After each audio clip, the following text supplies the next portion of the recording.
enough to get insurance on the marketplace for insurance. Lynette, without the help of SNAP and Section 8, I would not be able to afford anything. Mr. Speaker, Lynette resides in Pennsylvania's 7th congressional district, a district represented by our colleague, Congressman Ryan McKenzie. Wendy writes to us from the Commonwealth of Virginia. Says that I am a single mother of 2 children, and due to bone cancer, I now live with a disability and am unable to work. I have not only survived cancer, but my children and I also survived domestic abuse. I have been making ends meet while not working or receiving any child support for almost 2 years. To my family, SNAP is literally life or death. And while I hope that one day my circumstances will improve to the point that I will not need the assistance for now, Wendy tells us,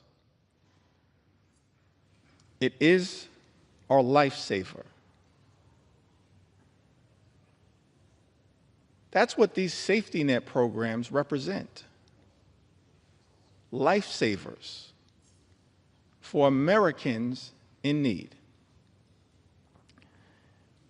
And instead of protecting these life-saving programs, these life-sustaining programs, what we see from this one big ugly bill is that nutritional assistance for the American people will be decimated. And as a result, millions of Americans, our fellow Americans, are at risk of going hungry. That is not right in the United States of America. It's not right. And that is why we're fighting hard for people like Wendy, who, Mr. Speaker, lives in Virginia's 5th congressional district, a district represented by Congressman John McGuire. Jamie, from the great state of Wisconsin, the heartland, part of the heartland of the United States of America, the magical Midwest, the hardworking people of the great state of Wisconsin. I was privileged to just be there this past weekend. Jamie said, I work, I am a single mom. I need help to feed my kids. All the bills have skyrocketed. I'm doing this on my own. Please don't take away SNAP. That's a plea that I think is being heard all across this land. Please don't take away SNAP. It's a lifesaver. It's being ripped away from the American people as part of this Republican effort, Mr. Speaker, to provide massive tax breaks for billionaires. Jamie is represented. She lives in the 3rd Congressional District of Wisconsin, currently represented, Mr. Speaker, by Congressman Derek Van Orden. Healthcare under assault. Nutritional assistance under assault. Farmers in this country have also been under assault. And one of the reasons why so many Americans are cynical about our politics of the moment is that there are people who run for office, they say one thing and then they do the exact opposite. And many of the policies that we've seen come out of the Trump administration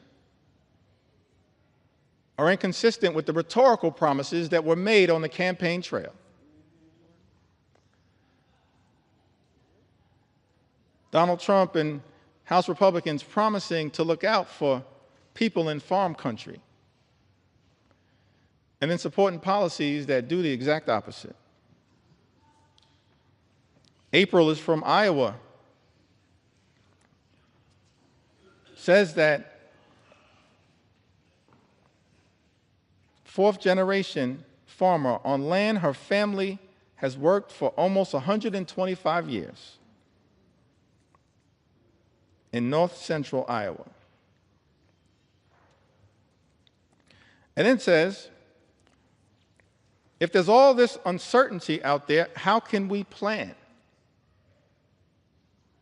We need a path forward. It's like changing a tire while we're still driving down the road. That's what our farmers are being asked to do, change a tire while they're still driving down the road because of the uncertainty that has been unleashed by an administration far too focused on chaos, cruelty, and corruption. Those are my words. April goes on to say, we're kind of holding our breath for this fall. That's when it will hurt the most farmers. We need trade with Mexico and Canada too. That's why I think the reciprocal tariffs are going to hurt us more.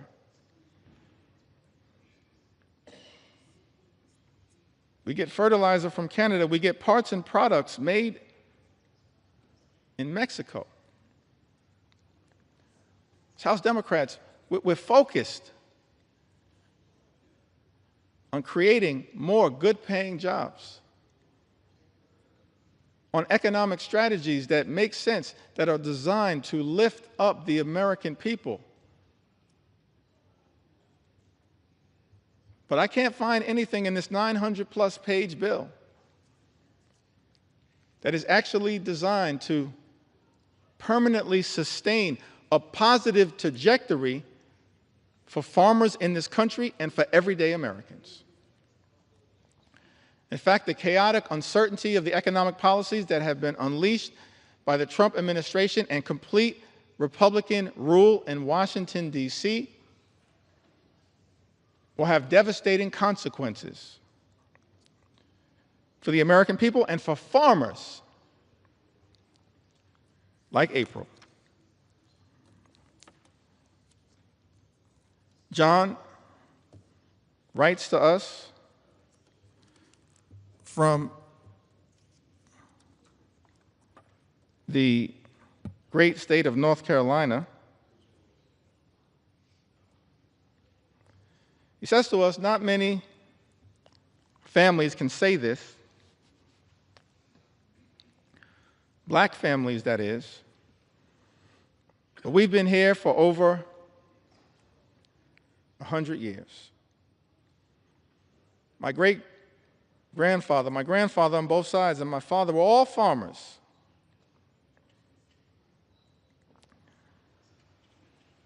Honestly, I cannot understand it. I have not heard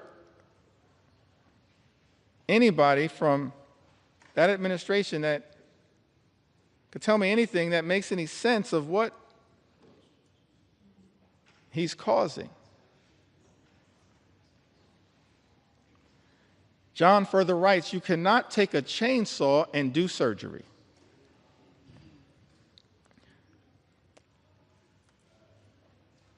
I'm going to plant about 50% less than I would normally because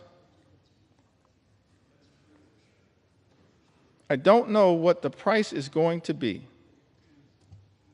I don't want to take the risk of putting even more out there. What we've seen from the Trump administration, from this so-called DOGE effort, and from our Republican colleagues, Mr. Speaker, is deeply troubling. Republicans are trying to take a chainsaw to Social Security, a chainsaw to Medicare, a chainsaw to Medicaid, a chainsaw to the health care of the American people, a chainsaw to nutritional assistance for hungry children, a chainsaw to farm country, and a chainsaw to vulnerable Americans. But as House Democrats, we're here to make clear, Mr. Speaker, we're determined to take a chainsaw to Project 2025. A chainsaw, a chainsaw, a chainsaw to Project 2025 on behalf of the American people. We don't want this country to go backward. We want this country to go forward. And so no matter what it takes, no matter how long it takes, we're going to take a chainsaw to your Project 2025. That's what we're prepared to do.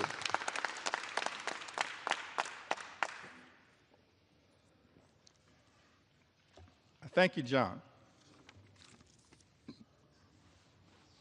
from North Carolina.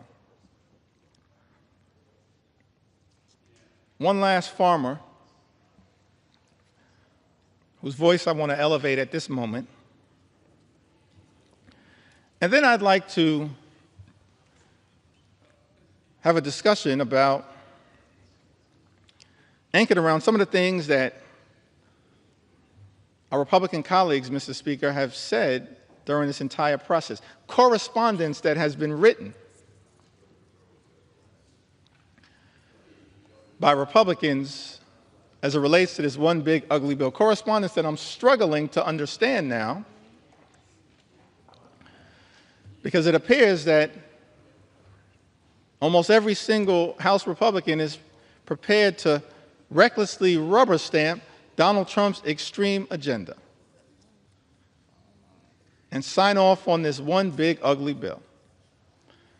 So I'm going to go through some of the correspondence momentarily that maybe at some point our Republican colleagues can help us figure out. But I want to enter into the record one last story from a farmer. Can we respect the farmers in the United States of America? Can we respect them?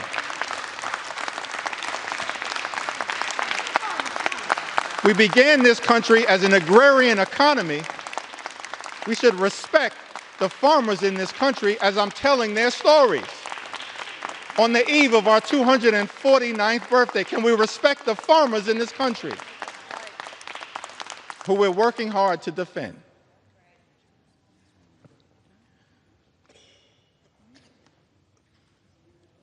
Susie is from Missouri.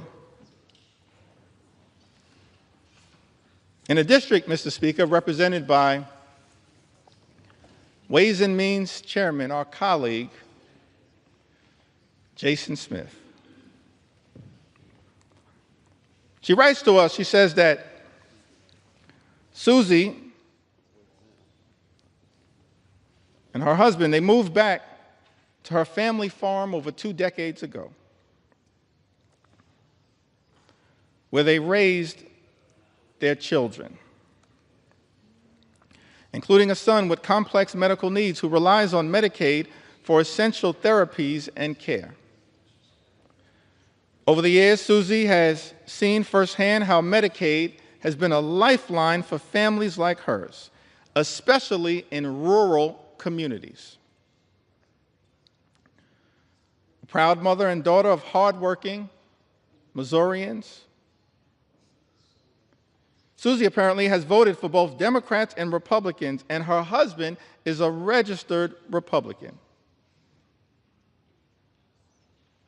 But as farmers, they both believe that access to health care should never be a partisan issue. We agree. Thank you, Susie. Access to health care in the United States of America should never be a partisan issue. It should never be considered a privilege just for the wealthy, the well-off, and the well-connected. It is a right that should be available to every single American, and that is what we are fighting hard right now to defend here in the United States of America, and to push back against this one big, ugly bill.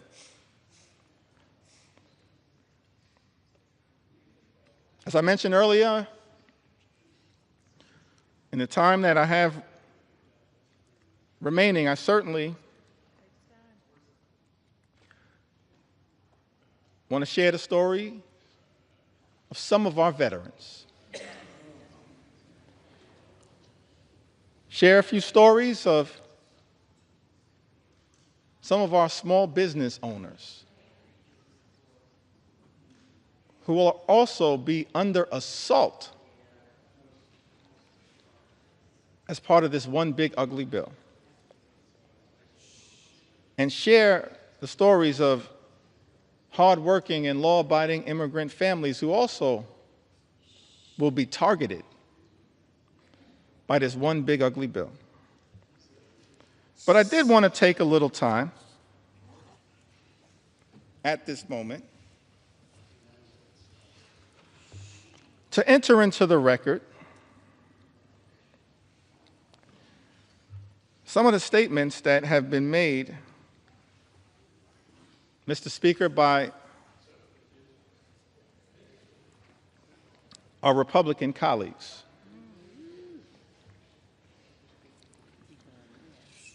That I just don't understand. I mean, I am flummoxed by some of these statements. I've always wanted to use that word, y'all. Minimal suspend. House will be in order. Please take your conversations outside the chamber. Please take your conversations outside the chamber. Gentleman's recognized. Thank you, Mr. Speaker. I was hoping to seek some clarification at some point after I'm able to yield the floor. But I'm still here to take my sweet time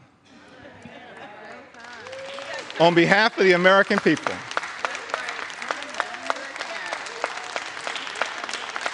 Because it was totally unacceptable that you would try to jam this bill, Mr. Speaker, down the throats of the American people with 15 minutes allocated for a debate that would hurt everyday Americans, allocated to the committees of jurisdiction. 15 minutes.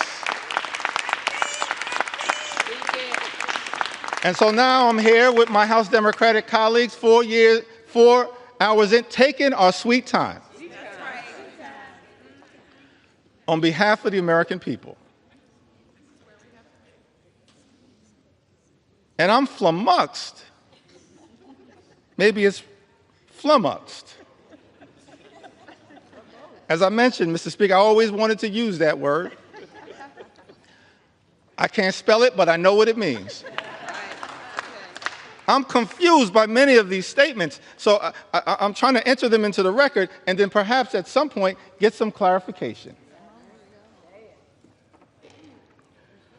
Talking about Medicaid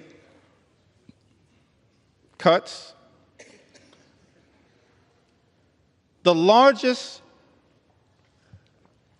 cut to Medicaid in American history.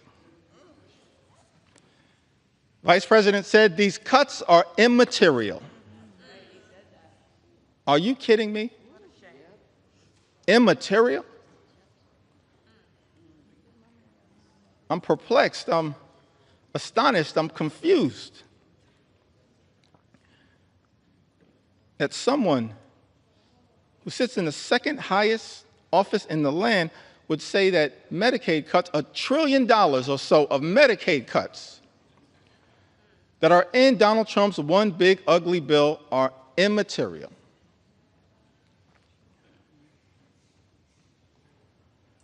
I'm confused, Mr. Speaker, by the statement that was made by the former Senate Majority Leader, Mitch McConnell, who, when talking about the Medicaid cuts that millions of Americans have been reaching out to us, pouring into us their heartfelt concerns at the devastating impact that these Medicaid cuts will have on their health, their safety, and their well-being. I'm confused, Mr. Speaker, by the statement that Mitch McConnell made. He said, people will get over it. No, Mitch.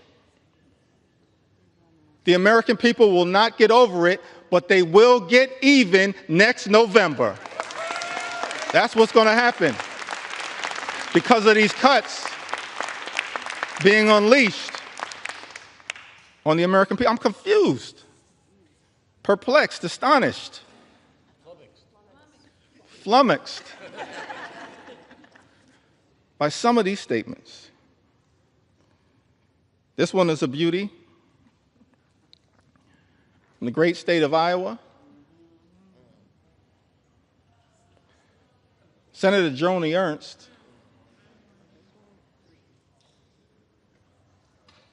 she showed up at a town hall meeting in Iowa. First of all, I'll give her credit for showing up at a town hall meeting because House Republicans were instructed not to show up at town hall meetings. So she shows up, Mr. Speaker, at a town hall meeting, is questioned about the fact that health care in America, that the Medicaid is a question of life or death. And when asked by one of her constituents about the concern that was had, the fact that people will die as a result of the devastating cuts to Medicaid and health care that are in Donald Trump's one big ugly bill, Senator Ernst says, we're all going to die anyway.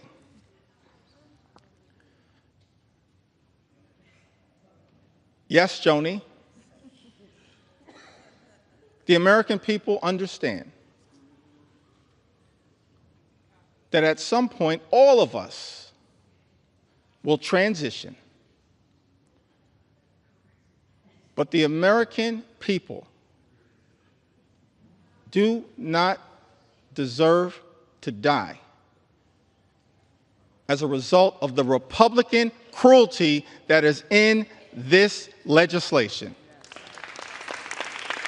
Do not deserve to die as a result of the cruelty that is embedded, Mr. Speaker, in this legislation. Ending Medicaid as we know it, the largest cut to Medicaid in American history. And as a result of this all-out assault on health care in America. And Mr. Speaker, there are 220 Republicans who I serve with in this Congress, and I wish I had time to go through the impact in all 220 districts. Actually, since I have unlimited time, maybe I do.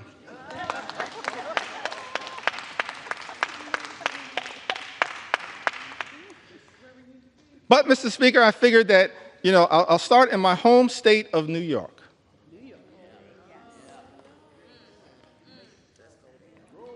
Mr. Speaker, in New York's 1st Congressional District, represented by our colleague, Congressman Nick LaLota, approximately 50,000 New Yorkers will lose their health care.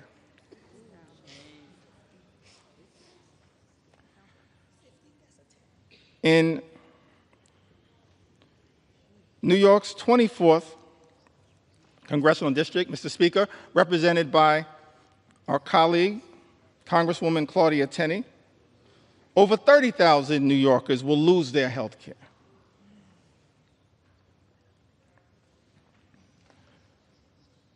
In parts of Western New York, an upstate district, New York 23, currently represented by Congressman Nick Langworthy, approximately 35,000 New Yorkers will lose their health care as a result of Trump's one big ugly bill.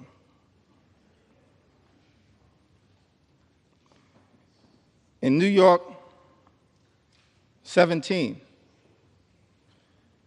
currently represented by Congressman Mike Lawler, more than 30,000 New Yorkers will lose their health care.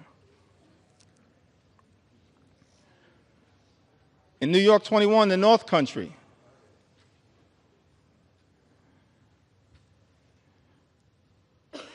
represented by Congresswoman Elise Stefanik,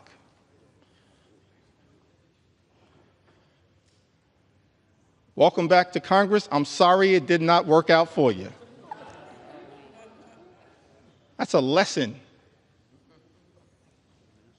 that should be learned by all those who pledge fealty to the wannabe king. That's right. But I digress.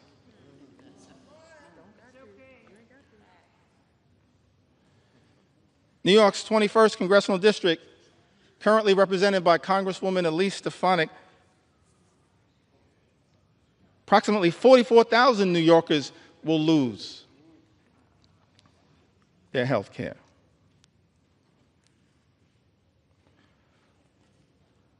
In Long Island, Suffolk County, part of Long Island, currently represented in Nassau County by two amazing colleagues, Tom Swazi and Laura Gillen. But in Suffolk County, New York's 2nd Congressional District, currently represented by Congressman Andrew Garbarino, 48,000 New Yorkers will lose their health care.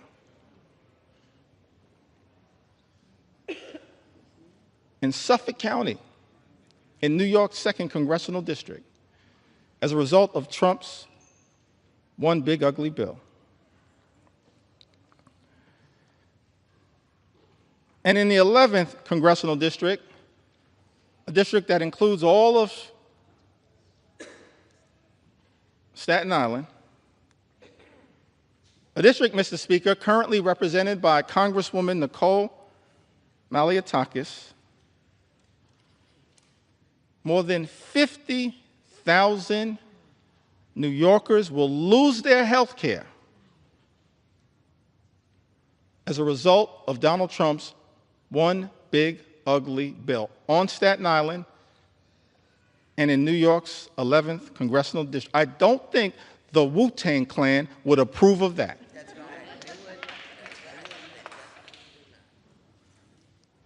It's incredible to me.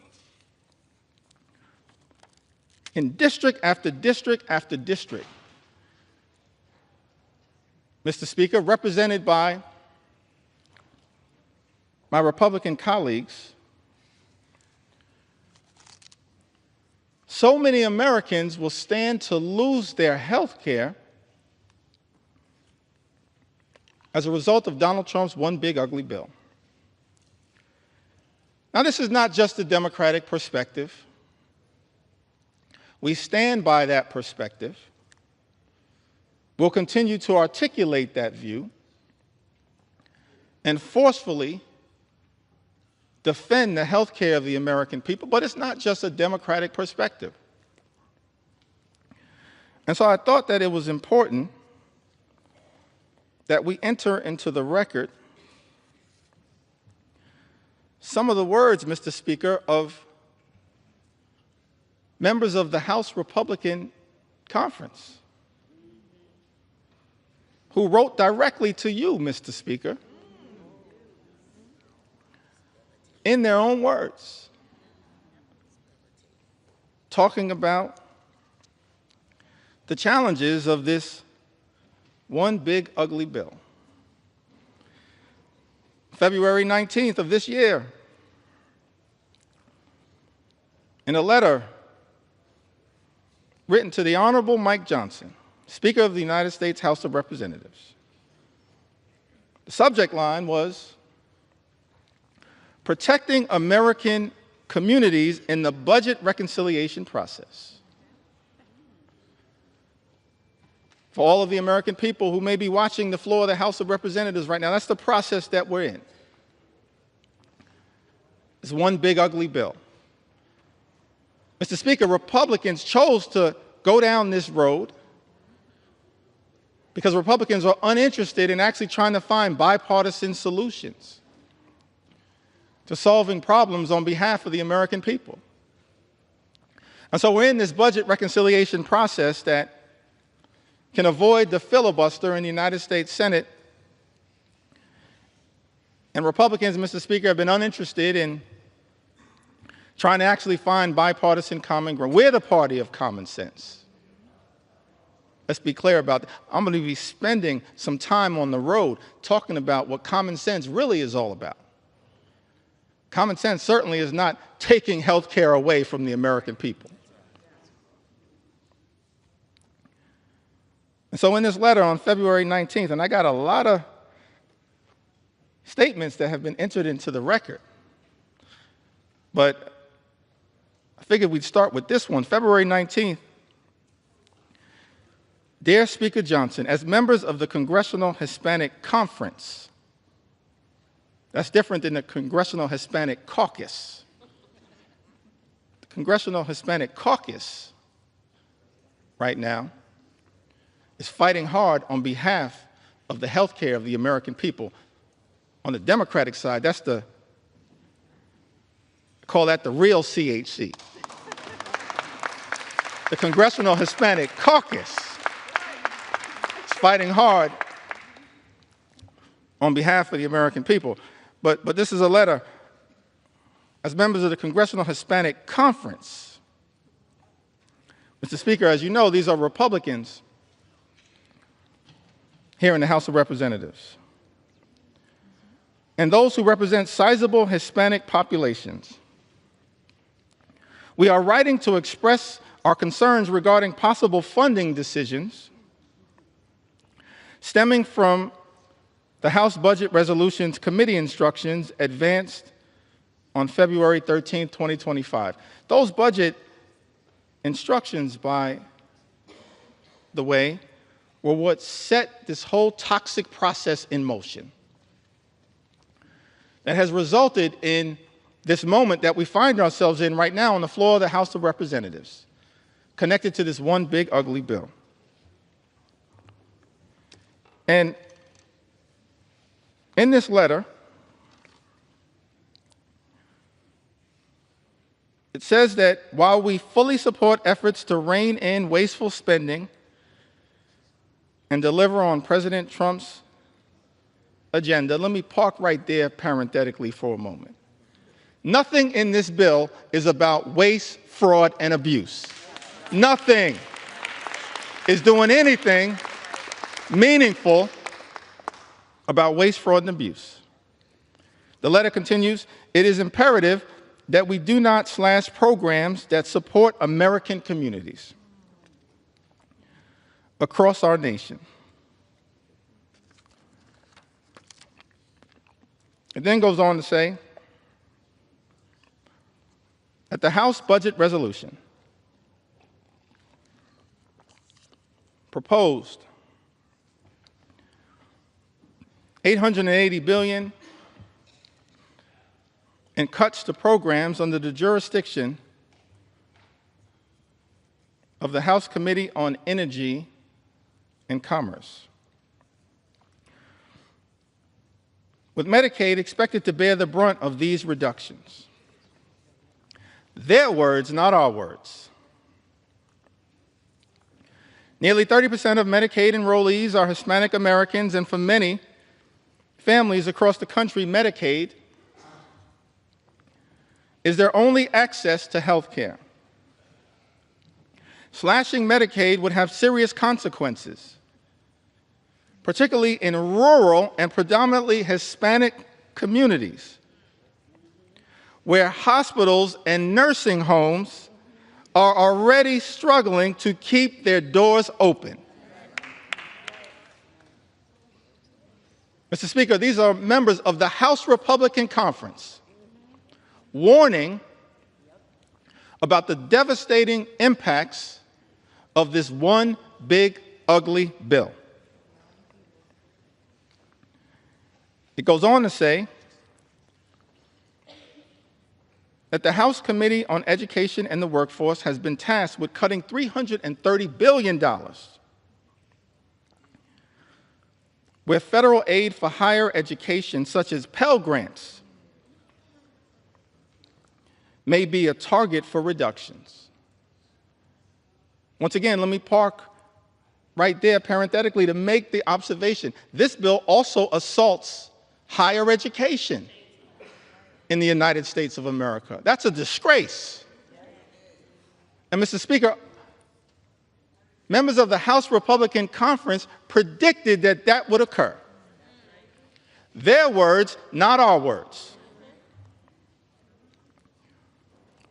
House Committee on Education and the Workforce has been tasked with cutting $330 billion, where federal aid for higher education, such as Pell Grants, may be a target for reductions.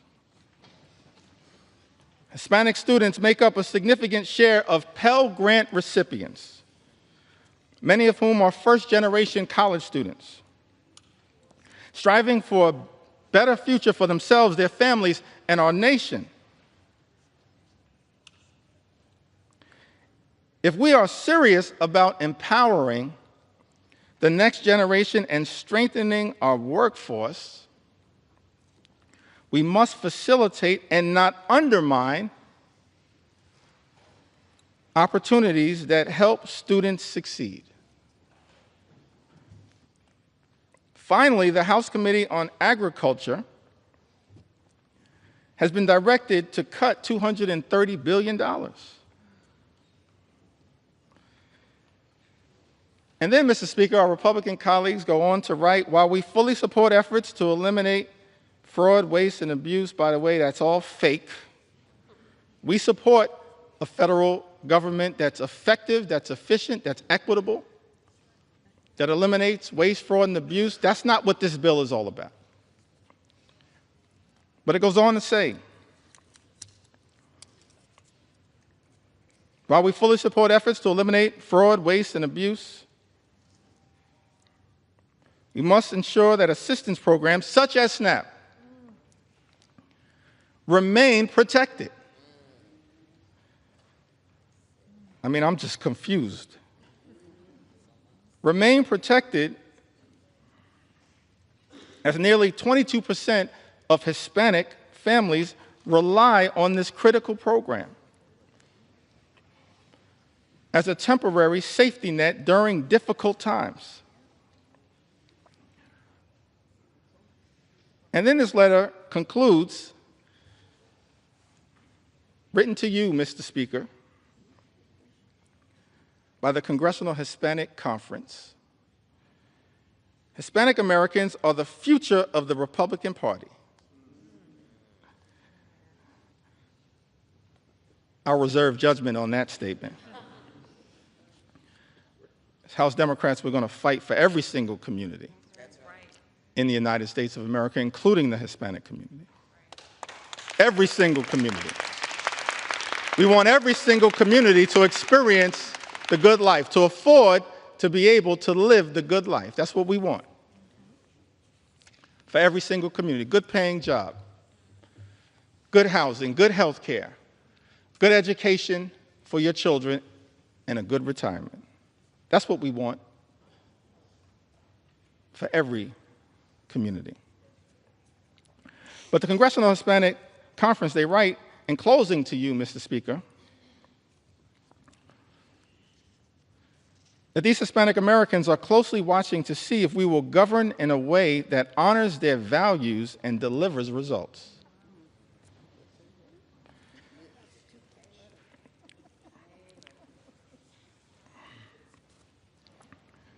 Just to make sure that appropriate authorship is conferred, I'm going to enter the names of the signatories to this extraordinary letter.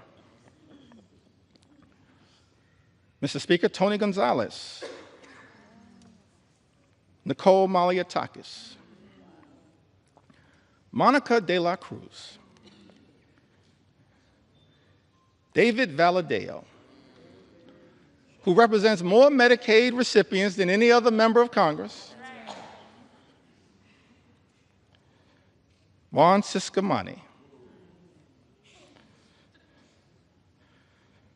Rob Bresnahan, what a beauty, James Moylan, Kimberlyn King Hines. They all signed this letter. And the question that many Americans have to ask right now is that after signing a letter indicating your commitment, Mr. Speaker, to protecting Medicaid and SNAP and access to affordable higher education through Pell Grants, how is it possible that, Mr. Speaker, some of our Republican colleagues will turn around and devastate Medicaid, devastate supplemental nutritional assistance, and devastate the ability of Hispanic communities to achieve the type of upward mobility, in part through higher education, that is talked about in this letter?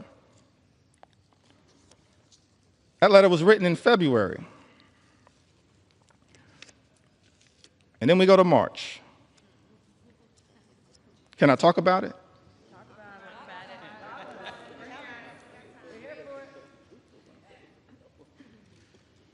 I mentioned, Mr. Speaker, I'm here to take my sweet time on behalf of the American people.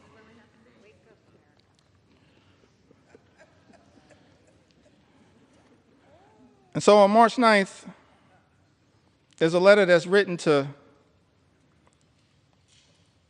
Ways and Means Chairman Jason Smith, Mr. Speaker. By my count, 21 Republicans signed this letter. And it's about the importance of the clean energy economy in the United States of America. I would assume, based on this letter, that all of the signatories to this particular piece of correspondence are now horrified by the attack on clean energy jobs, and the clean energy economy in this one big ugly bill. But we'll see shortly because everyone is going to have to go on record. But in this particular letter, written on March 9th, Mr. Speaker, 21 members of the House Republican Conference write to Chairman Jason Smith. Countless American companies are utilizing sector-wide energy tax credits, many of which have enjoyed broad support in Congress to make major investments in domestic energy production and infrastructure for traditional and renewable energy sources alike. Both our constituencies and the energy industry alike remain concerned about disruptive changes to our nation's energy tax structure. With all this in mind, the letter continues toward the end. We request that any proposed changes to the tax code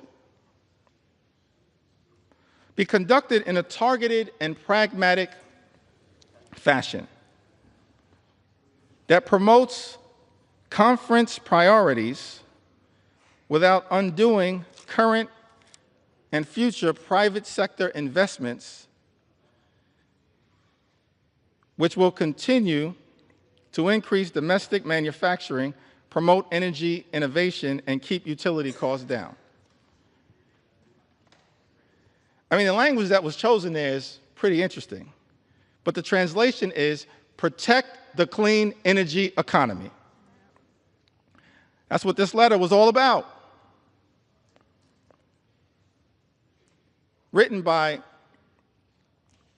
my count, 21 House Republicans. Mr. Speaker, Andrew R. Garbarino, Jennifer Kiggins, Juan Ciscomani, Gabe Evans, David Valadeo. What a prolific writer.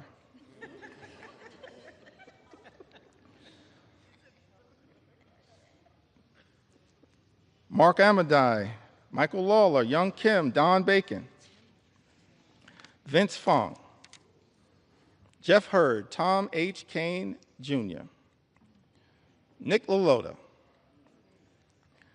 John James, Ryan McKenzie, Rob Bresnahan, Marionette J. Miller Meeks, Earl L. Buddy Carter, Dan Newhouse, Eric Hoshin, and David P. Joyce, all writing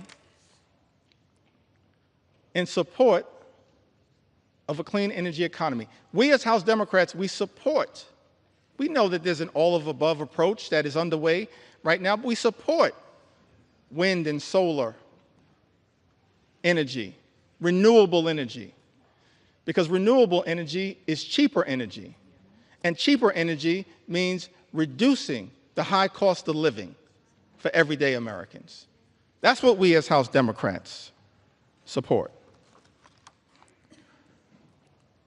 And yet, I'm perplexed because this letter was written,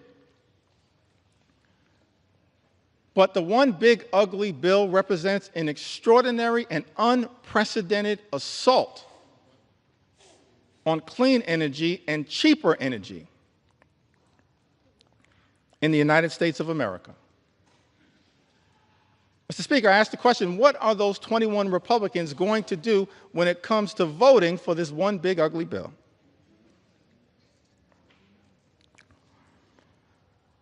And then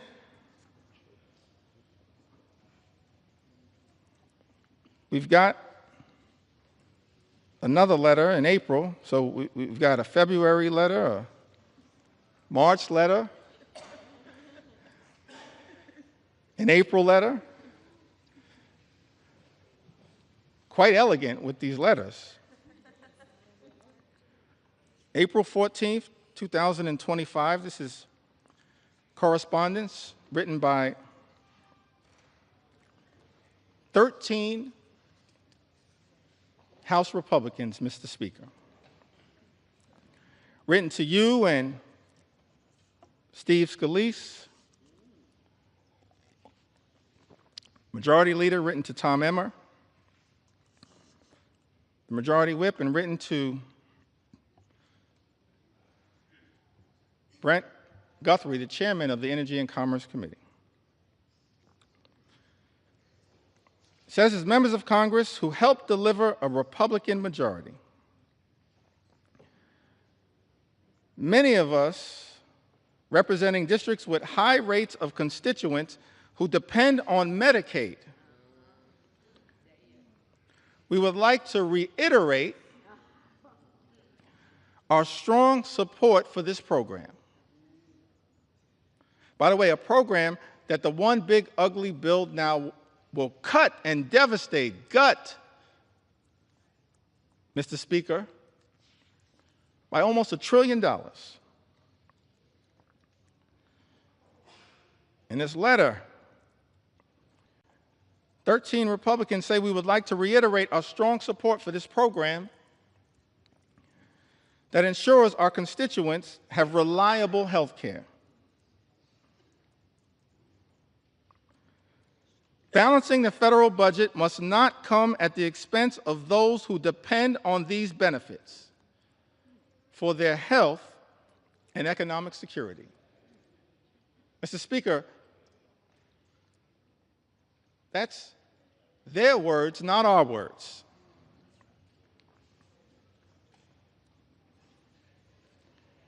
And then this bill makes an extraordinary declaration. And I think it's important for us to understand who led this bill. David Valadao. These are just facts, Mr. Speaker. Publicly issued letters. David Valadao, Don Bacon, Jeff Van Drew, Rob Bresnahan, Juan Ciscomani, Jen Kiggins, Young Kim, the usual suspects. Robert J. Whitman, Nicole Maliatakis, Nick LaLota, Andrew R. Garbarino, Jeff Hurd, and Michael V. Lawler. By my count, 13 members. And in some of the relevant portions of this letter, it says to strengthen Medicaid,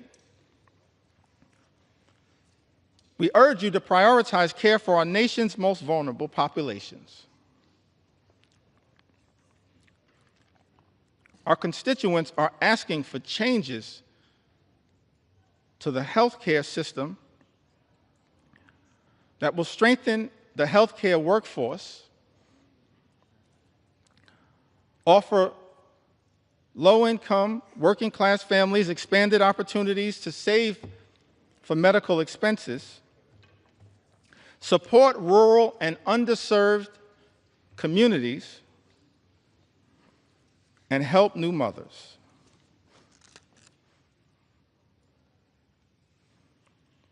And in the second paragraph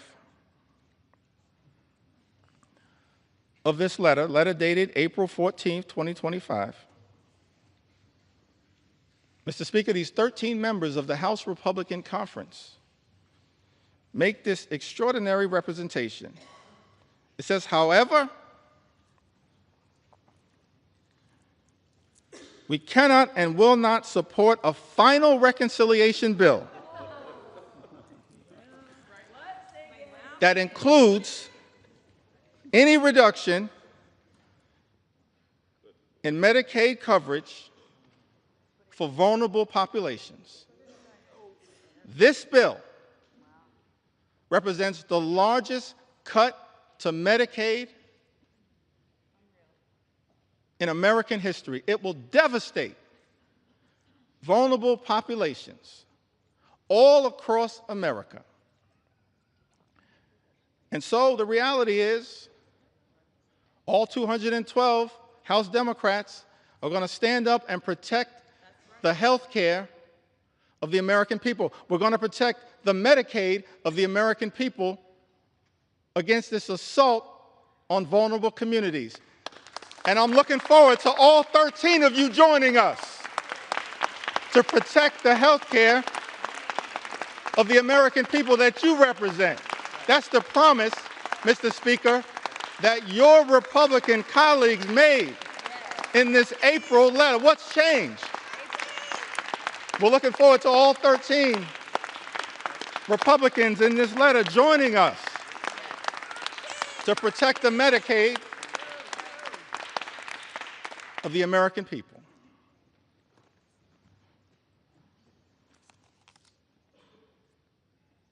And, you know, this SALT issue is also an interesting one.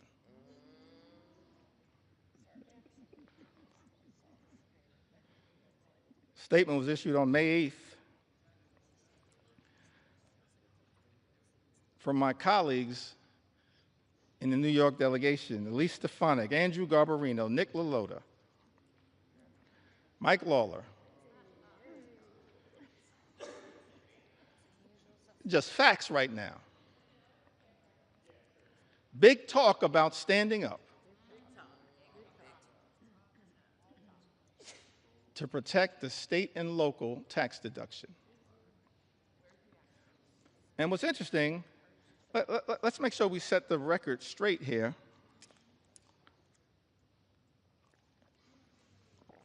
As to what happened to the state and local tax deduction,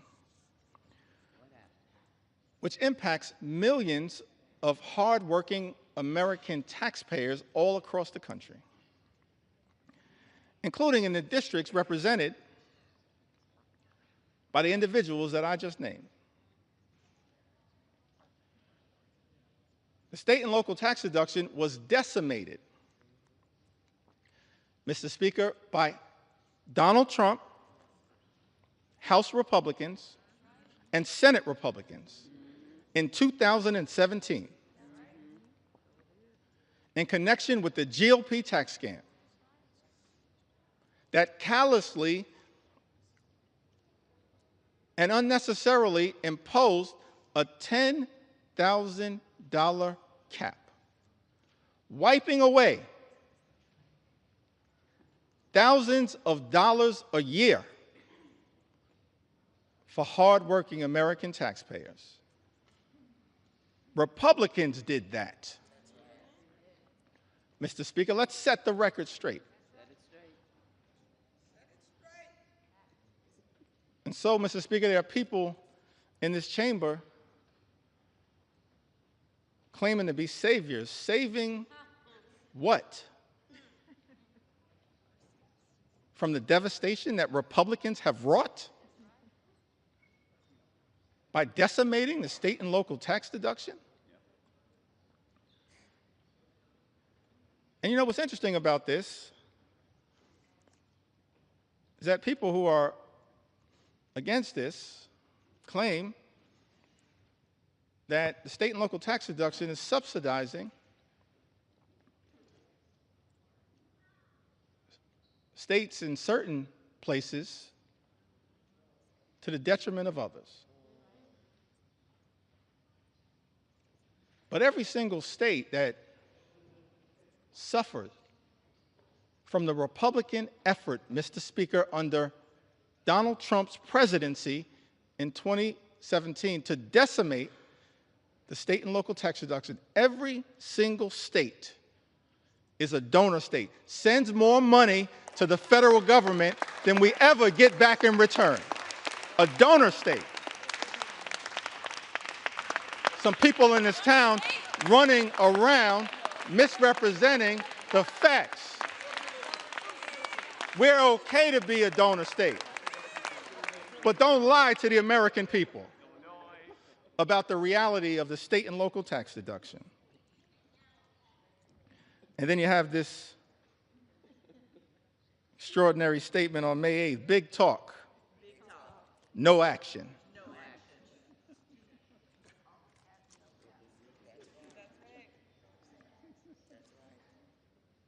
I guess in Texas they say all hat, no cattle.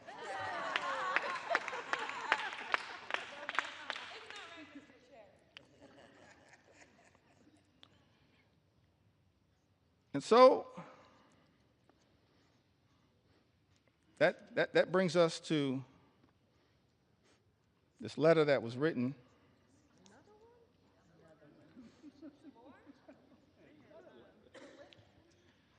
prolific writers.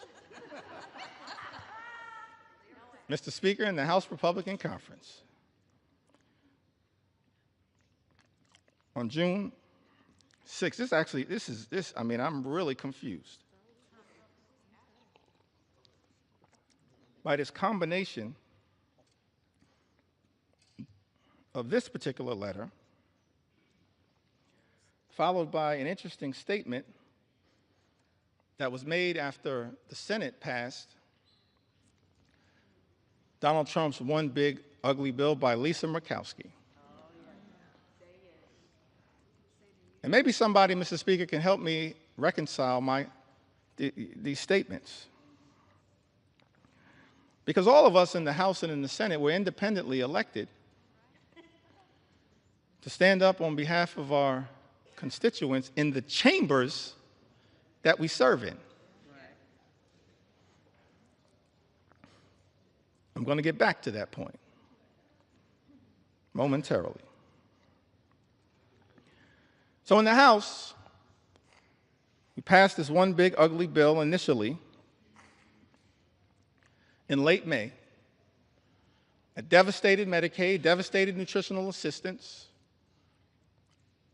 devastated the clean energy economy that actually is benefiting red state after red state after red state in the United States of America. And so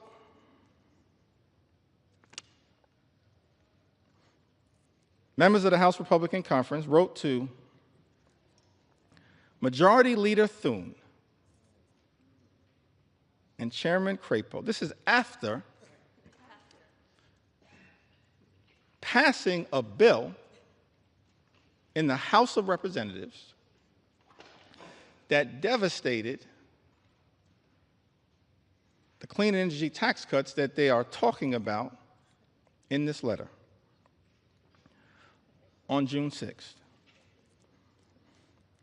It says, as members of the House Republican Conference, we write to express our continued support for common sense energy policy and to urge the Senate to substantively and strategically improve clean energy tax credit provisions included in the House-passed reconciliation bill.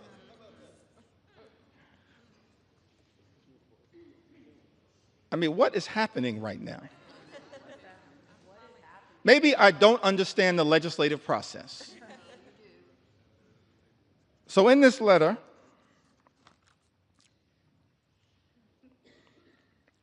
it goes on to say, in relationship to a bill that every single signatory signed and voted for. Our position has always been that the energy tax code should be modernized in a way that promotes fiscal responsibility and business certainty. Fully realizing that balance requires improvements to the House-passed version of H.R. 1. We believe that the Senate now has a critical opportunity to restore common sense and deliver a truly pro-energy growth final bill that protects taxpayers while also unleashing the potential of U.S. energy producers, manufacturers, and workers. In other words, every single one of these signatories,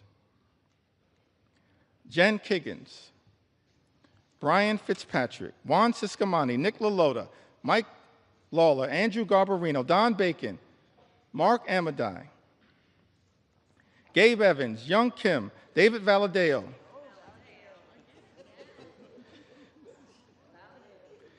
Rob Bresnahan, and Thomas H. Kane, Jr. Every single one of these signatories voted for a House bill that undermined the clean energy economy, noted that it would hurt their own constituents, voted for the bill anyway, and then begged the Senate to make a difference. That's not how we should be legislating in the United States House of Representatives. That's not how you legislate, particularly when every single House Democrat voted against the bill. It left the House, limped out of the House by a single vote. So every single signatory on this letter could have stopped the bill that you yourself, Mr. Speaker, indicated the signatories of this letter damaged the very thing they claim to be fighting for. I'm confused, perplexed, flummoxed at what the heck is going on. Extraordinary.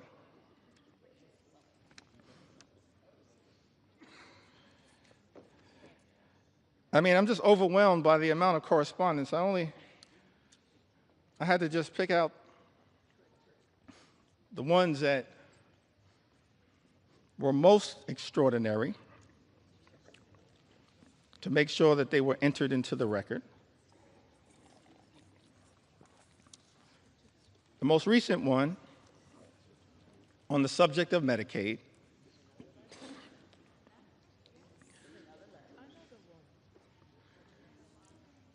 was written on June 24th. It was directed to the Honorable John Thune, Majority Leader of the United States Senate, the Honorable Mike Johnson, Mr. Speaker, Speaker of the U.S. House of Representatives. I think it had, by my count, 16 members. No surprise, y'all. It was authored by David Valadao.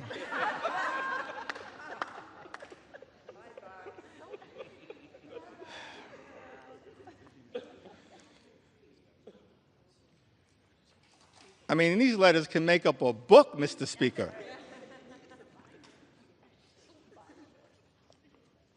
David Valadao, Juan Ciscomani,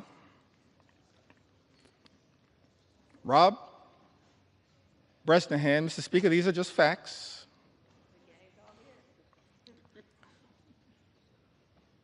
Chuck Edwards, Young Kim, Andrew Garbarino, Mike Lawler, Jen Kiggins, the gang is all here again. Jeff Van Drew, Don Bacon, Dan Newhouse, Zach Nunn, Robert J. Whitman, Nicole Maliotakis, Marionette J. Miller Meeks,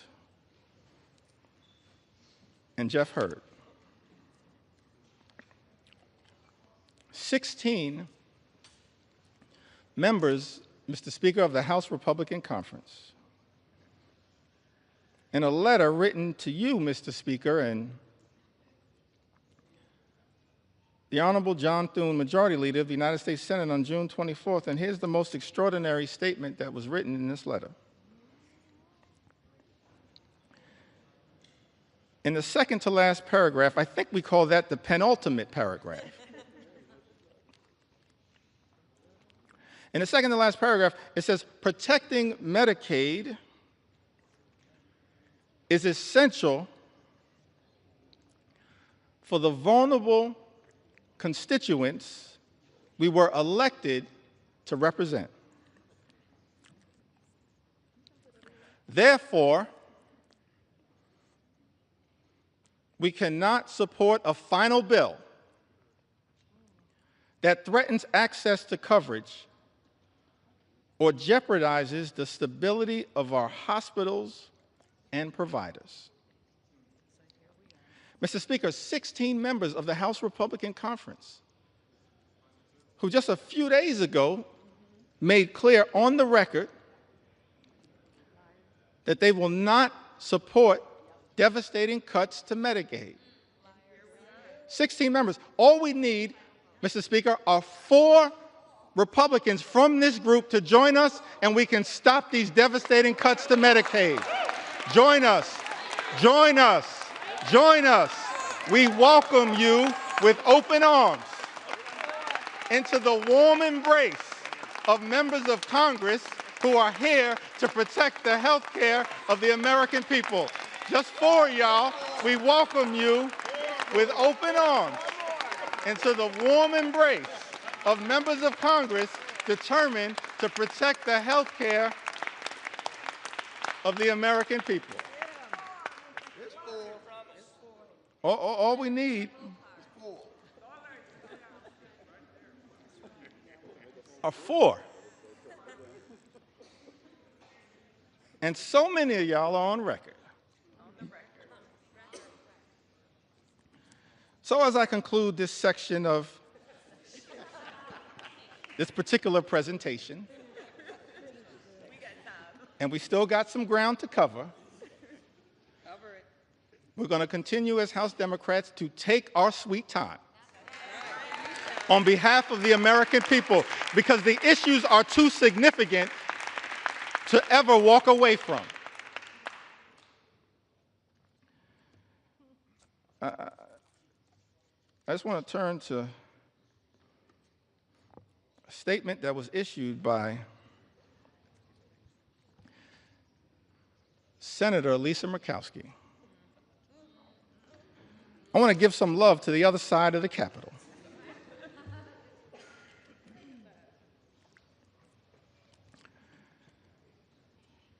And again, Mr. Speaker, these are just the words that were issued. I'm not even trying to characterize the words.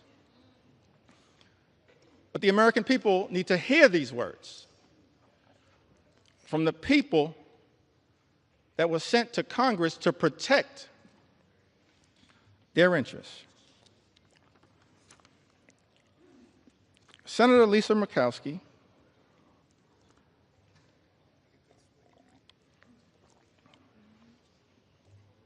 says this was one of the hardest votes I have taken during my time in the Senate. Let me just editorialize there briefly. This should not be a hard vote, Senator Murkowski. This should be a hell no vote on behalf of the people you were sent to Washington to represent.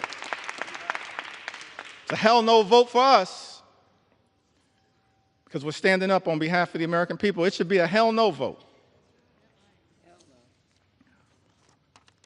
But, Mr. Speaker, these are the words. Senator Murkowski says this was one of the hardest votes I have taken during my time in the Senate.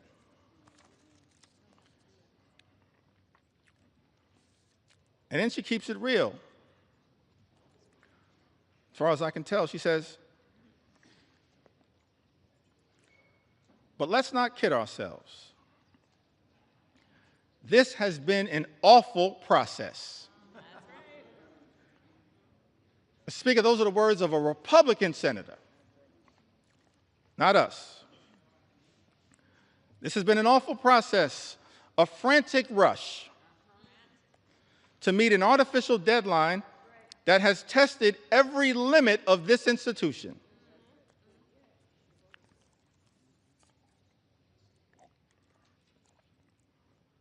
While we have worked to improve the present bill for Alaska,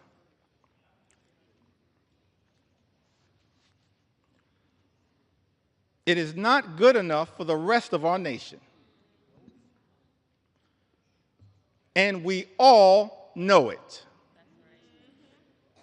Yes, Senator Murkowski, we all know this one big, ugly bill will devastate everyday Americans across this country. And yet, in the concluding paragraph, this comes after Senator Murkowski voted for this bill, the deciding vote in the United States Senate, says, "My sincere hope is that this is not the final product.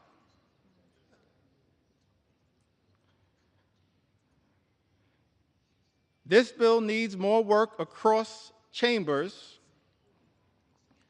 and is not ready for the President's desk. We need to work together to get this right." So let me get this straight. I think the number was 16 House Republicans, Mr. Speaker, vote for a bill they know will hurt the communities, Mr. Speaker, that they represent, vote for the bill anyway, when any one of them could have stopped this bill from ever leaving the House of Representatives, and then write a letter to the senators in the other side of the Capitol saying, "Fix this bill," when any single one of them could have stopped the bill dead in its tracks. And then Senator Murkowski, in her chamber, turns out to be the deciding vote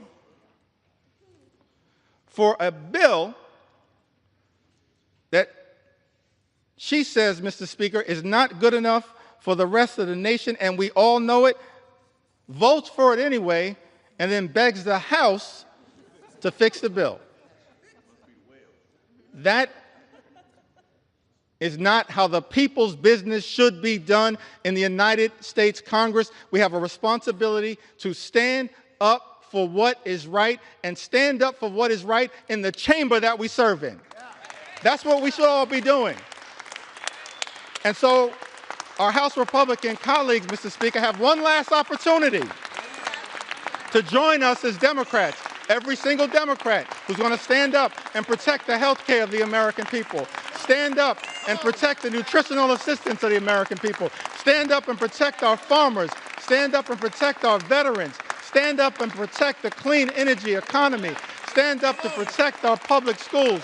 Every single one of my House Republican colleagues have the opportunity now in this chamber, not the other chamber, in this chamber, to join us as Democrats and stand up for what is right.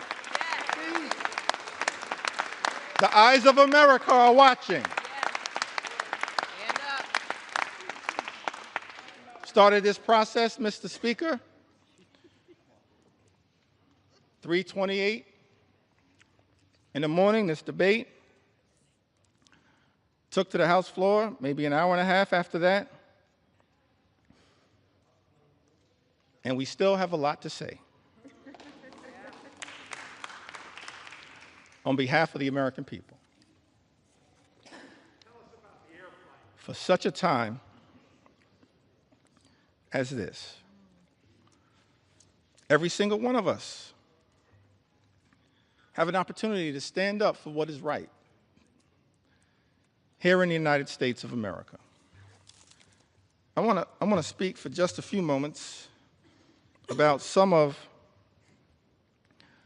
the people who've been targeted in a callous way by this administration, some of the stories that need to be told on behalf of the American people.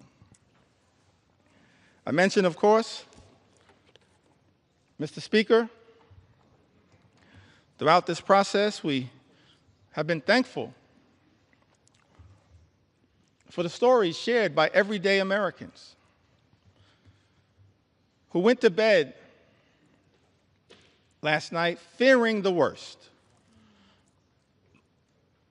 and have woken up this morning horrified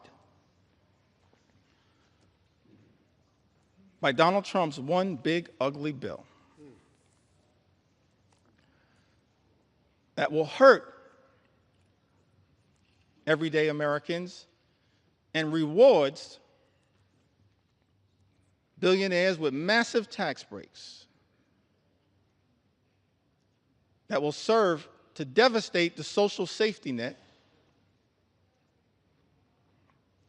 and explode our nation's debt. And so I want to tell a few stories on behalf of our nation's veterans who've also written to us to share their concerns with this one big ugly bill. Victoria from Arizona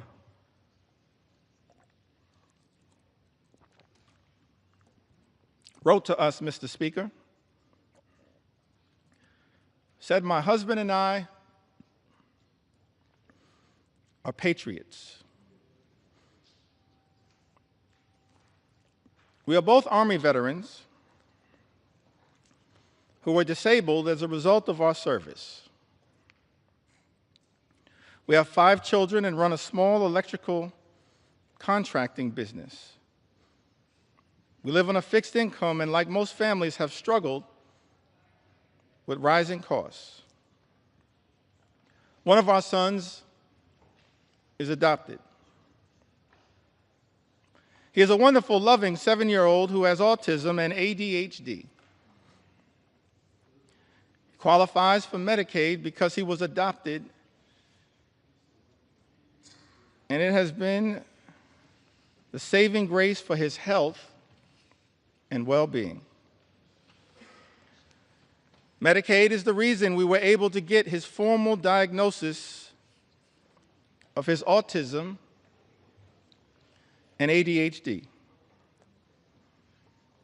It also covers his regular doctor's visits and dental care. We use Medicaid to access in-home therapy for him, and it was a huge help. Slashing Medicaid will have especially dire consequences for rural communities like ours.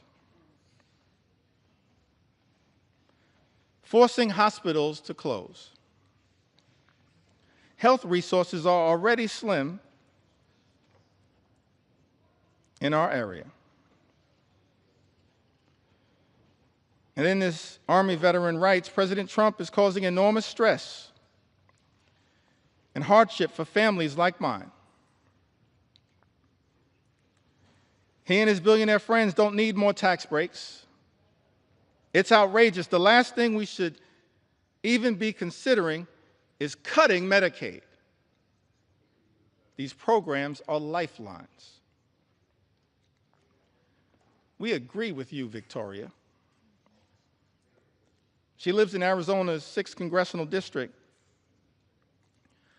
District, Mr. Speaker, currently represented by Congressman Juan Ciscomani. Troy Another veteran lives in California, Mr. Speaker. Lives in a district currently represented by Jay Obernolte. That's California's 23rd congressional district, I believe. He writes to us and says, I was in the U.S. Army and went to Kosovo in 2001, Iraq in 2003 and 2005. I depend on the VA as I am too disabled to work. I depend on VA health care. My children are now on Medicaid. I have worked from when I was 14 years old to 42. I am suffering from long COVID. And until I can return to work, I need help from the American people. I have had your backs. Time for you to cover my back, writes Troy. Mr. Speaker, I need NIH's help. Now is the time to stand up for all Americans. Stop the assault on the VA, NIH, Medicaid, and the rest of Americans. We agree with you, Troy. It's time to stop the assault on the American people. Stop the assault that is represented in this one big, ugly bill.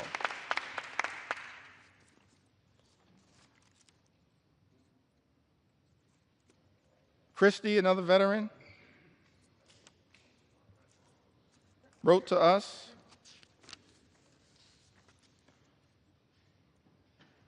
and says, I was drafted in 1970.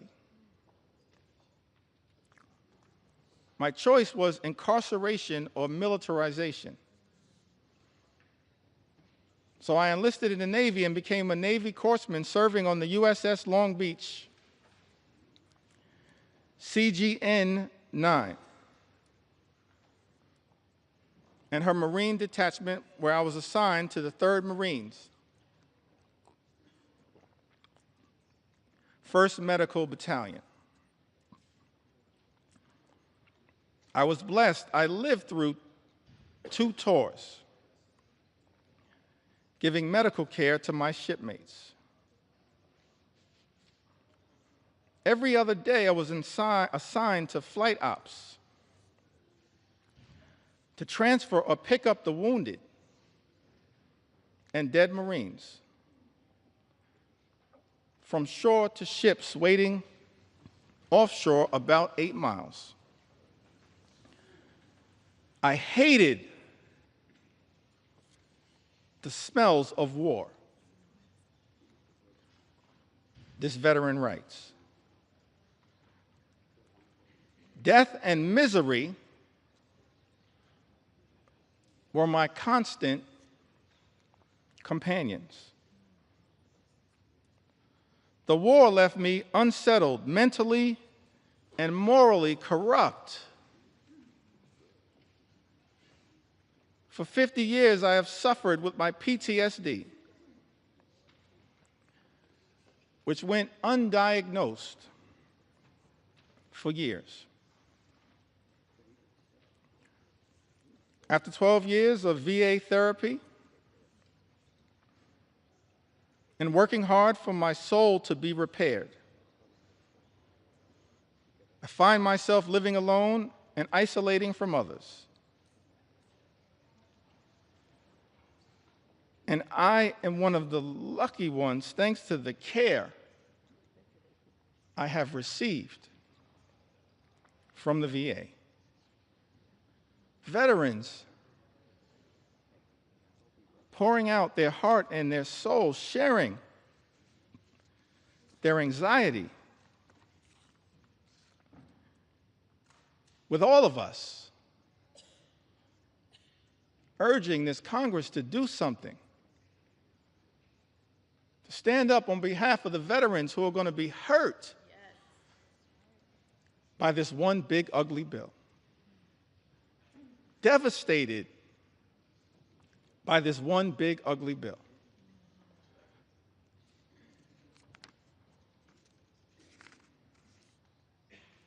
We also heard, Mr. Speaker, from Timothy, who I believe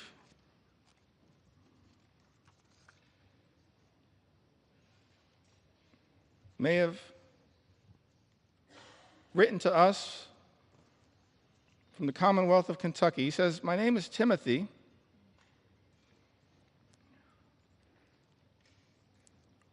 And for the past 5 years, I have worked at the Department of Housing and Urban Development in field policy and management, the Department of Housing and Urban Development that was once led so ably by our former colleague, Congresswoman Marcia Fudge, and now has been taken in a very different direction." Timothy writes, "In this role, I've educated the community about HUD's programs such as FHA loans and housing counseling that allow people to purchase homes, affordable rental housing that help people pay their rent, and homeless services that help people find shelter and leave the streets. I have worked with internal data that focused on improving our programs.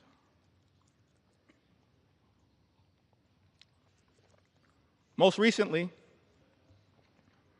I worked with a team that hired people from housing authorities and Job Corps with the goal of providing people a career and a way off government assistance.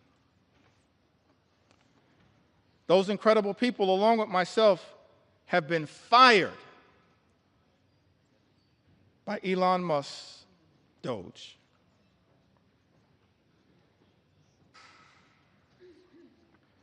My entire professional career,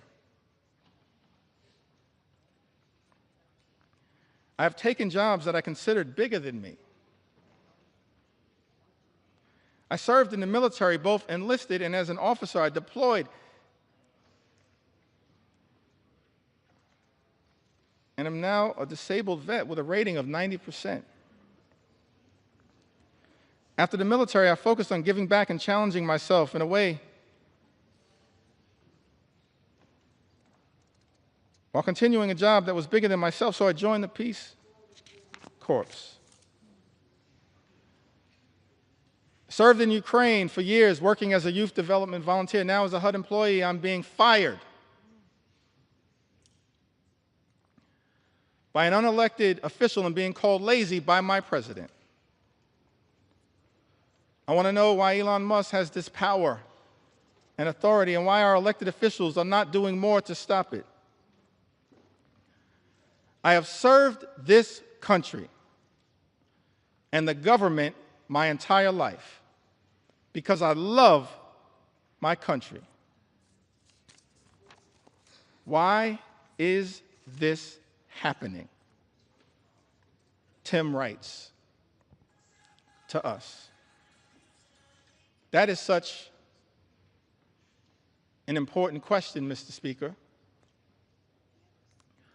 Why is this happening in the United States of America? Why are we living in a country where this administration has launched an all-out assault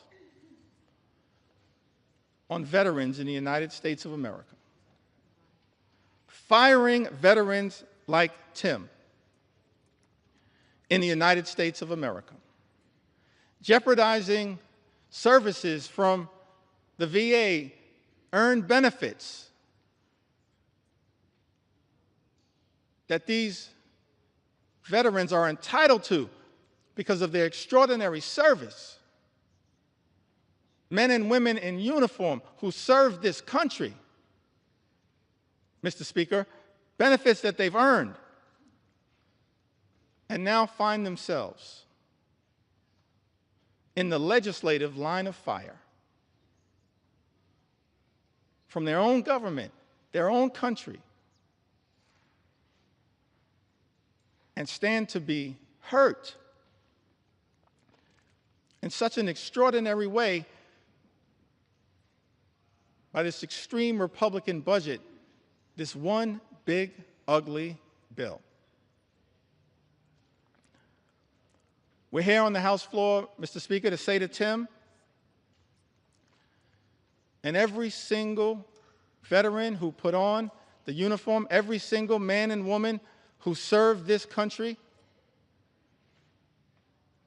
we will not abandon you in your hour of need. Right. We're going to stand up for every single veteran in this great country and make sure that the veterans of the United States of America are treated with the dignity and respect that you deserve.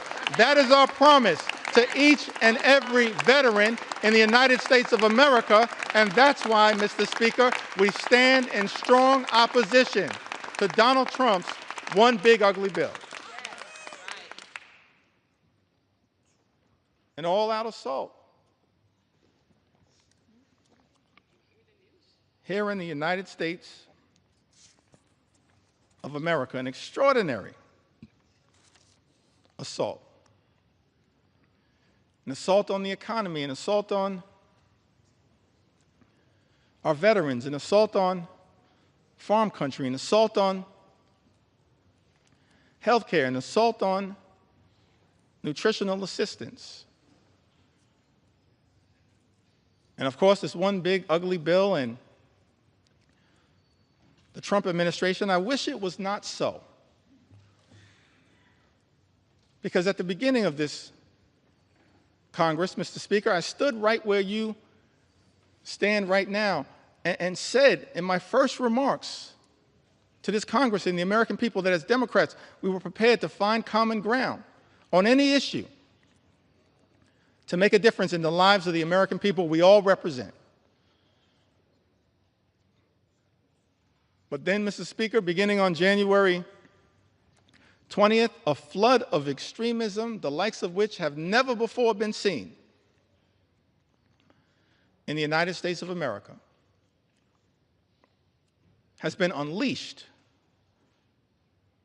on the American people. An all-out assault on the American way of life. An assault on small businesses that is underway here in the United States of America. We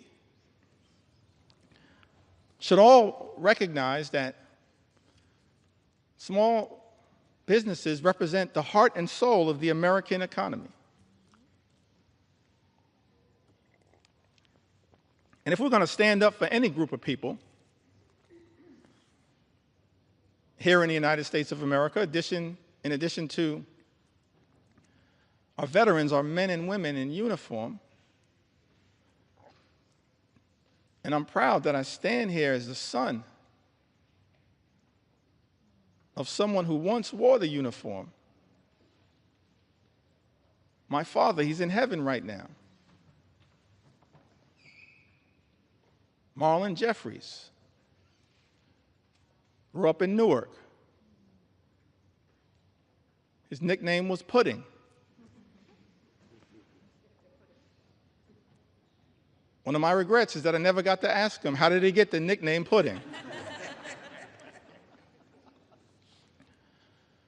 But he left Newark as a high school graduate and put the uniform on, enlisted in the Air Force, and served in Germany during the Cold War. We have to stand up for our veterans, stand up for small businesses. And we've heard a lot throughout this process about concerns from small business entrepreneurs here in the United States of America. I've heard from Mercedes, lives in the great state of Colorado. Mercedes writes, "My husband and I are the owners of a small business. Without the ACA, my family would not be able to afford health insurance. My daughter also receives free dental coverage as a result of the ACA. I still have major issues with our health care system, but at least we have health insurance. My mother, who is retired, also receives benefits from Medicaid in addition to her Medicare. She would not be able to afford health insurance or dental insurance due to the fact she lives on a fixed income. Any cuts to these programs would be detrimental to our health and welfare as a family." I want to thank Mercedes for reaching out and sharing her story, because it helps to put to bed the lie that's been told, Mr. Speaker, by some people in this town, that the people, the everyday Americans who are participating in, have access to programs like the Affordable Care Act, are unworthy, aren't hardworking American taxpayers. They are hardworking American taxpayers. A group of people that real leaders in this country, beginning in modern American history, as I illustrated earlier from President Franklin Delano Roosevelt all the way through our most recent president, who we served with in the last Congress, have recognized that we have a sacred obligation to stand up for everyday Americans who are struggling right now, including our small business entrepreneurs, the heart and soul of the American economy, who right now are dealing with such economic uncertainty because of the erratic, reckless, and dangerous Trump tariffs that have unleashed so much chaos and uncertainty, raising costs for small business owners all across the country, undermining their ability to fully achieve their entrepreneurial dreams. This is not who we should be in the United States of America. Small business owners under assault by this administration. And there's a target on the back of many of these small business owners as a result of this one big, ugly bill.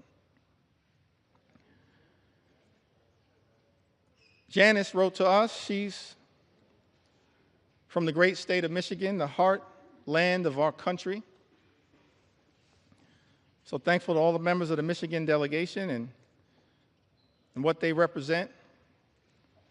Janice, however, she resides, Mr. Speaker, in the 7th Congressional District, represented by Congressman Tom Barrett.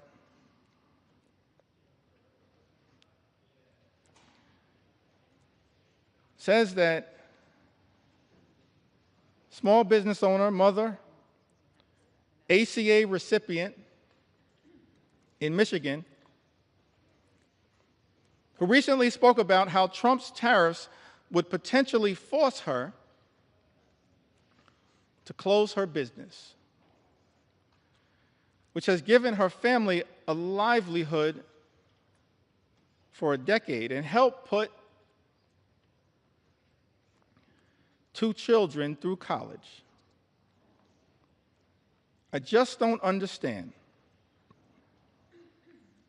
why Trump thinks putting tariffs will help American businesses. It's not. She writes, it's going to decimate us. People like us will be hit the hardest. But then Janice shows the great resolve of the American people, the great spirit of resilience of the American people, the refusal to run away from difficult circumstances. Janice writes, people like us will be hit the hardest. But Janice then writes, I refuse to call it quits. I won't give in to him. Janice, neither will House Democrats. Not now, not ever. We will never give in to this type of extremism as being unleashed on the American people. We will continue to stand up for you. One last small business owner that I'd like to mention. So many who've written to us, whose stories I want to be able to share, but let me perhaps go back to the Big Apple, the great state of New York. But let me also say to the American people, one of the ways in which we've received all of these stories, and we urge you to continue to share these stories from all across the land. You can share your story with us at democraticleader.house.gov/share your story. democraticleader.house.gov/share your story. We want to hear from the American people as to how we can best represent your interests on this day and on all days moving forward, because your stories are powerful. Your stories will continue to give us the resolve to fight for an America that's fair and just, an America where every single person can afford to live the good life. Good paying job, good housing, good health care, good retirement, and of course a good education for your children. That's not too much to ask in the wealthiest country in the history of the world. Work hard, play by the rules, and every single American should be able to afford to live the good life. But we know that in this country, far too many people are living paycheck to paycheck. Far too many small business entrepreneurs living paycheck to paycheck. And justifiably expect better from this government. We should be working hard in a bipartisan way to make their life better, not unleashing shock, awe, and pain on the American people. That's what this one big ugly bill will do. devastate everyday Americans. Linda writes to us, a small business owner. I believe she's from the North Country, lives in New York's 21st Congressional District, Mr. Speaker. Linda's a flower farmer and flower importer in upstate New York. Small business has been impacted by Trump's tariffs on products being imported from Western Europe, the Netherlands, I believe. The economic strain and uncertainty imposed by the tariffs on small business owners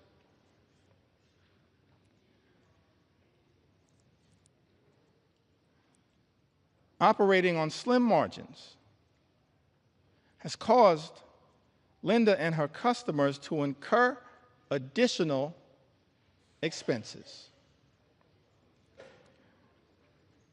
Linda tells us, Mr. Speaker, everything was going really well until the tariffs. And now she worries the business will go bankrupt and be forced to close if the tariffs stay in place. How is it that we're living in America where President Trump, Mr. Speaker, and House Republicans promised to address the high cost of living in the United States, promised to lower costs on day one. But costs aren't going down, they're going up. And as a result of these Trump tariffs, are now at risk of experiencing thousands of dollars per year in additional costs. And there is nothing in this one big ugly bill that is going to meaningfully make the lives of everyday Americans, of hardworking American taxpayers, of working class folks, of middle class folks, of all those Americans who aspire to be part of the middle class, of the poor and the sick and the afflicted. Nothing in Donald Trump's one big ugly bill that will meaningfully make their life more affordable. An all-out assault on the economy. We're dealing with an all-out assault on health care, on Medicaid, on the Affordable Care Act, on the Children's Health Insurance Program. All-out assault on the care, Mr. Speaker, being provided by Planned Parenthood, the medical care being provided by Planned Parenthood that is jeopardized in this very bill. All-out assault on hungry children, on hungry veterans, and on hungry seniors, millions of people who will lose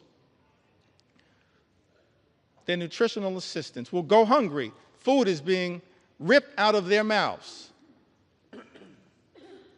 by this one big, ugly bill, Mr. Speaker, that so many of my Republican colleagues seem prepared to support, notwithstanding their prior statements on the record to the contrary. All-out assault on veterans. An all-out assault represented in this bill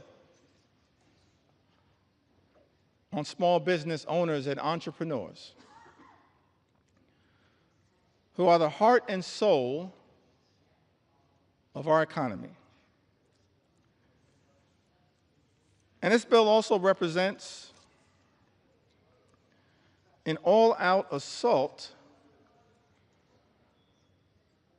on law-abiding immigrant families. And Mr. Speaker, we are going to tell their stories as well. We're going to tell their stories. We're going to tell their stories. Because what's happening in this country, an all-out assault on law-abiding immigrant families, is unconscionable, unacceptable, and it's un-American. Because this is a country that should continue to pride itself as a nation anchored in the rule of law, and at the same time, a nation anchored in our journey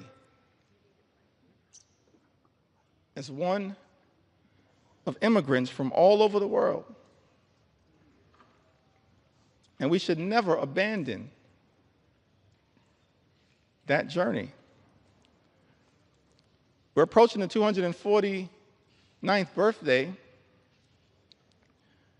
of this great country, this exceptional country. And I believe, and we can go directly, if necessary, Mr. Speaker, to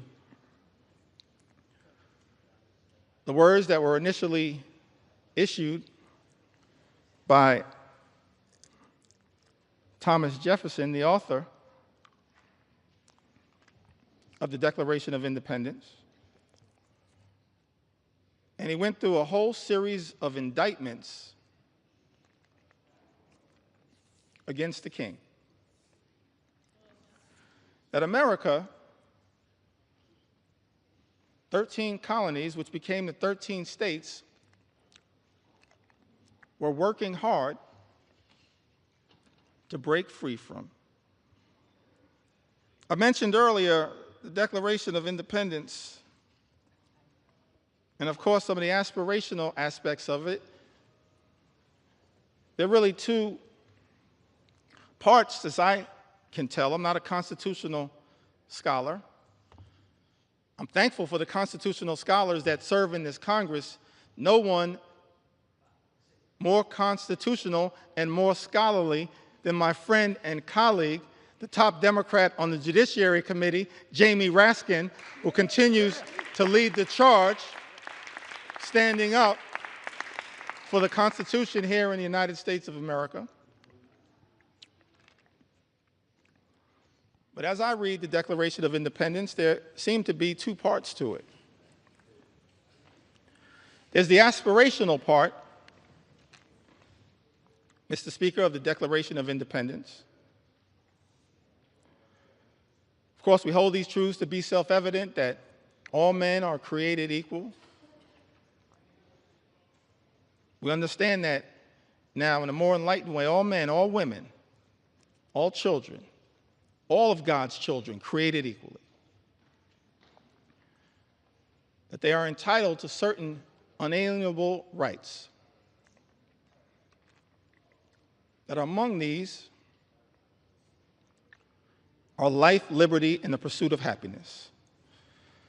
And so we spent a little time talking about what that could look like, our commitment to bringing about the American dream, the good life for every single person in this country, everybody. Work hard, play by the rules. You should be able to afford the good life in the United States of America. That's what we're going to continue to work on. Bring the American dream to life, consistent with that aspirational part of the Declaration of Independence, the life, the liberty, and the pursuit of happiness. But then as far as I can tell, there was also a second interesting part of the Declaration. It was the indictment against the king. And I commend everyone in this chamber, all of the American people, who may be observing the proceedings in the House of Representatives, particularly as we approach July 4th, to read that Declaration of Independence. Perhaps I may even enter it into the record later on today. Because we're here, Mr. Speaker, to take our sweet time on behalf of the American people, to make sure as best we can, to cover all of the things that as Democrats we're fighting hard to defend during this extraordinary moment of assault directed at the American people as a result of this one big, ugly bill that will hurt everyday Americans in order to reward billionaires with massive tax breaks and then exploding the deficit and the debt in ways that will jeopardize the future of our children and our grandchildren. But the aspirational part of the Declaration of Independence, of course, that is often famously quoted. But then if you read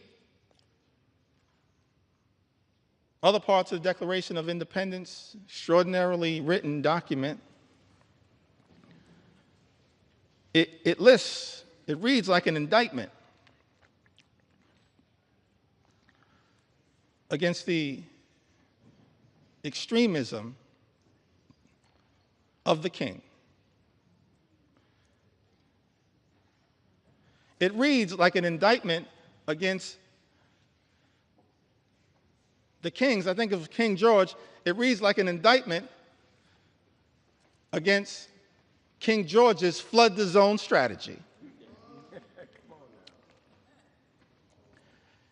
It reads like an indictment against King George's shock and awe strategy.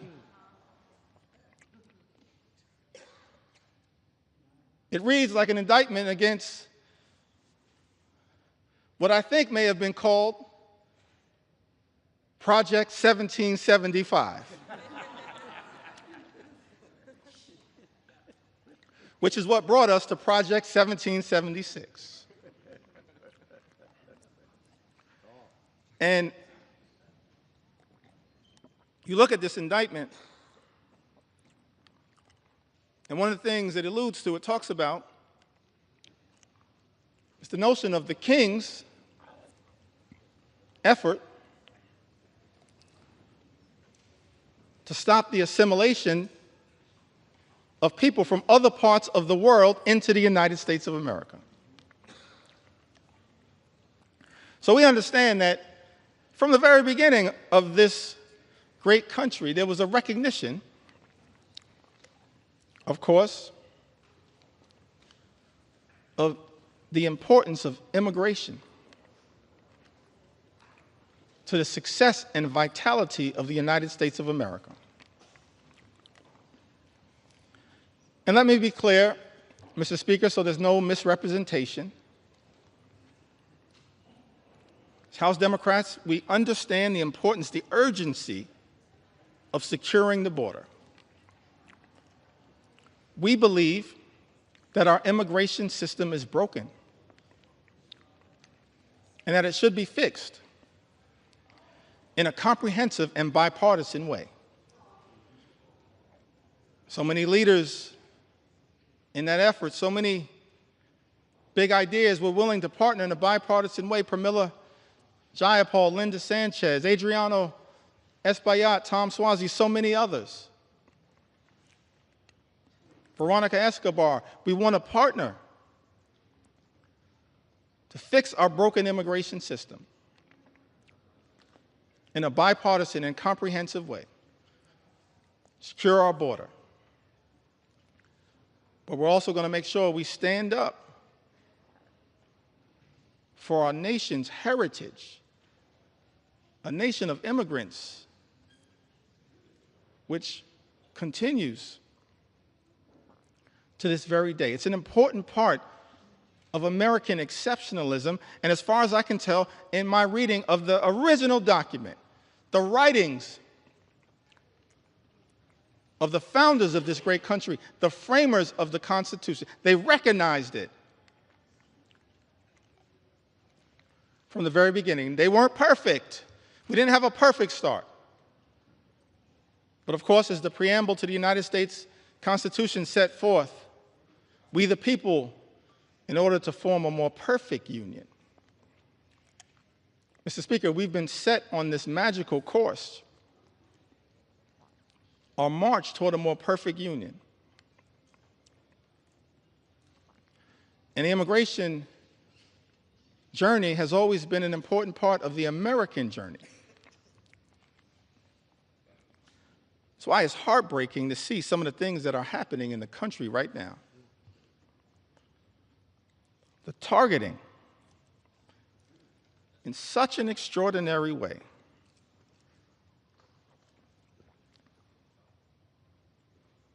of law-abiding immigrant families, including American citizens. How can this be in the United States of America? Some people who might suggest that we should stay away from these stories. No, I'm going to lean into this part of the American journey because we support our heritage as a nation of immigrants. And we're going to stand up for dreamers, stand up for farm workers, stand up for law-abiding immigrant families all across this country. U.S. citizen children have been deported, Mr. Speaker. Is this who we've become in the United States of America? How can this be? This is extraordinary. 2-year-old American named Manu Borges Santos was born in Fort Lauderdale, Florida, in September of 2022. February, she was taken into custody in Florida alongside her mother and father, both of whom were undocumented. And as a result of this situation, 2-year-old Manu was deported to Brazil. Because of the Trump administration, Manu, a U.S. citizen, only 2 years old, is now effectively stateless. Manu is not a citizen or resident of Brazil. It's a 2-year-old girl, an American citizen.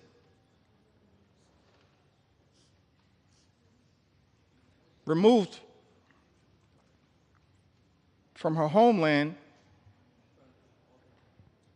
but can't get legal status in her parents' ancestral home.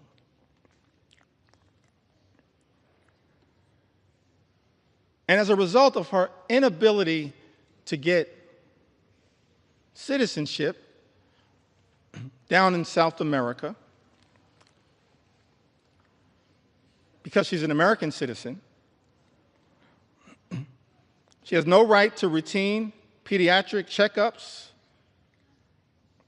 even though Brazil has a public health system, cannot easily enroll in daycare, and finds herself in an untenable situation. I think we are better than this. We've got to find a better way, because I thought this administration promised, Mr. Speaker, to target violent felons,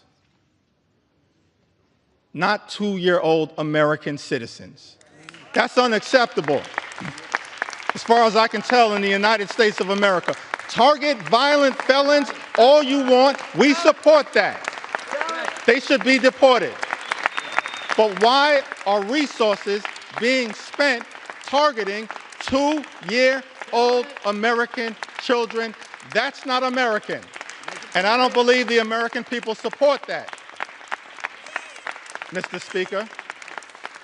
That's not what this country should be all about. Manu wasn't the only one. The only American citizen who's been targeted by the deportation machine, a deportation machine that will be unleashed on steroids by this one big ugly bill. We know that, in fact, is the case. That's not hyperbole. It's not a hypothetical. It's not hype. J.D. Vance told us the other day, don't worry about the cuts to Medicaid.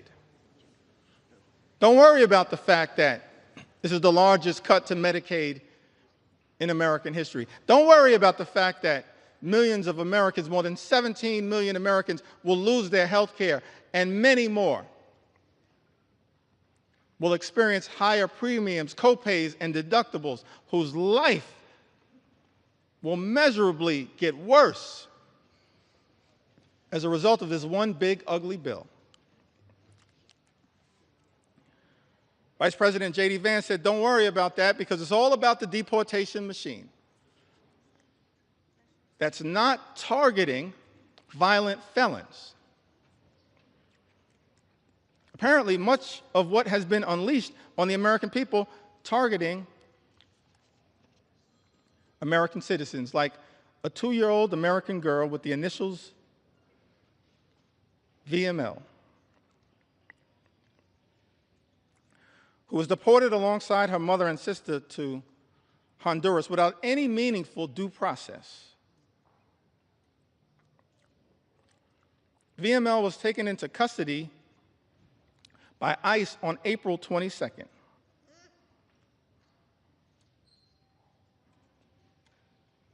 April 22nd happens to be the birthday of my mom. I love you, Miss Lanita Jeffries. If you're watching right now, I love you. My younger brother and I, we thank you for what you did, for your sacrifice in raising us, trying to be the best citizens that we can be. VML was taken into custody by ICE on April 22nd while attending a routine check-in at a New Orleans immigration office with her mother. VML's undocumented mother had no criminal history. And had she been allowed due process, they could have contested the removal.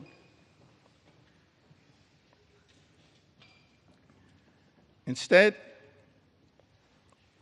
this 2-year-old American citizen was never given a chance to exercise her rights by the Trump administration. That is not who we are. We are better than this in the United States of America.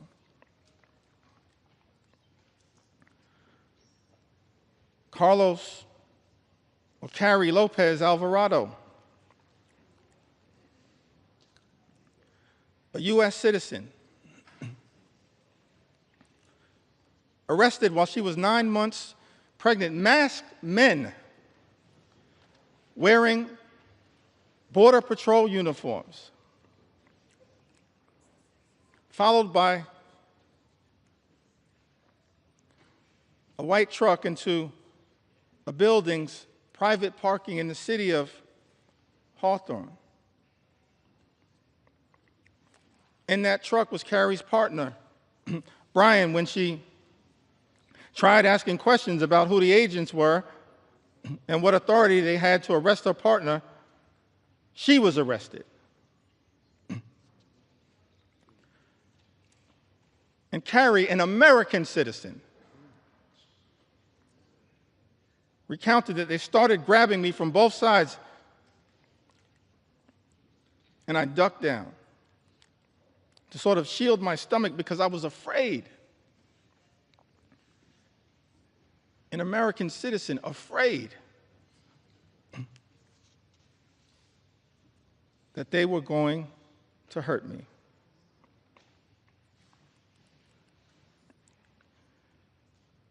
She told them her due date. She was 9 months pregnant.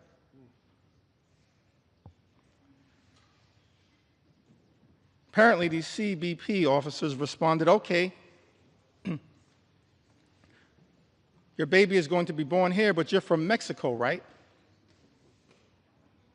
They were wrong. They were detaining an American citizen. This is what has been unleashed on the American people. One last story that I feel compelled to share on this issue. Mr. Speaker, I still got some ground to cover. Take your time. Take your time. On a few other issues of importance to the American people, but one last story that I think needs to be shared, Mr. Speaker, in connection with this issue. This received some attention, some notoriety. Americans were horrified, should be horrified. All of us should be horrified. I'll never forget the journey that we were originally on. Set forth, spoken to by the founders of this country. E pluribus unum, out of many, one. How can we forget that at this moment in time? One last story in this area that I feel compelled to share, Mr. Speaker. Story of Narciso Barranco, 48-year-old undocumented landscaper who has been in the United States since the 1990s and has no criminal record.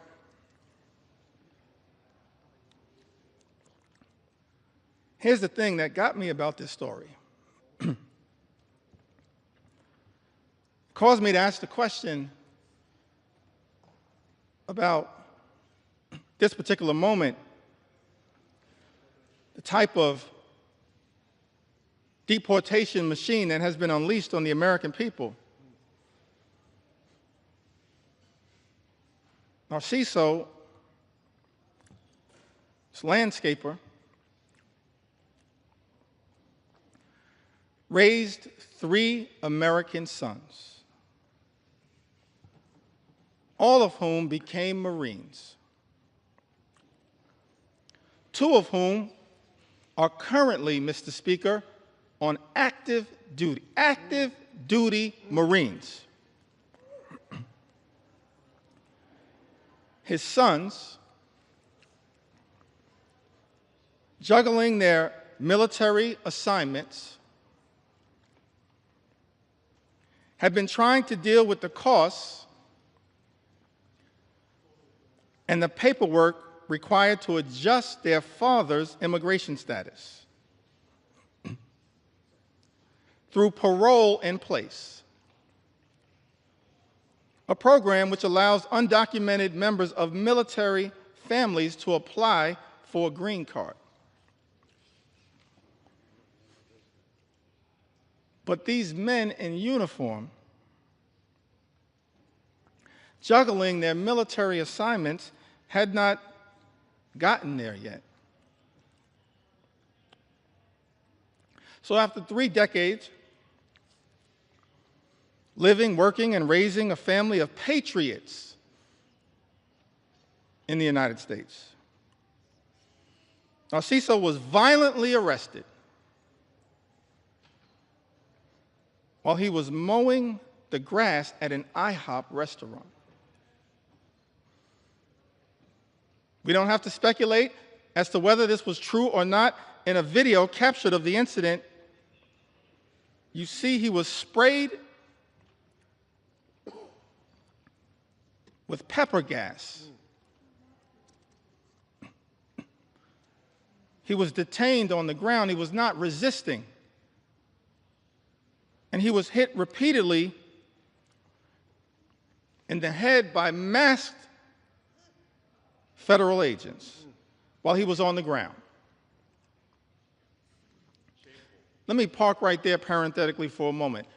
Seems to me that every other law enforcement professional in the United States of America has to disclose their identity in a way that is identifiable. These masks need to come down. They need to come down. They need to come down. These agents should just be held to the same set of standards as every other law enforcement officer in the United States of America. And if you don't understand the righteousness of that position, just study the case of Narciso. His oldest son, a Marine veteran, said in an interview, what we weren't prepared for and didn't prep him for was these guys attacking him. We never expected anything like that. We expected these guys to act professionally.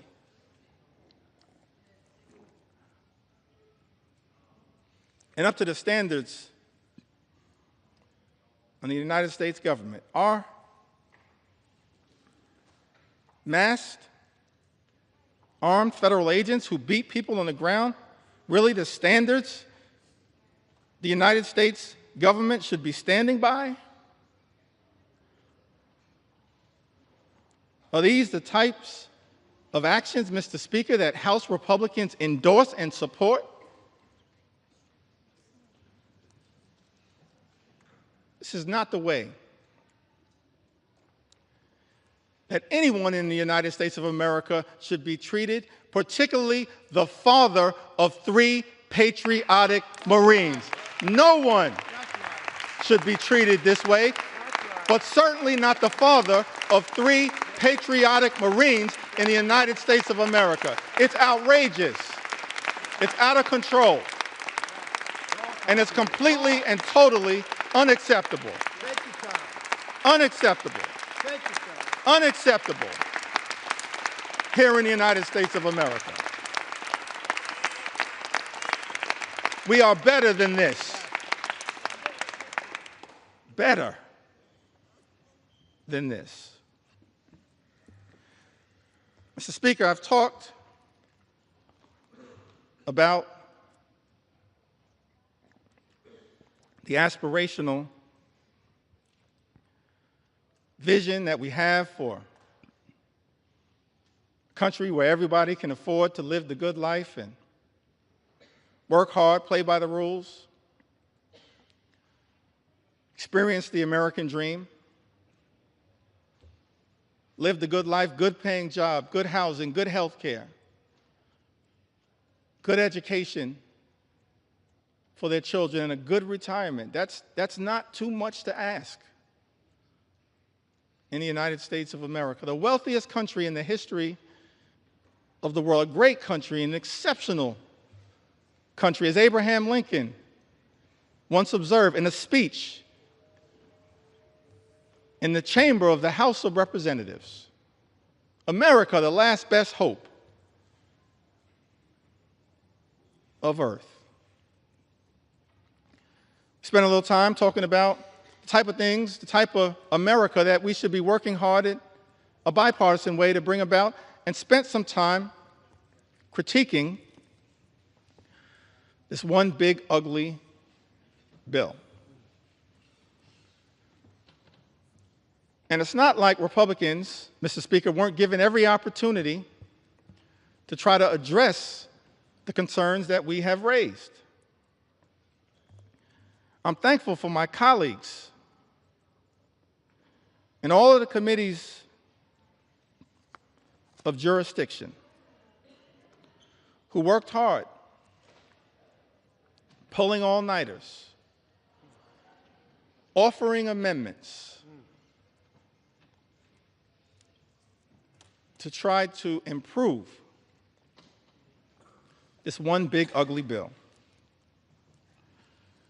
We've actually introduced throughout this process, Mr. Speaker, hundreds of amendments. Just yesterday before the Rules Committee, hundreds of amendments. And before that, in late May, when the initial bill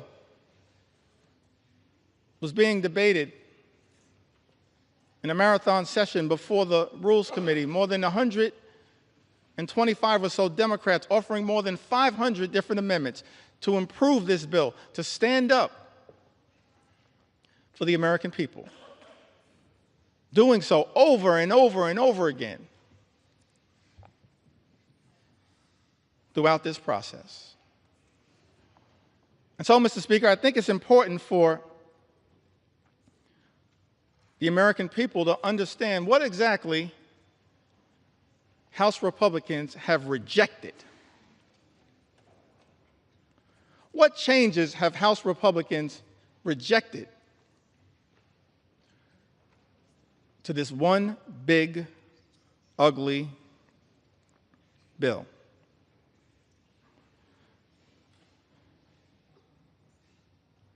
We repeatedly tried to offer an amendment, both in rules and on the House floor on behalf of the American people, to strike every single provision that would cause the largest cuts to health care and food assistance in history, which will result in 17 million people or more losing health coverage and jeopardizing nutritional benefits for about 42 million Americans who might otherwise go hungry. Republicans voted down that amendment.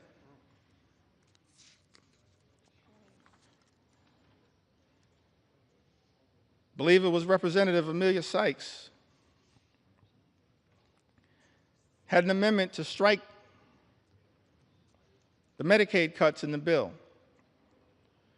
to prevent millions of people from losing their health insurance and to stop hospitals and nursing homes from shutting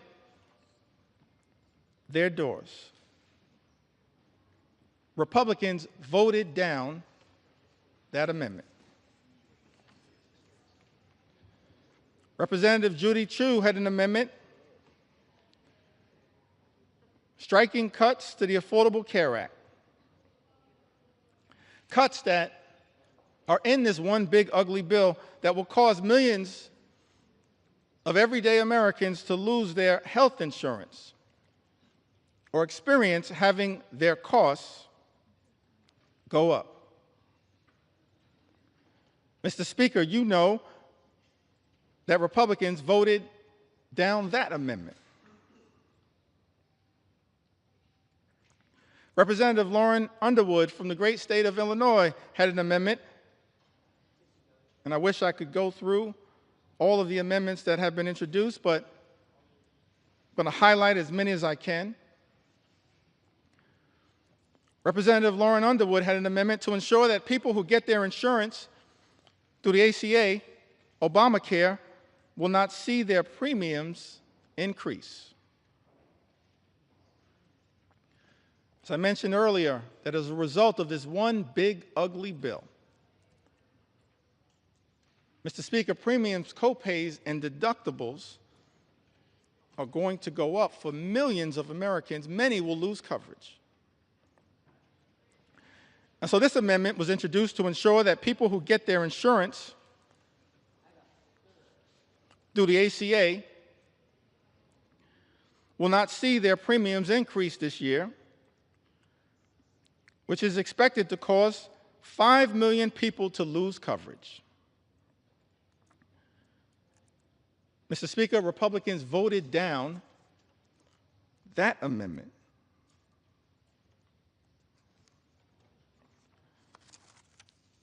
Representative Kelly Morrison had an amendment that strikes the defunding of Planned Parenthood, which provides access to life-saving cancer screenings and reproductive health care. Now, last year, Republicans, Mr. Speaker, promised that reproductive health care, reproductive freedom was a state issue. President Trump promised that reproductive health care, reproductive freedom was a state issue. And yet in this bill, there's a backdoor attack on reproductive freedom by targeting health care, preventative health care, that Planned Parenthood provides to millions of people all across this country. Representative Kelly Morrison had an amendment that strikes the defunding of Planned Parenthood, which provides access to life-saving cancer screenings along with reproductive health care. Republicans voted that down. Let me pause there parenthetically just to make one observation on this issue of reproductive freedom. What we're seeing right now in the House of Representatives, Mr. Speaker, Republicans unleashing a march toward a nationwide abortion ban. That's what's going on right now. What does this provision have to do with making life more affordable for everyday Americans? Nothing. This is all part of a right-wing ideological extreme effort to undermine reproductive freedom in the United States of America. Let me make something clear, Mr. Speaker. House Democrats believe in a woman's freedom to make her own reproductive health care decisions, a decision that should be between a woman, her family, her faith, and her doctors. That's it, period, full stop. And we will continue to fight for reproductive freedom in the United States of America. And we will not rest, Mr. Speaker, until the Women's Health Protection Act becomes the law of the land here in the United States of America. Big difference between us and them. Big difference.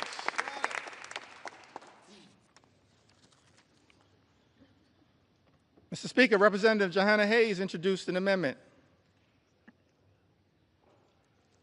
to strike all provisions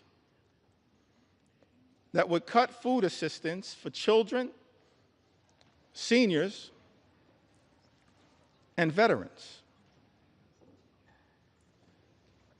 Republicans voted that down. How cruel.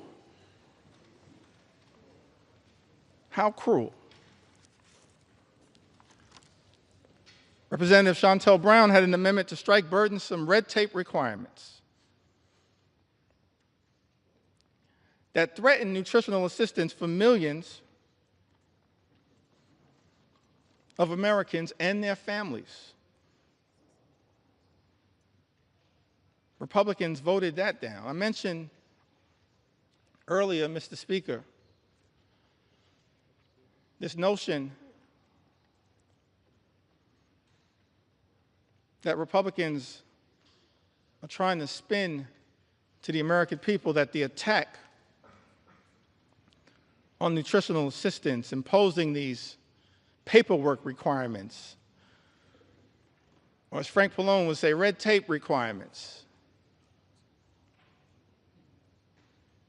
that's all about waste, fraud, and abuse.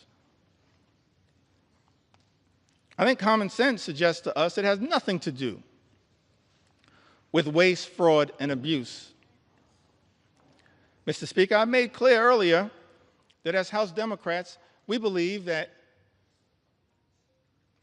as custodians of taxpayer dollars, we need to make sure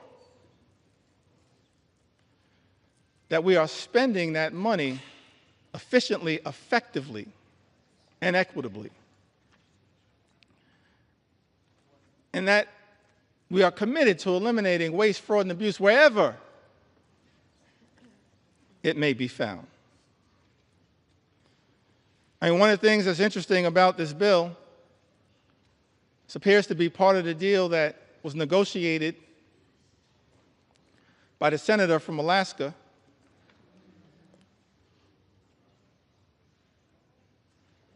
is that the states apparently that have the highest error rates with respect to supplemental nutritional assistance are shielded from the initial impact of the nutritional assistance cuts. Let's think about that for a moment. How can it be that Republicans, Mr. Speaker, are claiming that this bill has anything to do with waste, fraud, and abuse, and yet the states with the highest error rate, as Republicans during the Rules Committee acknowledged under questioning from Jim McGovern and Mary Gay Scanlon and Joe Neguse and Teresa Leger Fernandez, acknowledged that the states with the highest error rates actually shielded from the initial impact of the cuts to supplemental nutritional assistance. Angie Craig pointed this out. It exposes, in my view, the lie being told, Mr. Speaker, by some in this town that this effort, this one big, ugly bill, is somehow about combating waste, fraud, and abuse. One of the reasons why we know common sense dictates that this one big, ugly bill has nothing to do with meaningfully going after waste, fraud, and abuse is that, on average, SNAP beneficiaries receive $6 per day to try to help them not go hungry, to try to make sure that veterans and children and seniors don't go hungry. Mr. Speaker, I think it's important for the American people to process. That's what SNAP on average provides, $6 per day. At the same time, Elon Musk, his federal contracts, as we understand it, amount to $8 million per day. Mr. Speaker, if Republicans were really serious about targeting waste, fraud, and abuse in the United States of America, start there. $8 million per day. Start right there. Don't take it Don't rip it from the mouths of children, seniors, or veterans. If Republicans were really serious about targeting waste, fraud, and abuse, start right there with Elon Musk. And we'll join you. We'll welcome you into the warm embrace of the House Democratic Caucus to target waste, fraud, and abuse. Start right there. You can start right there, Mr. Speaker. Start right there. Ranking members Jim McGovern and Bobby Scott had an amendment, Mr. Speaker, to prohibit the bill from going into effect unless cuts to Medicaid and SNAP would not result in fewer families being eligible for free school meals. Mr. Speaker, as you know, Republicans voted down that amendment. We can't find a way to stand up for school meals, for school breakfast, for school lunch. That's just cruel.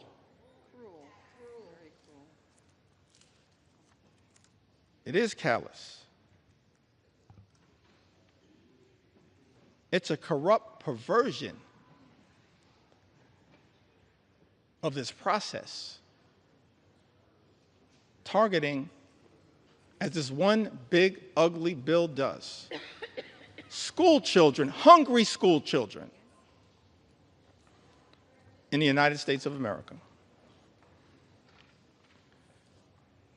Speaker, Representative Mike Thompson had an amendment that would have ensured Americans would not see their energy costs go up,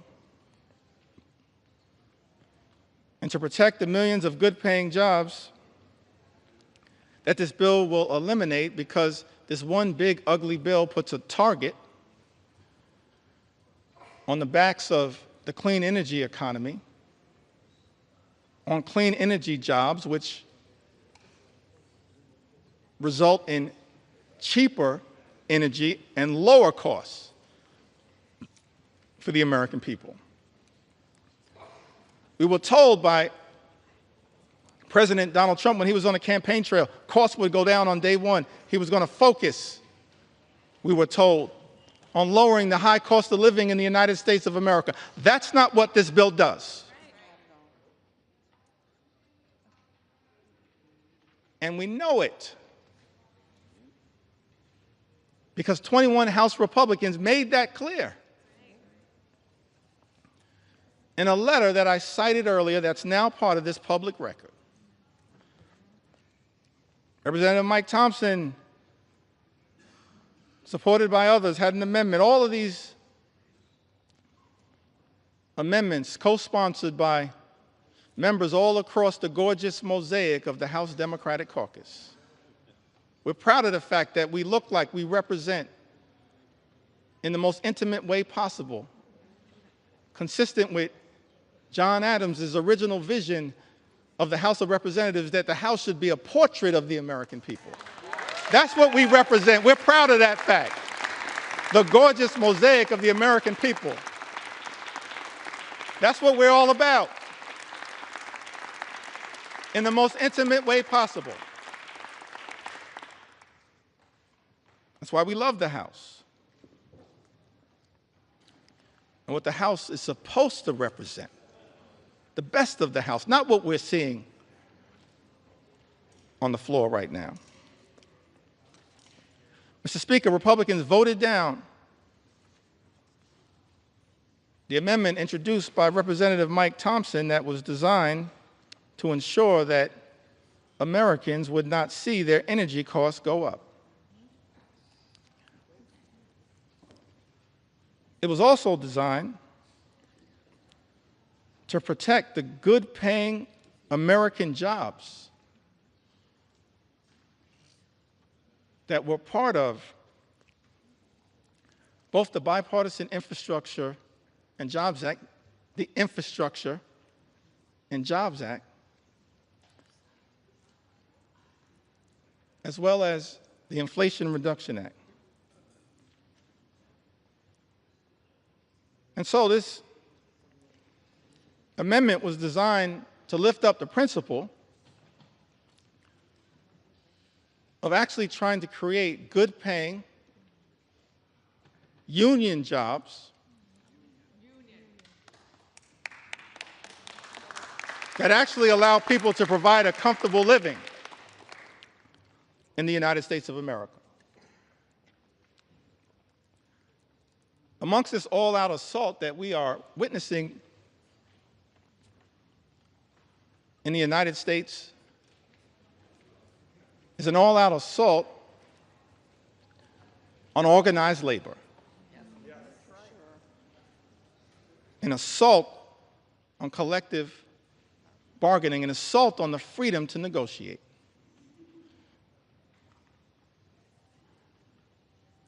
What's the difference, Mr. Speaker, between us and our colleagues on the other side of the aisle?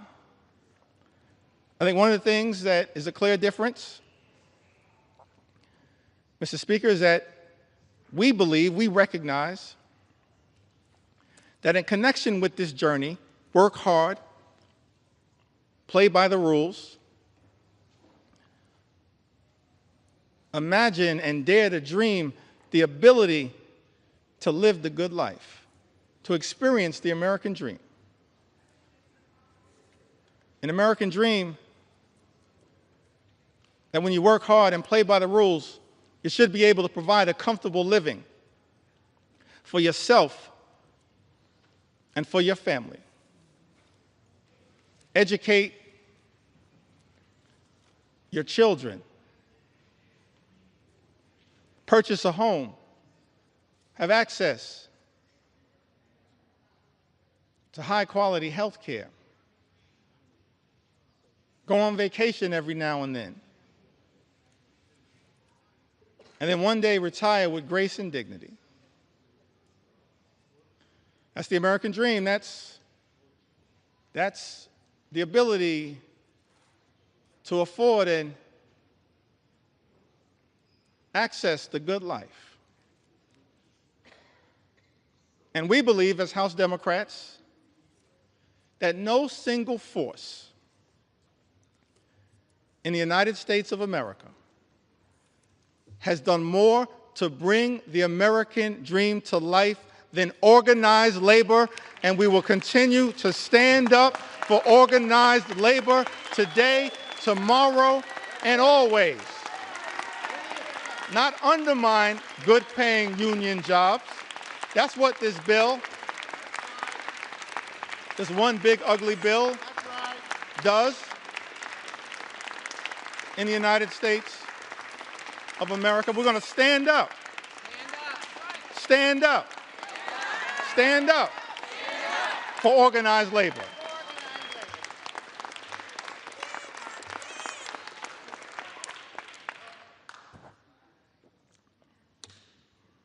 This is personal to me. My parents, Marlon Jeffries, Lanita Jeffries, they raised us, my younger brother Hassan and I, they raised us in a working class union household. I'm thankful for that. We were raised in central Brooklyn. Now, my mom grew up in Connecticut. And I mentioned that must be Johanna Hayes.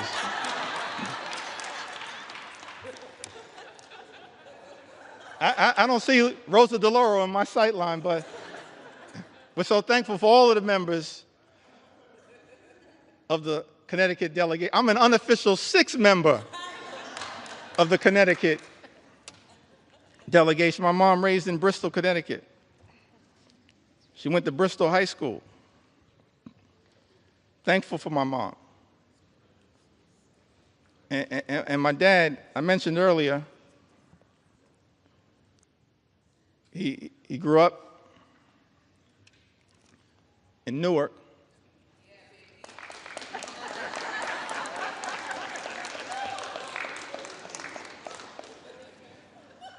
That must be LaMonica McIver. I grew up in Brick City.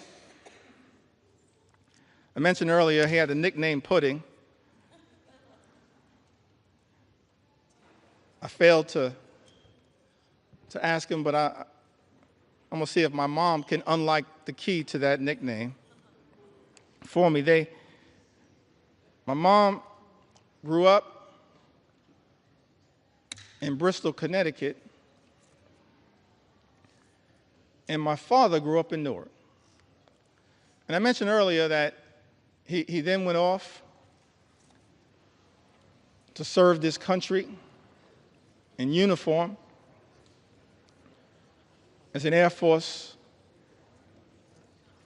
member, served in Germany during the Cold War.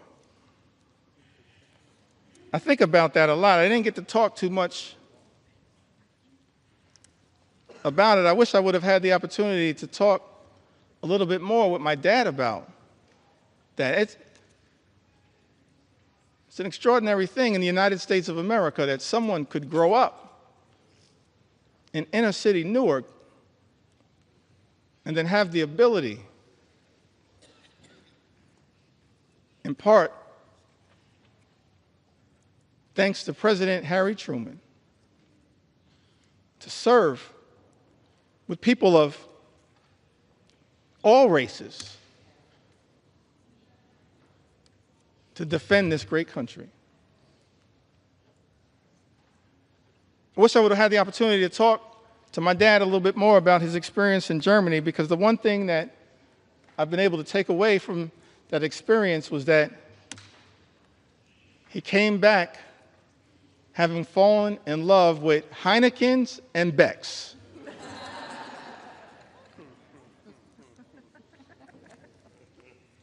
But he came back after serving this country, Mr. Speaker, in uniform, as so many men and women do right now in uniform. And let me make clear, we're so thankful, we're so appreciative of the courage of the men and women in uniform who serve in the United States military, and we will always stand behind you. We thank you for your service, your patriotism, your courage, your heroism, and your sacrifice, lifting up the freedom that is America. You are not suckers, you are heroes. You're not suckers, you're heroes.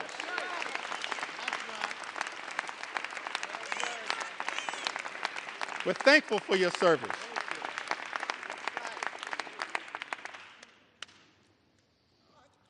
The men and women, no better hype person than Frederica Wilson.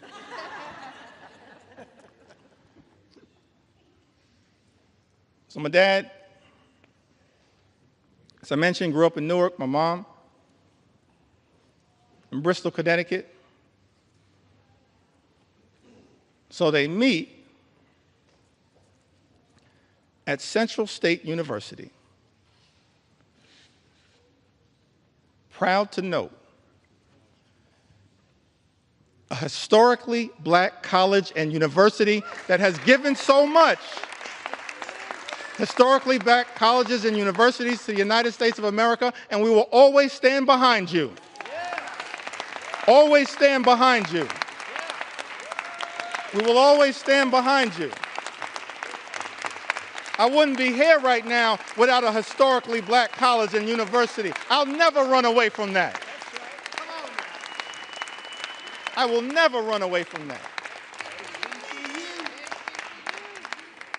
And we're proud of the fact, we can check the record, proud of the fact that over the last few years prior to this administration, historic investment in Hispanic serving institutions, in historically black colleges and universities, in higher education.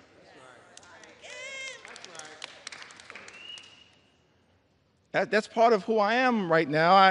I don't know if I'll have time to tell the story of my grandmother. Maybe I will.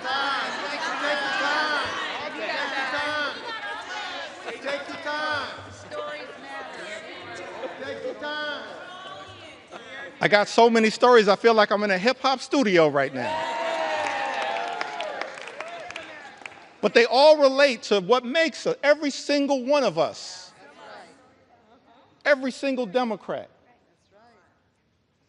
have a story to tell. A story to tell. Brooklyn will get that. Every single one of us have a story to tell.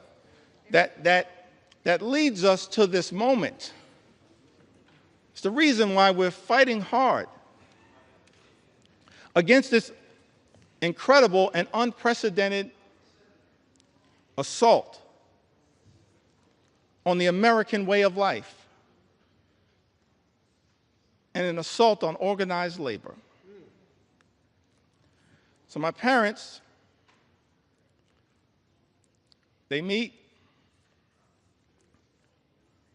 Central State University, and Dad would tell us, my younger brother and I, that it was love at first sight. But apparently my mom said, not so fast. But it worked out. I'm thankful for that. They met at Central State University. And so, of course, I mentioned that mom from Connecticut, father from New Jersey. Why was it that we grew up in New York City? Apparently, they compromised and moved to Brooklyn. And so I'm raised in Brooklyn, New York. Working class neighborhood. In the middle of the crack cocaine epidemic. Dangerous times in New York City. In a union household, proud that I grew up in the Cornerstone Baptist Church, still a member of the Cornerstone Baptist Church. Grew up in this union household. And Mr. Speaker, I land on that moment, and every single one of us as House Democrats have a similar story to tell about why in our heart, in our soul, in our essence, in our experience, we're so horrified by the attacks on organized labor. Because we understand the importance of what organized labor has meant to the American journey. My mom and dad were both public servants throughout their entire lives. My mom worked for 45 years, DC 37, for the city of New York. My dad, he worked for 30 years. He was a member of the Public Employees Foundation. He was a substance abuse social worker dealing with addiction.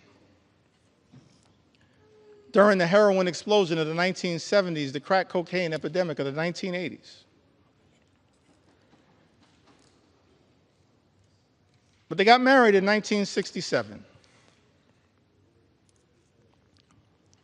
And they were newlyweds. And many people familiar with the history of the labor movement, particularly in New York City, know that in 1967, the Social Service Employees Union, which they both belonged to at the time, famously went on strike for better pay, better health care, better working conditions, and most importantly, better service to the clients that they served. And I've thought about that fact. They were newlyweds. A few months in, and they had to make a decision. When the Social Service Employees Union went out on strike, whether they would cross the picket line, because it was unclear, perhaps, how they would pay for food and rent and clothing as newlyweds in a new city. Or, Mr. Speaker, were they going to stand in solidarity with their union brothers and sisters? I'm so thankful, Mr. Speaker, when I learned that my parents made that decision to stand on that picket line for as long as it took in solidarity with their union brothers and sisters. That's part of our DNA. That's part of why we fight so hard. We can all trace a similar story. An inheritance from our parents and our grandparents. All of us have that kind of story to tell.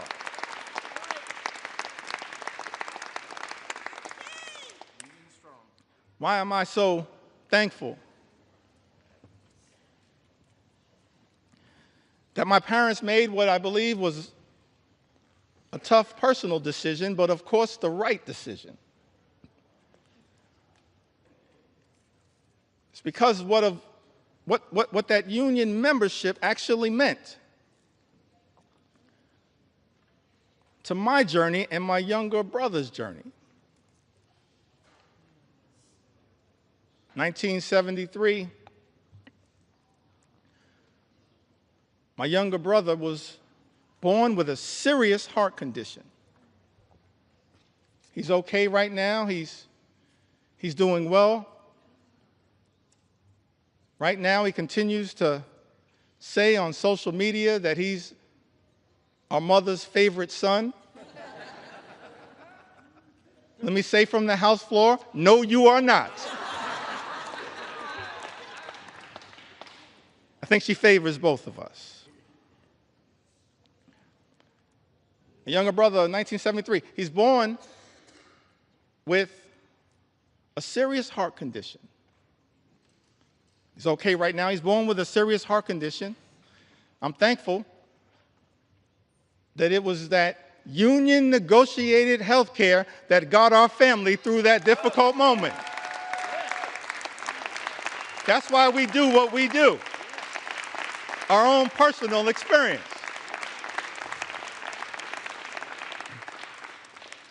And then in the early 80s, my parents, modest living. Neither of them, even at the tail end of decades-long careers, ever made more than $50,000. Modest living. But in the early 80s in Crown Heights, rough neighborhood, central Brooklyn, they bought their first and only home. They were able to buy that home the home that my younger brother Hassan and I were raised in, because of that union negotiated salary, and pay off the mortgage down to zero because of that union negotiated salary. This is personal to us, our own journey. And lastly,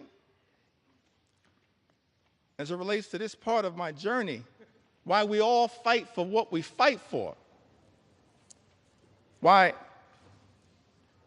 we stood behind Mike Thompson's amendment to protect good-paying union jobs. I went to college. I went to Binghamton University.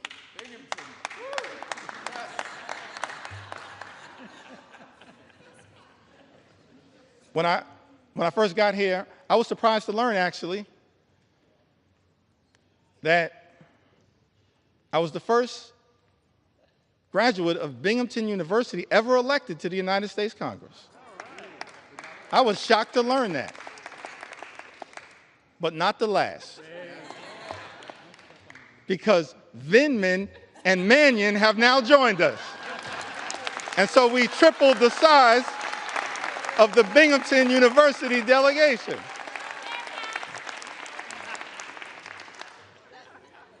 It's part of the reason why we stand up for higher education and public education. That's our own experience. So I graduated from Binghamton University.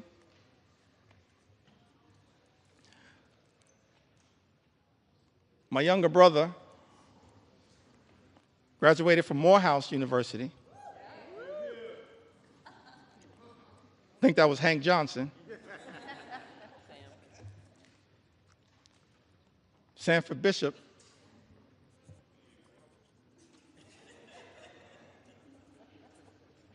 Graduated from Morehouse. I graduated from Binghamton University. And somehow, we managed to graduate from college without owing anything. And for the life of me, I couldn't figure out how. Because as I mentioned, my mom, my dad, they just earned a modest living all throughout their careers. So one day I had a conversation with my mom and I was trying to figure it out. How did you pull that off? She said, well, I wanted to make sure my two sons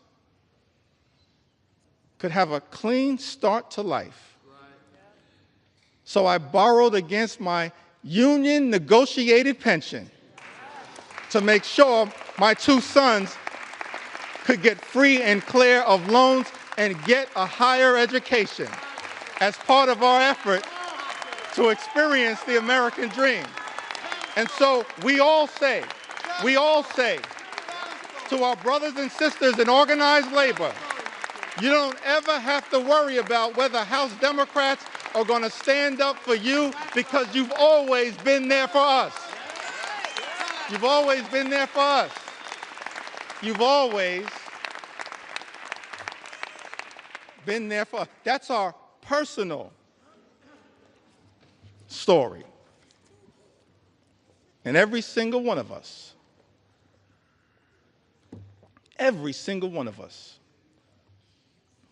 we do this work because we've lived a life of opportunity that this great country has provided to us.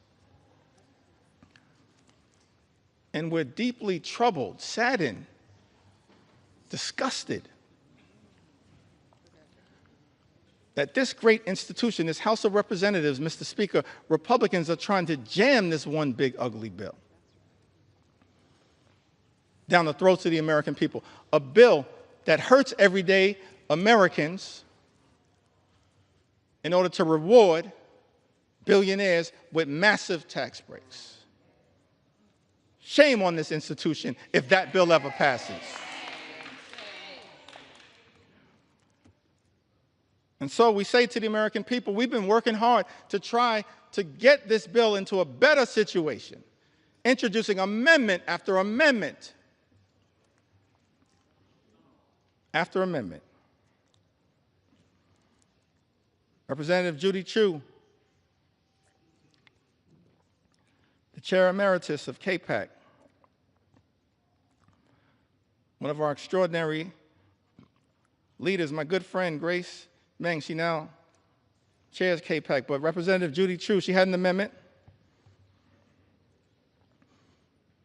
that no one earning more than $10 million per year receives a tax cut to prevent this reverse Robin Hood and the ballooning of the debt by $4 trillion. Mr. Speaker, you know, Republicans voted down that amendment.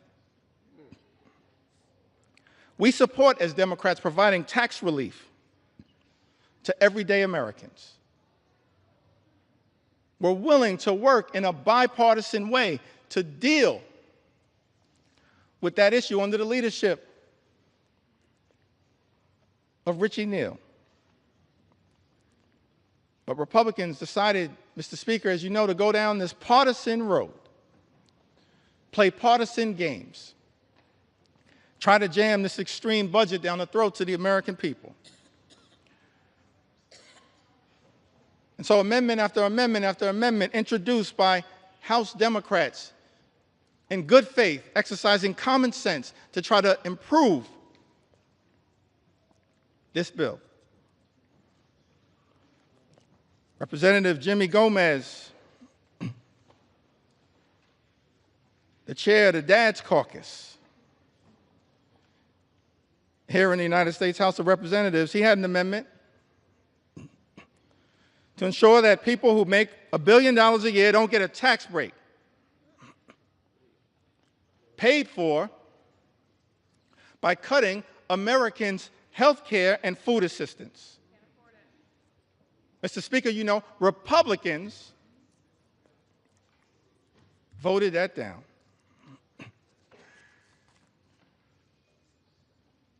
My good friend and classmate, Representative Susan DelBene, she had an amendment that would have made the child tax credit fully refundable. Susan DelBene, a great champion of the child tax credit. Let me also shout out a person that I believe is the mother of the enhanced and expanded child tax credit as well. The top Democrat on the Appropriations Committee, Rosa DeLauro. We're thankful for your leadership, Rosa.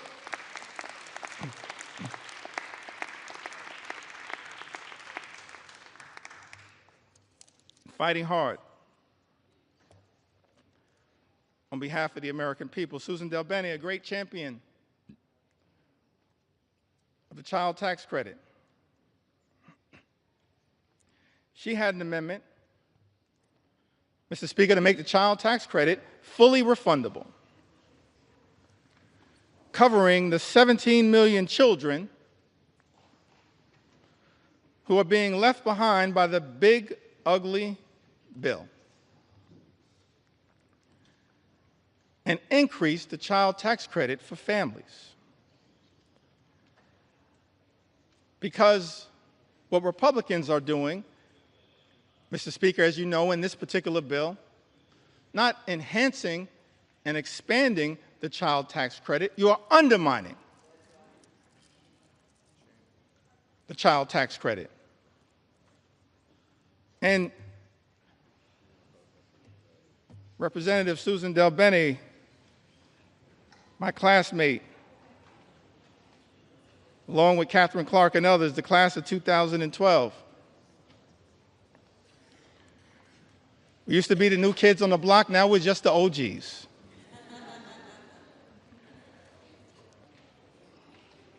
Susan Del Bene, she introduces this amendment, and Mr. Speaker, as you know, Republicans voted it down. Representative Laura Gillen had an amendment that dealt with this issue a little bit earlier. The new and permanent cap on state and local tax deduction. Representative Laura Gillen had an amendment to strike the new and permanent cap on SALT,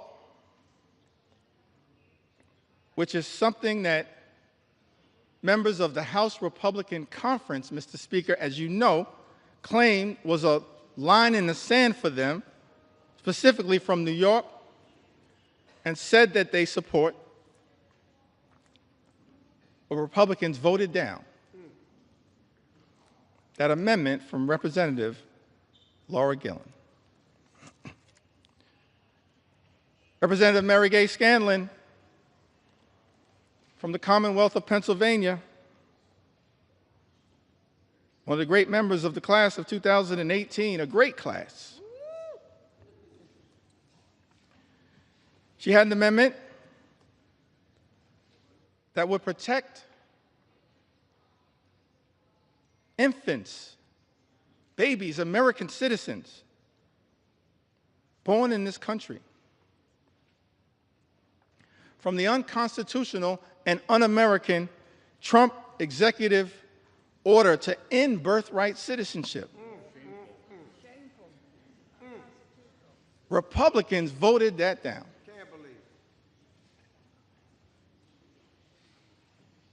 Let me make something clear. No matter what it takes, we're going to make sure as House Democrats we stand up for the principle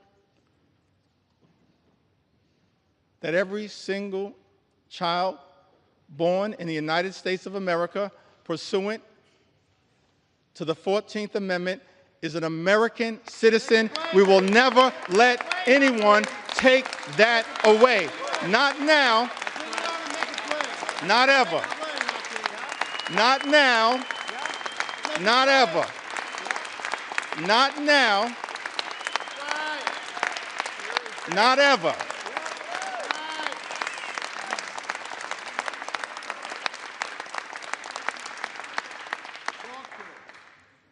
I think Mary Gay Scanlon, I'm appreciative of my big brother, Congressman Greg Meeks,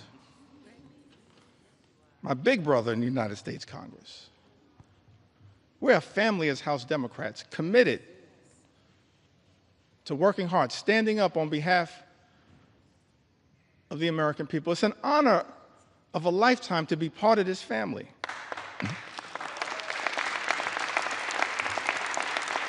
To stand on the shoulders of Nancy Pelosi and Steny Hoyer and Jim Clyburn.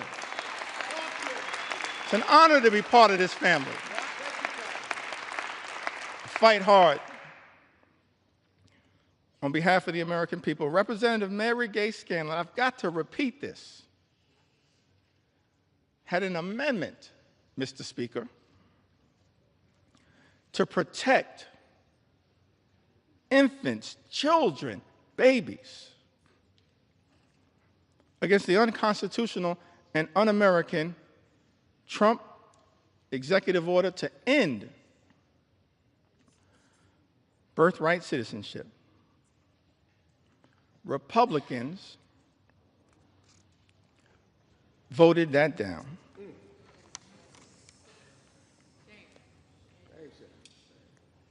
Representative Pramila Jayapal had an amendment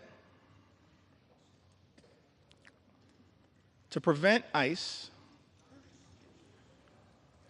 from deporting U.S. citizens. United States citizens, Mr. Speaker, that are being deported by the Trump administration. I documented some of that earlier today. We're happy to provide more examples. In fact, I'm happy to debate my colleague, Speaker Mike Johnson, on any of these issues, anytime, right here on the floor of the House of Representatives. I sent you that invitation. I sent you that invitation. I sent you that invitation months ago. I'm still waiting to get a response. We're not running from the American people. We're ready to debate any of these issues anytime, any place, particularly right here on the floor of the House of Representatives. Representative Pramila Jayapal, she had an amendment, Mr. Speaker, to prevent ICE from deporting U.S. citizens. Republicans voted that down.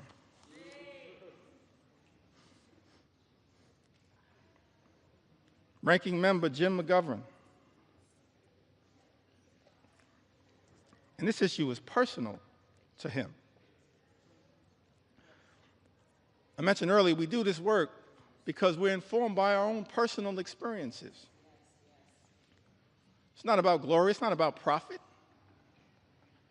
It's about improving the lives of the American people that we're privileged to represent. Jim McGovern, his wife Lisa, dealing with immense pain, immense personal tragedy, but fighting so hard on behalf of the American people. He had an amendment to restore the critical NIH research funding withheld by Donald Trump and Elon Musk to cure diseases like Alzheimer's and cancer, including pediatric cancer, childhood cancer. Mr. Speaker, you know Republicans voted that down.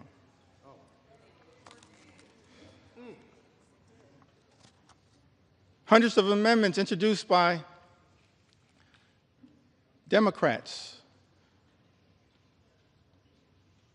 to try to deal with the cruelty and the callousness of Donald Trump's one big ugly bill. Many amendments were offered by Democrats, and Republicans chose not to make these amendments in order. In other words, just ignored them, dismissed their importance. Representative Debbie Wasserman Schultz and Gottheimer offered an amendment that adds a new requirement that the Secretary of HHS certify in writing that the reductions and rescissions made by this act will not affect cancer survivors currently on Medicaid or Medicare. Mr. Speaker, as you know, Republicans dismissed that amendment. Representative Houlihan and Representative Ramirez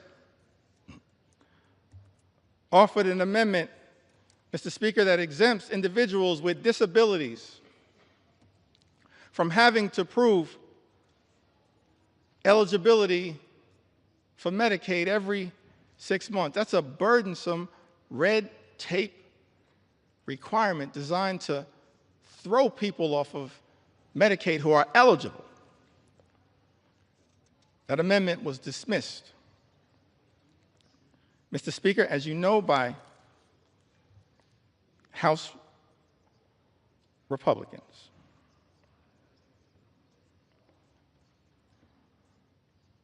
Representative Sarah McBride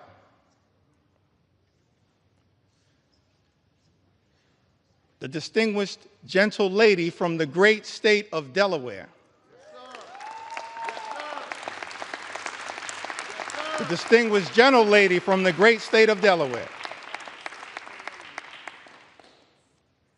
She offered an amendment that requires the CBO, the Congressional Budget Office, to certify provisions in this bill to make sure that those provisions will not reduce access to care or increase the cost of care for seniors who are duly eligible for Medicare and Medicaid. Mr. Speaker, as you know, Republicans dismissed that amendment. Representative Rob Menendez offered an amendment that the health provisions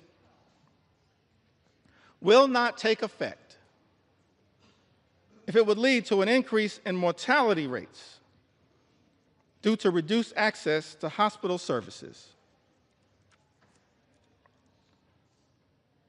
Mr. Speaker, as you know,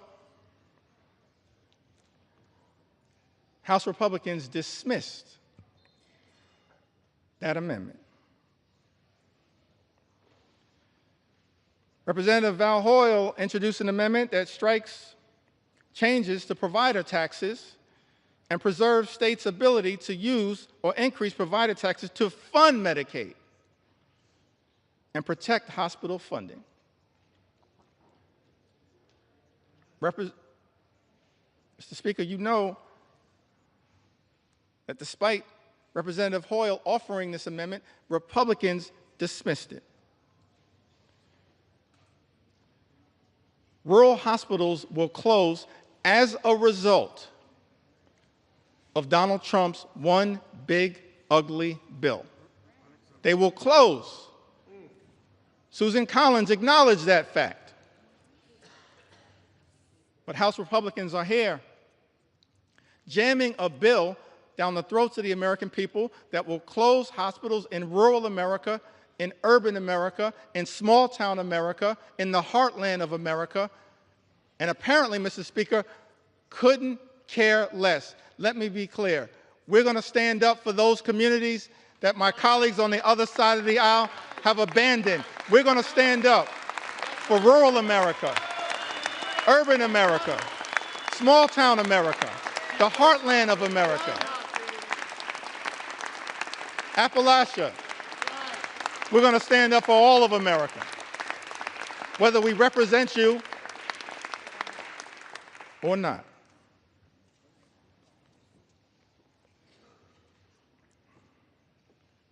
Representative Nanette Barragan, one of our co-chairs of Steering and Policy, along with Robin Kelly and DWS, she offered an amendment increasing the Hospital Stabilization Fund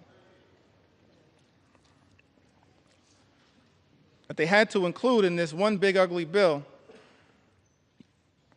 This amendment was designed to protect hospitals from closing and expand eligibility for safety net hospitals that we know exist all across America, in every corner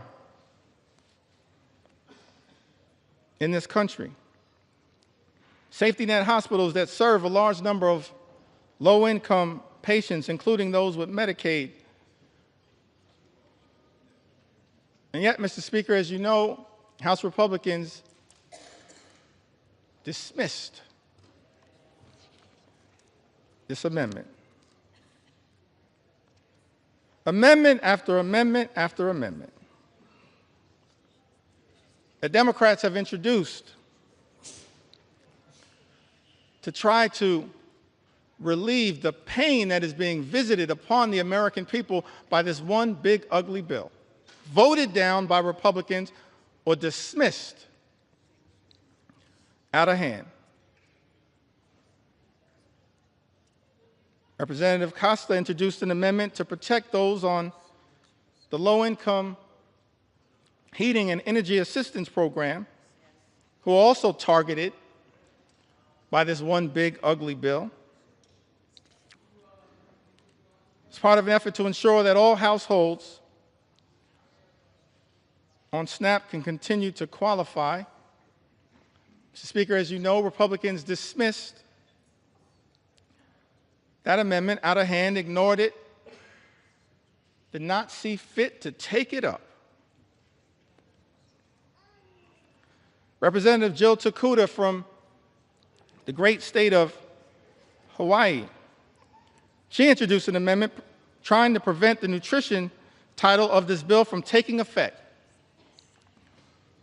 Against USDA can determine that the provisions of this one big ugly bill would not result in material economic harm to farmers, ranchers, and producers.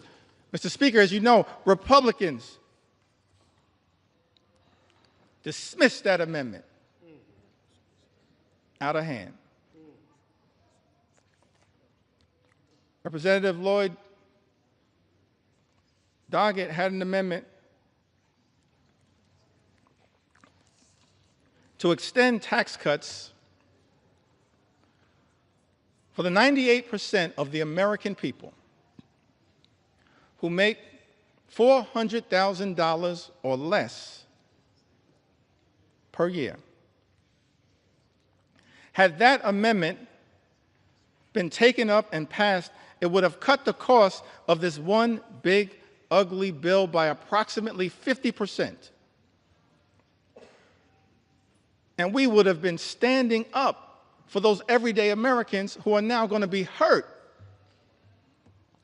by other provisions in this GOP tax scam, this disgusting abomination. Mr. Speaker, as you know, that amendment dismissed out of hand by the House Republican majority. Representative Seth Magaziner from the great state of Rhode Island. He's only in his second term. Somehow he's the dean of the delegation.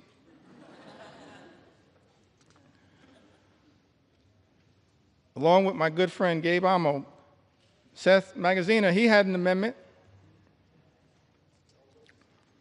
to provide a tax cut for the middle class, paid for by increasing taxes on the wealthiest here in this country. Taxes and a tax rate that had previously been at 39%, lowered by the original GOP tax scam in 2017. He had this amendment to provide a tax cut for middle-class Americans. Instead, Republicans are spending $1 trillion on massive tax breaks for the wealthiest amongst us. And that amendment was dismissed out of hand. Representative Stephen Horsford, who also came in the class of 2012, he had an amendment to make no tax on tips, which we support. But we support no tax on tips becoming a permanent part of the law, and that's not what this one big, ugly bill does. Tax breaks for billionaires, permanent. Tax breaks for everybody else expire. That's not the way to stand up for everyday Americans. That's extraordinary. Representative Stephen Horsford's amendments to make no tax on tips permanent and to close loopholes that are in this one big ugly bill. Dismissed out of hand. Amendments introduced by Ranking Member Huffman, Andrea Salinas, Dave Min, Emily Randall, and others, protecting public lands, dismissed out of hand. Amendments on energy introduced by members like Luz Rivas, dismissed out of hand. And I think I'll end this portion of my presentation. Mr. Speaker,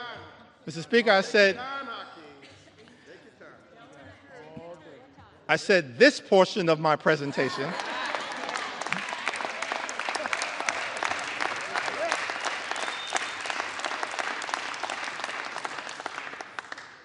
Still got a little more time. Donald Trump's deadline may be Independence Day. That ain't my deadline.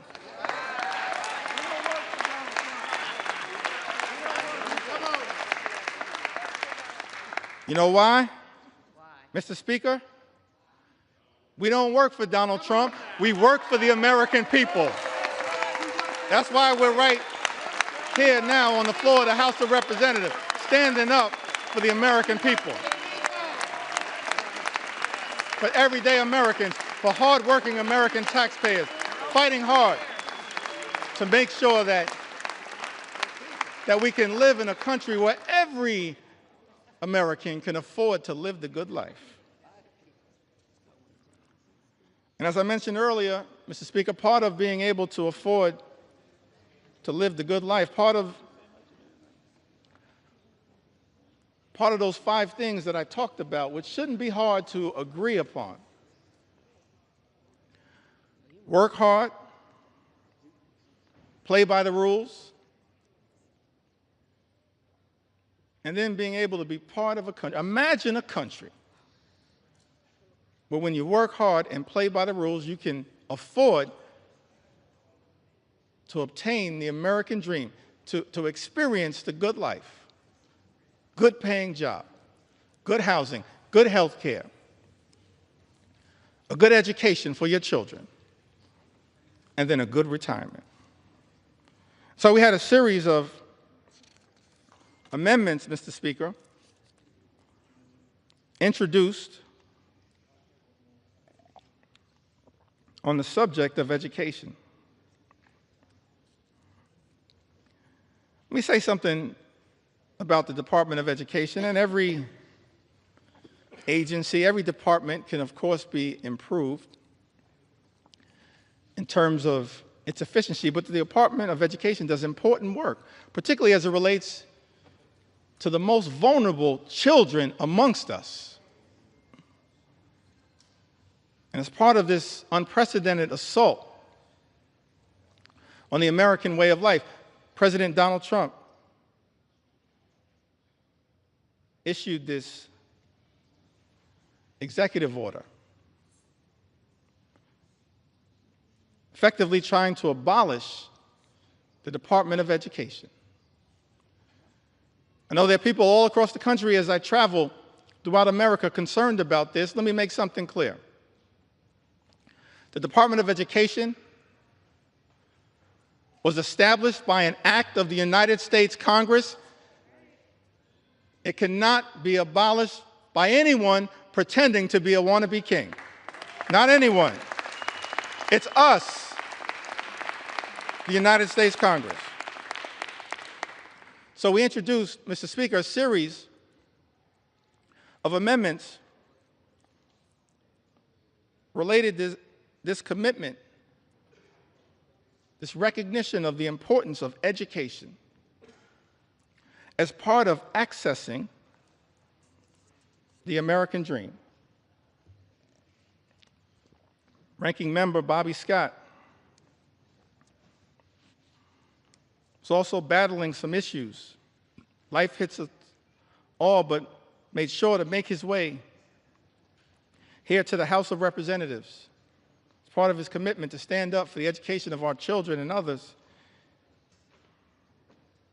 He had an amendment, Mr. Speaker, that strikes all of the extreme parts of the Committee on the Education and Workforce elements of this bill that make it harder for students to access high-quality education, jeopardizes child nutrition programs, and threatens financial student aid, all of which is being done recklessly, Mr. Speaker, by this one big, ugly bill. And as you know, Republicans chose to ignore this amendment, dismiss it out of hand. Representative Sarah Elfrith introduced an amendment to try to increase the amount that hard-working teachers and educators are able to deduct on qualified out-of-pocket classroom expenses. And that amendment was dismissed out of hand. Tax breaks for billionaires, Mr. Speaker, but Republicans have decided hardworking educators can't get an enhanced tax benefit for their out-of-pocket expenses. That's wrong, and as House Democrats, we will continue to stand behind the educators of the United States of America, the teachers in the United States of America, those to whom we entrust our most precious asset, our children. And House Republicans, Mr. Speaker, aren't standing up for educators, for the teachers of America. This is extraordinary. But we're going to continue to stand with our teachers and stand with our public schools all across the United States of America.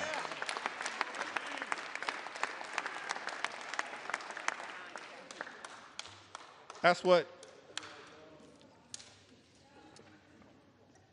House Democrats are going to continue to do. Representative Val Hoyle had an amendment to increase Pell Grant funding, Pell Grant awards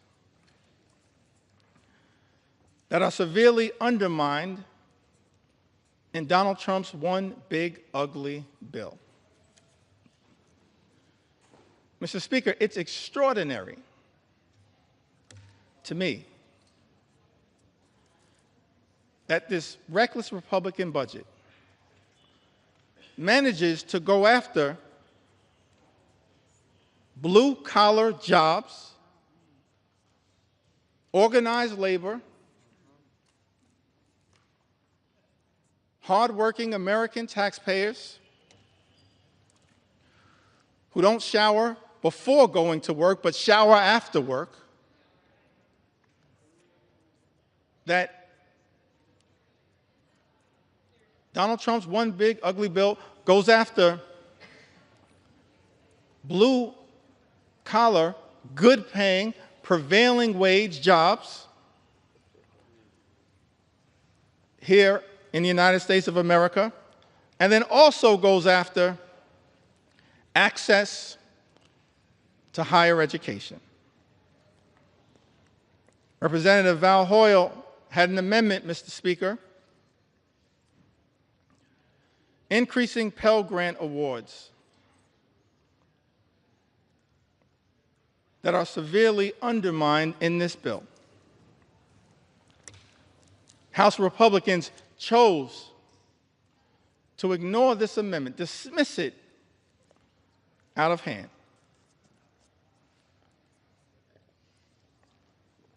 This is another one of those areas where our commitment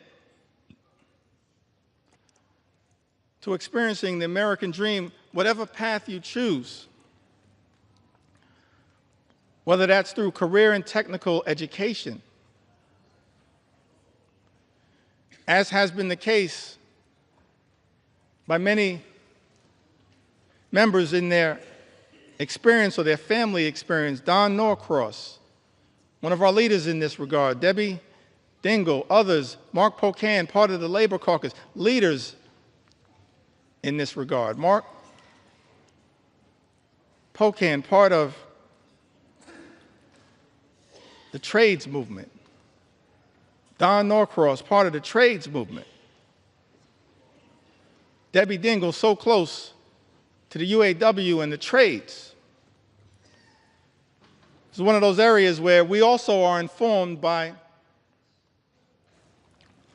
our personal experiences, why we find what is taking place, Mr. Speaker, in this one big, ugly bill so disgusting, these attacks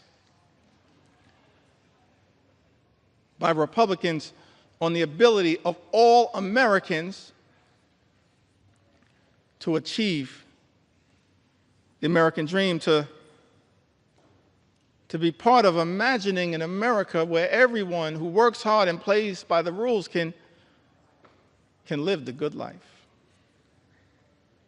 Higher education is not the entire solution, but it certainly is part of it.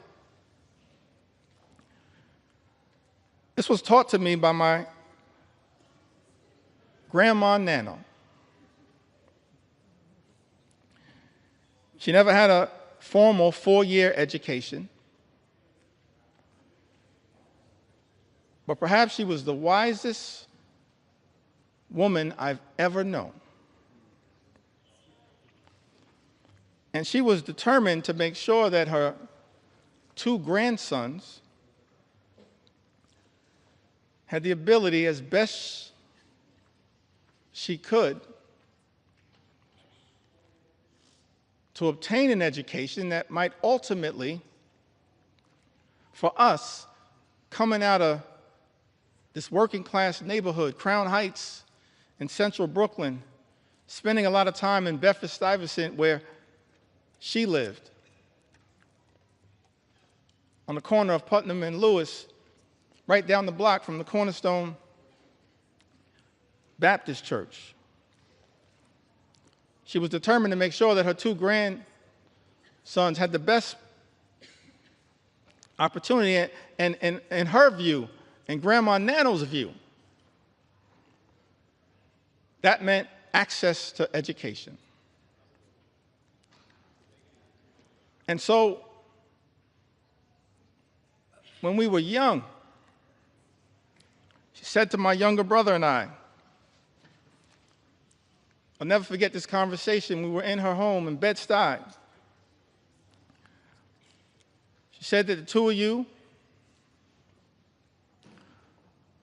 are going to go to elementary school and then you'll graduate, go to middle school and graduate, high school and graduate, college and graduate. And then she dreamed about us going to graduate school, get a law degree, a PhD, a medical degree, an MBA, some form of advanced education. We were like, Grandma, we're going to be in school our entire lives. And she was so committed to that journey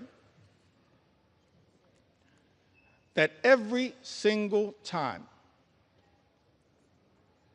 we graduated, this is a woman of modest means, she gave my younger brother and I, whoever was the graduate, $500 in cash. I still don't know where Nano got that money from.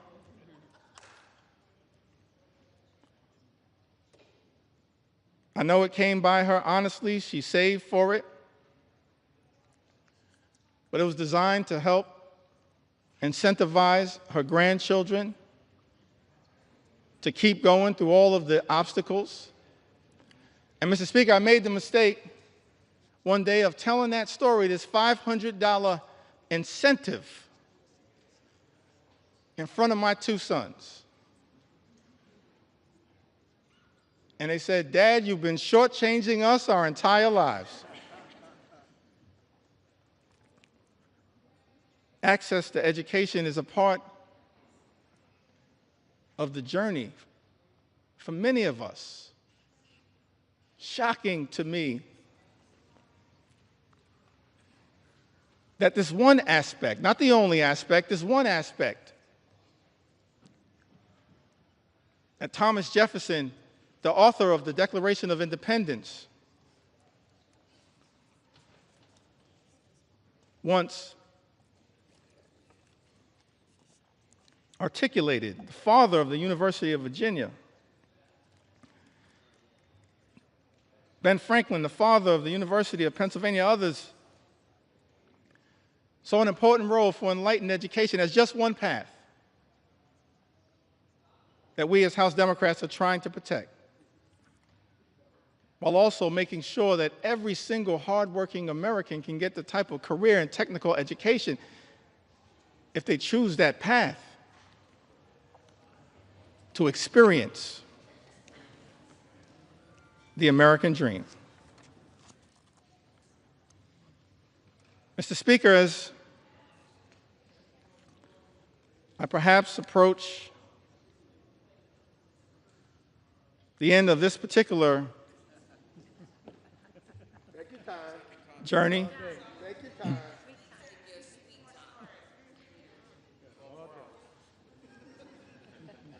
let me just reiterate that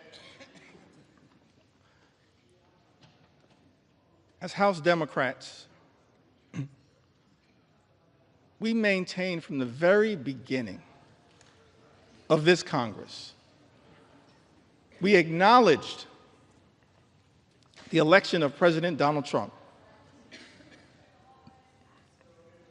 offered to work with our colleagues on the other side of the aisle whenever and wherever possible in order to make life better for the American people,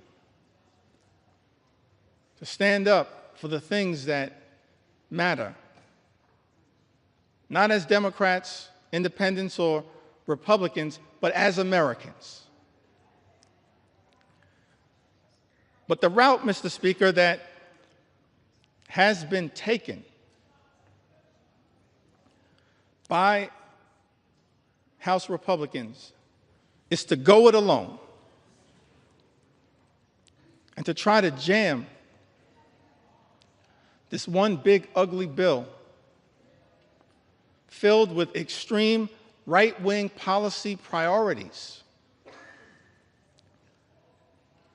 down the throats of the American people. That's why, in good conscience, we can't stand here, Mr. Speaker, and support this effort, this one big, ugly bill that hurts everyday Americans and rewards billionaires with massive tax breaks. America is too expensive. Housing costs are too high. Grocery costs are too high. Childcare costs are too high. Energy costs are too high. Insurance costs are too high. America is too expensive. President Trump and House Republicans promised to lower costs on day one. Mr. Speaker, but costs aren't going down, they are going up. The policies unleashed by the Trump administration have been so chaotic, so all over the place, so much uncertainty has been created that the economy is being run off track, and nothing has been done to lower the high cost of living. In fact, not a single thing in Donald Trump's one big, ugly bill will meaningfully make life more affordable for everyday Americans, and that's just one of several reasons why House Democrats are a hell no on this legislation. We were a hell no last week, a hell no this week, a hell no yesterday, a hell no today, and will continue to be a hell no on this effort to hurt the American people.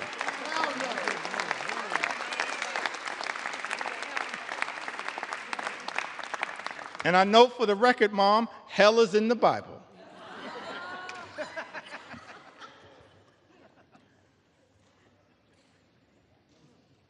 The American people are understandably frustrated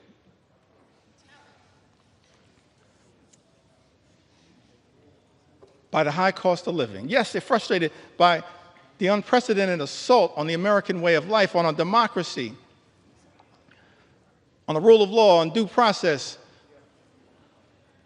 on health care, on Social Security, on nutritional assistance, but it's my sincere hope that we can find a path forward to actually address for the American people some of the underlying sources of their frustration. The fact that people, far too many people, you've heard the stories, Mr. Speaker, and that's just a fraction of the stories that have been shared with us, members of the United States House of Representatives, just a fraction of the stories that I've been able, on behalf of House Democrats, to enter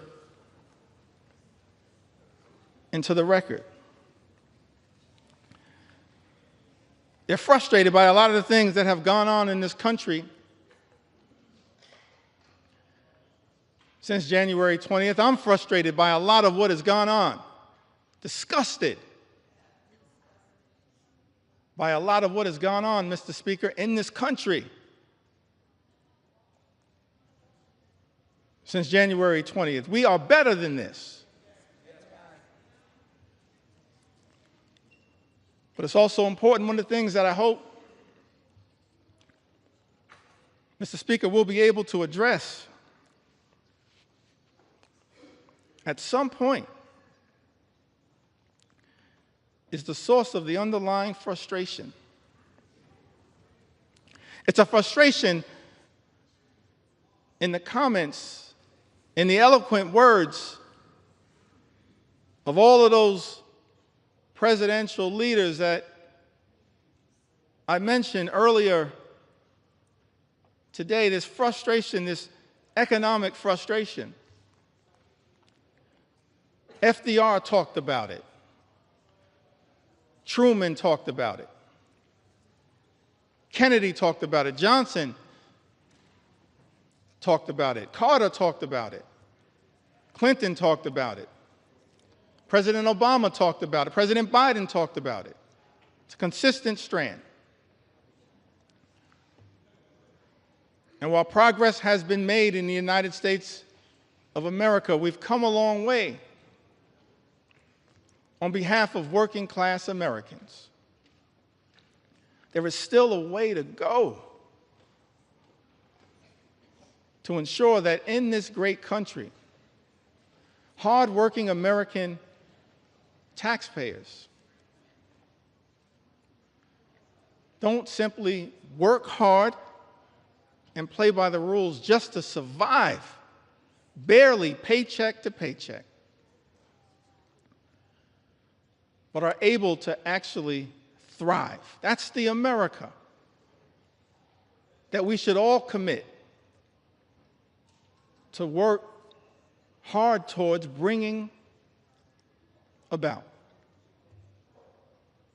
Good paying job, good housing, good health care, good education for your children, and a good retirement. fair shot at achieving the American Leap, a good retirement. Let me reiterate it for the record. That means, Mr. Speaker, that people in this town need to keep their hands off the Social Security and the Medicare of the American people. Keep your hands off Social Security, Medicare, Medicaid, all of the things. Hands off.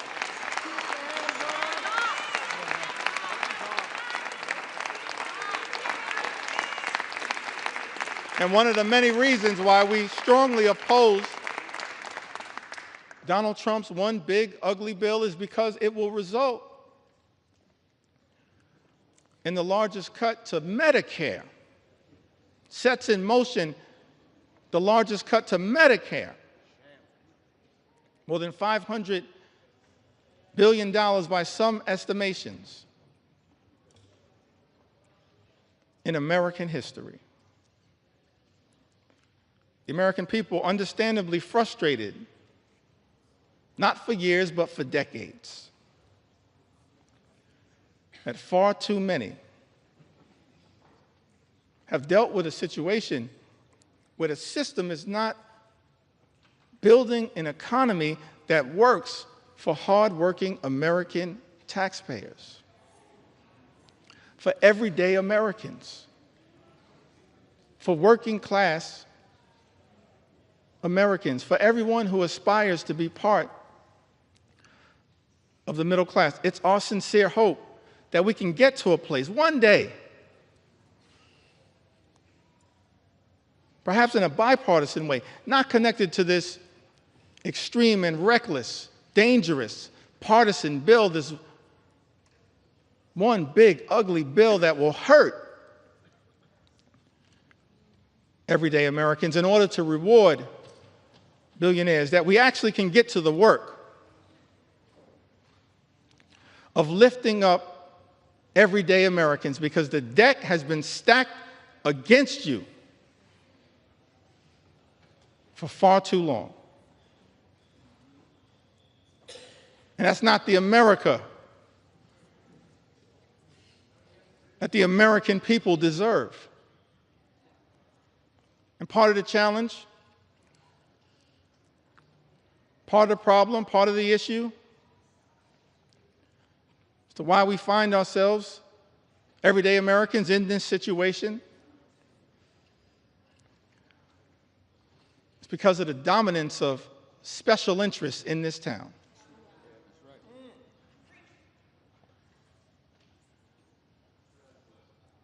And this one big, ugly bill represents a massive giveaway to special interests in this country.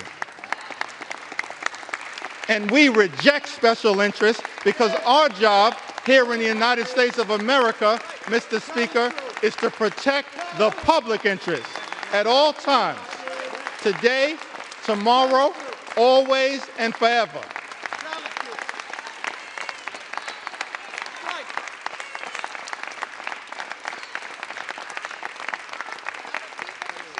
Extraordinary to me, Mr. Speaker, that you got folks in this town talking about draining the swamp. Guess what? You are the swamp. You are the swamp. You are the swamp. We've never seen anything like this. The type of corruption that has been unleashed on the American people and has poisoned, Mr. Speaker, this bill.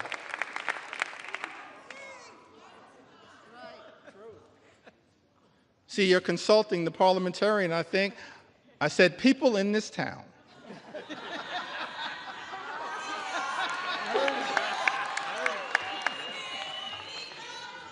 I'm thankful that my grandmother saw fit to have her grandson educated. We've never seen a level, Mr. Speaker, of this type of corruption unleashed on the American people. that has made its way into this one big ugly bill. Extraordinary levels of corruption in this town, unleashed on the American people. Corruption on steroids would be an understatement. In terms of what the American people are now being subjected to. So one of the things we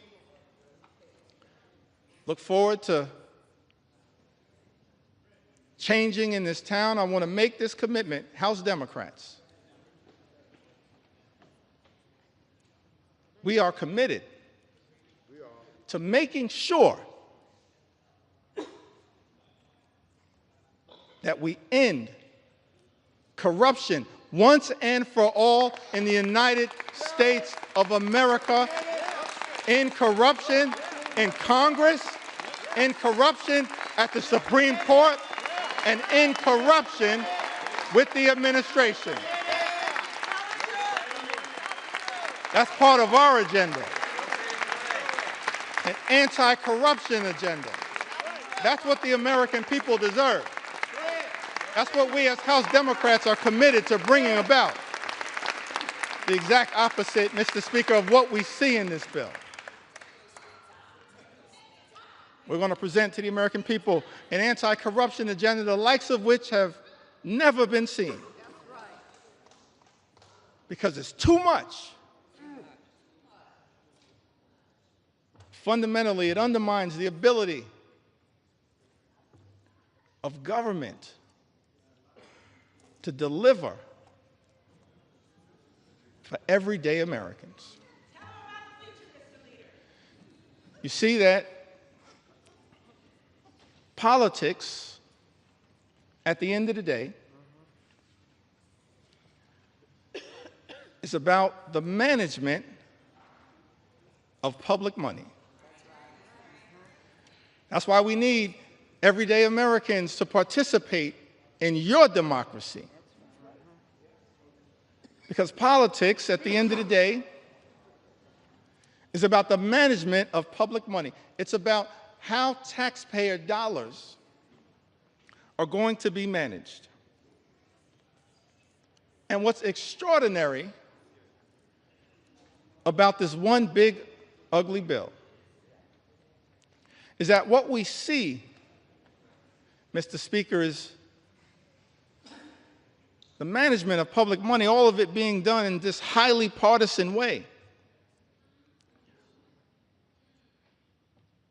It's not designed to serve the best interest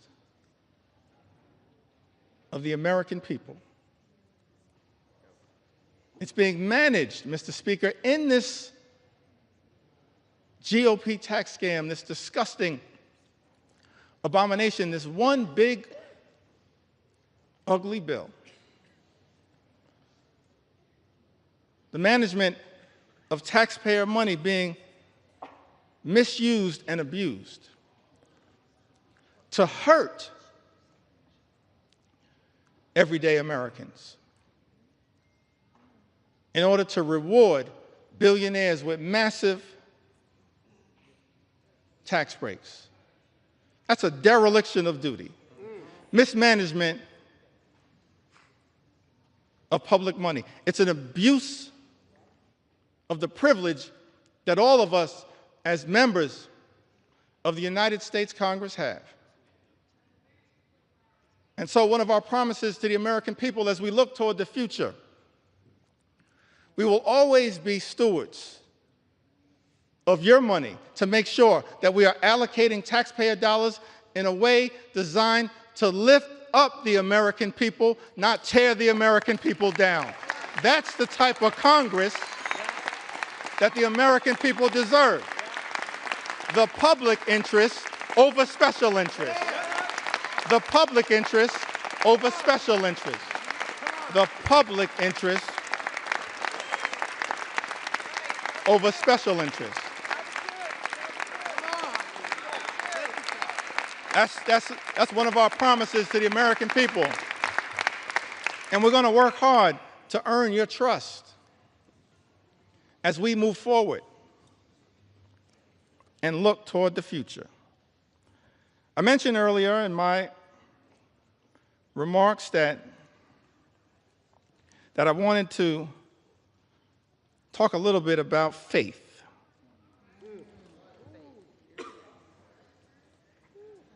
I grew up in the Cornerstone Baptist Church. Faith is the substance of things hoped for, the evidence of things not seen. We walk by faith, not by sight. You just have faith the size of a mustard seed. You can move mountains. We come this far by faith. Can't leave this floor, Mr. Speaker, without talking a little bit about faith. Talk about faith. Talk about faith. And I use faith in the broadest sense of the word. Proud of what we are in this country: Jewish faith, Muslim faith, Hindu faith, Buddhist faith, Christian faith. All faiths. That's the interesting thing. This rush to jam this reckless bill down the throats of the American people, all of it somehow connected to our 249th birthday that we're going to celebrate tomorrow, July 4th. A journey launched by the Declaration of Independence. And ultimately, this principle embedded in the First Amendment around the importance of faith, but also at the same time the importance of separating church and state. It's all in the First Amendment as interpreted by the Supreme Court. Don't have time, I think, to really deeply go into it, but you've got...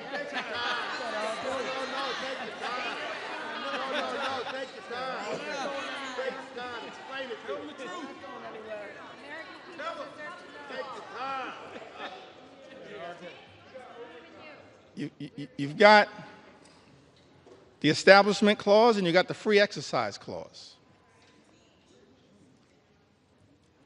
Framers of this country recognize the importance of faith, our journey of religion. I'm proud of my Christian faith. But I also recognize the importance of the plurality of all of us, men and women of faith, different religions. And also of the fact that here in America we embrace the religious and the secular. The religious and the secular. But on this question of faith, I alluded to it a little earlier. It seems to me that the Gospels, that the New Testament, there's some interesting parts of the Old Testament. I'm tempted to tell the story of King Nebuchadnezzar.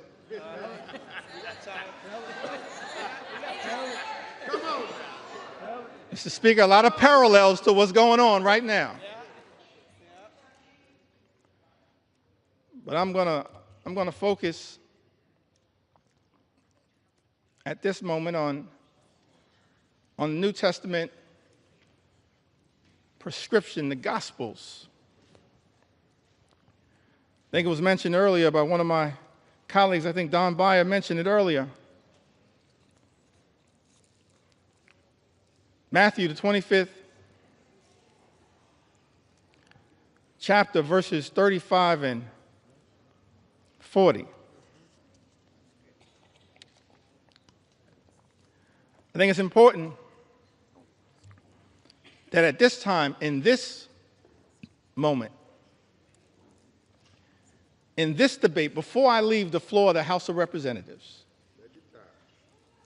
that this scripture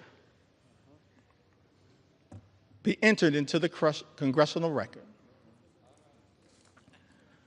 For I was hungry, and you gave me something to eat. I was thirsty, and you gave me something to drink. I was a stranger, and you invited me in. A stranger, and you invited me in. E pluribus unum, out of many, one. I needed clothes, and you clothed me. I was sick. I had medical problems. Maybe I needed Medicare or Medicaid or the Affordable Care Act or the Children's Health Insurance Program or Planned Parenthood. I was sick, and you looked after me. I was in prison, and you came to visit me. We have a right as members of Congress to visit people who are detained. It's not just in law, it's right here in Matthew.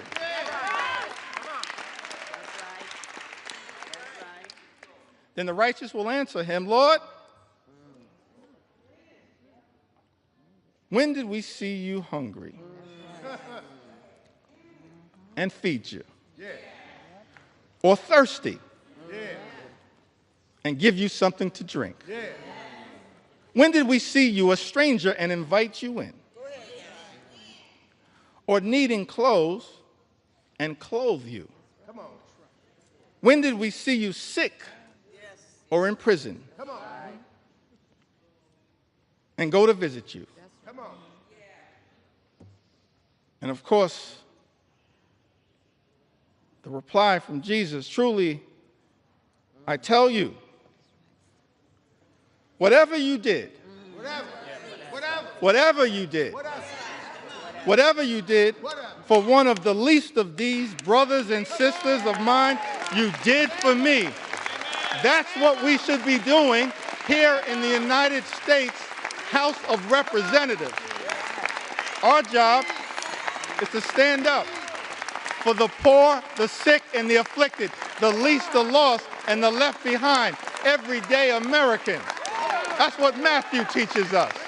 And that's not what's happening in this one big, ugly bill. That's not consistent with what my faith teaches me.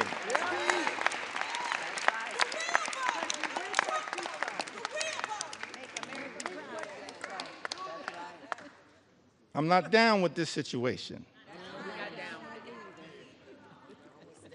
I'm not down with this situation.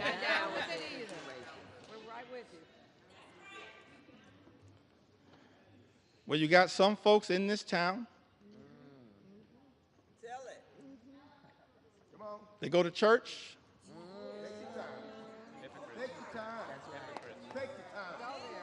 Mr. Speaker, I said some folks in this town, they go to church. And I'm not questioning anybody's faith. I'm just making an observation.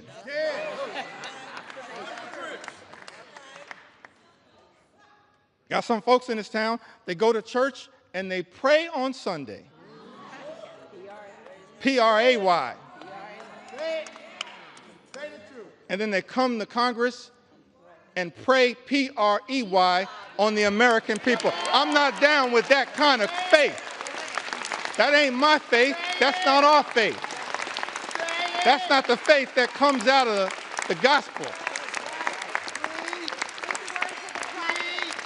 I can't find that kind of faith in Matthew 25 and 35. I can't find that kind of faith.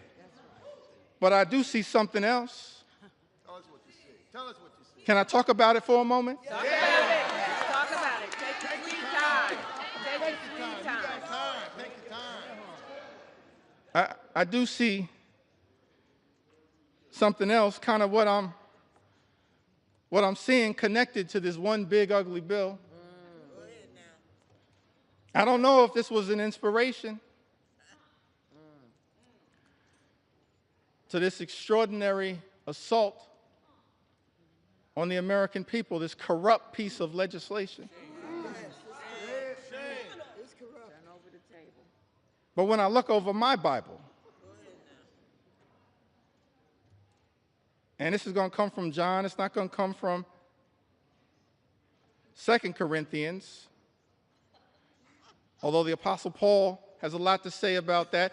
And, Mr. Speaker, I said 2 Corinthians, not 2 Corinthians.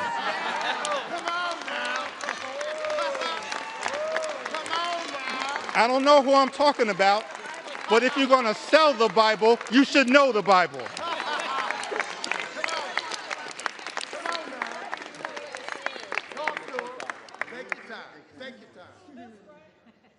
Trying to figure out, because it's not in Matthew. That's right. 25, 35 to 40, but I did see something in John. Go ahead now. Tell us what you said. Tell us what you said. John 10 and 10. This frightens me in this moment that we're living in. It says the thief comes only to steal, kill, and destroy. It's incredible to me that we're here dealing with a piece of legislation, literally, that steals money from everyday Americans, from hardworking American taxpayers, steals money from Medicaid, Medicare, the Affordable Care Act, supplemental nutritional assistance, steals money from Pell Grants, from the education of our children, from energy assistance programs. Thief comes only to steal and kill. I don't say this lightly, Mr. Speaker, but we stand behind this point. That when you try to take health care away, what this bill does, taking health care away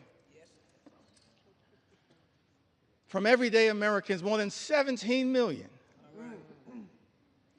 this unprecedented assault on Medicaid, on the Affordable Care Act, on Medicare, on children's health insurance. What you effectively are doing, hurting everyday Americans, hurting children, hurting women,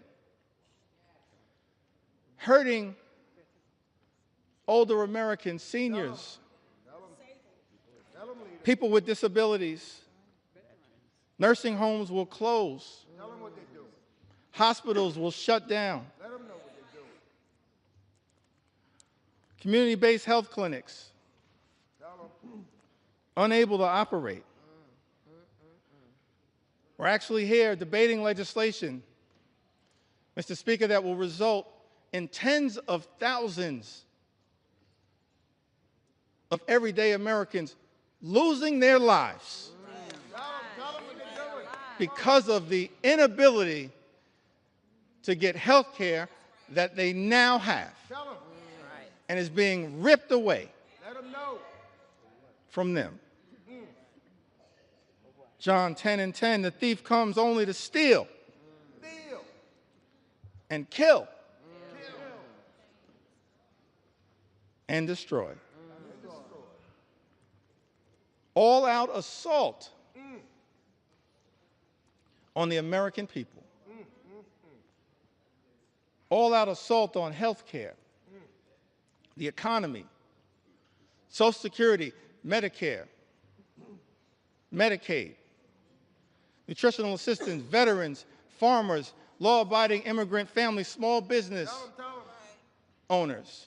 All of the things that we've spent some time on this House floor talking about, that this bill is trying to destroy. Destroy the American way of life. Can't find anything in the Bible and the New Testament, certainly not in Matthew 25 and 35. Matthew 25, the 35th chapter, and all the way through the 40th verse, but somehow I happened upon John 10 and 10. And thinking about this one big ugly bill. The thief comes only to steal, kill, and destroy. But America is a resilient nation. We're an exceptional nation. We're a strong nation. We've been through turbulence, trials, and tribulations. And we always somehow have found a way to make it through. Because of the resilience, Mr. Speaker, of the American people. So whatever happens today as it relates to this one big ugly bill, if my Republican colleagues decide that once again, Mr. Speaker, you're simply going to make the decision to serve as a reckless rubber stamp of President Trump's extreme agenda, I still have faith in the United States of America. Still have faith in the United States of America. I still have faith in the United States of America. We will not let anyone in this town destroy what America represents. Not now, not ever. Not going to be easy. We recognize that. But we've got faith in the resilience of the American people. So I get ready to close shortly in. Now take your time. Take your time. Take your time. Come on. Take your sweet time. Tell them. Well, let me say it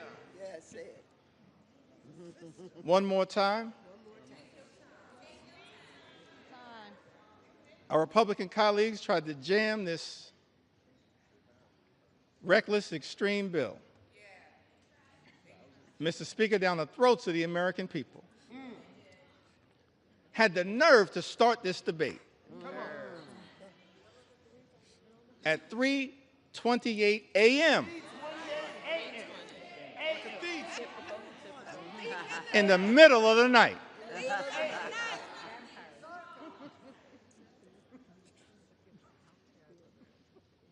But we made clear that we were going to expose all of the things that are being done to harm the American people. Yeah, that's right. Tell them. Not in the dark of night, but in the light of day.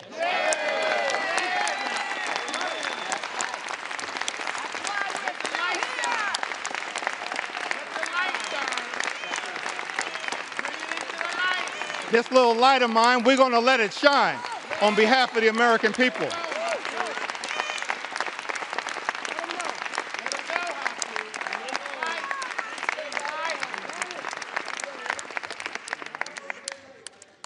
Incredible to me that Republicans would try to jam this one big ugly bill down the throats of the American people in the dead of night. And then, to add insult to injury, Mr. Speaker, allocate 15 minutes. 15 minutes to each side on the committees of jurisdiction. Shame. What a shame. 15 minutes to the Ways and Means Committee on each side. 15 minutes Take your time. Take your time. to the Budget Committee. That's extraordinary. But I'm thankful, I'm appreciative of all of my colleagues who stand behind me. That's right.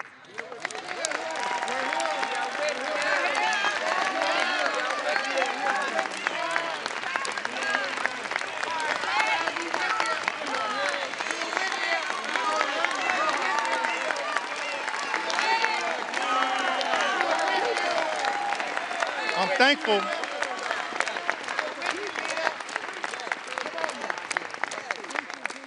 Thankful to all of my colleagues for their commitment, their courage, their conviction, standing up on behalf of the American people to deliver, hopefully, what is a message of concern, but also a message of hope. Come on. That's right. Hope. We got to fight a lot of battles on behalf of the American people. It's not over. It's not over. Fighting a lot of battles on behalf of the American people. This is just one of them. This one. But we wanted to make sure that the American people had an opportunity to fully and more completely understand, in the light of day, just how damaging In the light. this one big, ugly bill will be to the American people. And I plead with my colleagues on the other side of the aisle, Mr. Speaker. I really plead with my colleagues, inspired by some of the framers of the Constitution, the great scholars, the great thinkers, conceived of this incredible journey that we've been on Yeah. in the United States of America, creating separate and co-equal branches of government, recognizing that in this country, part of the gift that we were given by the framers of the United States Constitution, no kings, no dictators, no monarchs, separate and co-equal branches of government. This is the Article I branch of government. Mr. Speaker, James Madison, he once made the observation in his view in one of the Federalist Papers that at its best, Congress should function as a rival to the executive branch. That was James Madison. Article I, branch of government, the House and the Senate. We're not here to bend the knee to any wannabe king.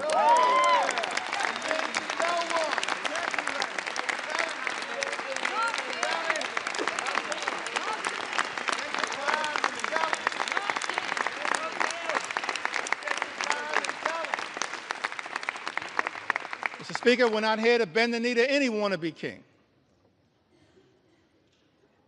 We're here to be a rival to the executive branch in the best spirits of the House of Representatives, to push back against an out-of-control executive branch. That's the framers' vision. I said that's the framers' vision. That's what they said. The framers' vision. And so as we prepare to take this consequential vote, Mr. Speaker, I just urge many of my colleagues Take your time. Take your time. in government, Time. my colleagues on the other side of the aisle,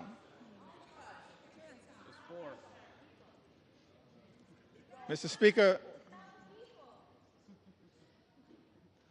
we don't work for President Trump. That's right. We don't work for J.D. Vance. That's right.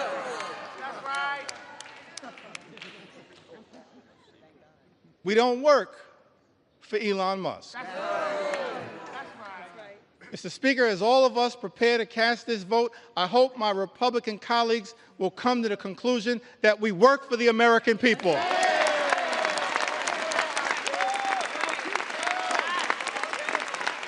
We work for the American people.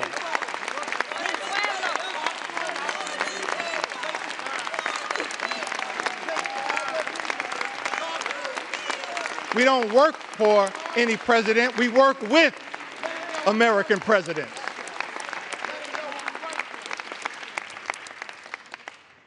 We work for the American people. So it's my hope that as you evaluate this bill, all of the harm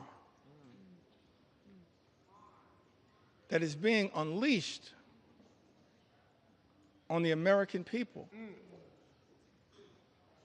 ripping health care away from more than 17 million Americans,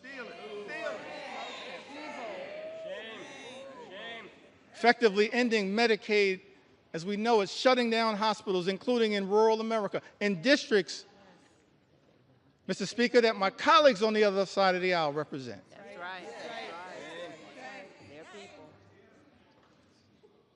Nursing homes closing. 1 in 4 nursing homes, Mr. Speaker, will close as a result of the attack on Medicaid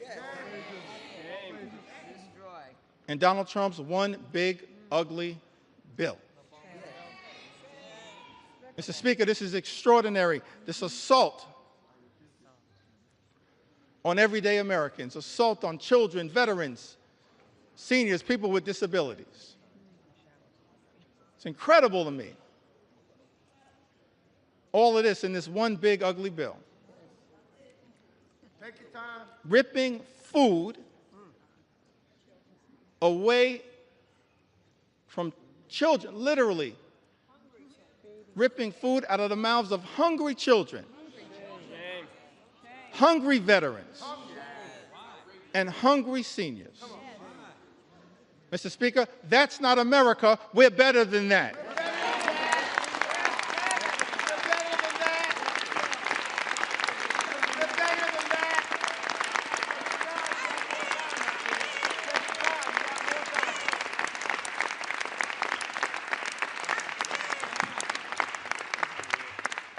Mr. Speaker, we're better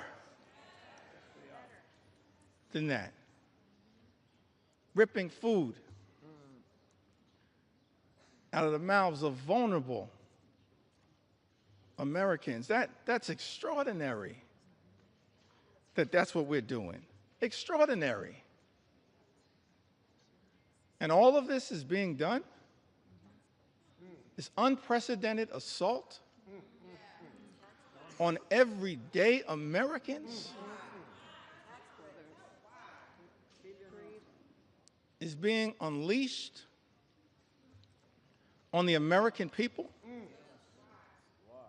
Mr. Speaker, on the most vulnerable amongst us. All of this is being done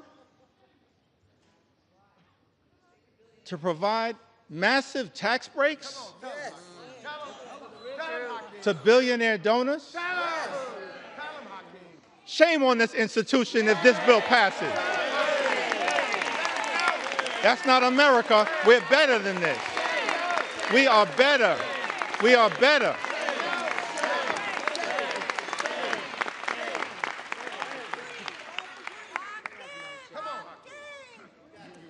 We are better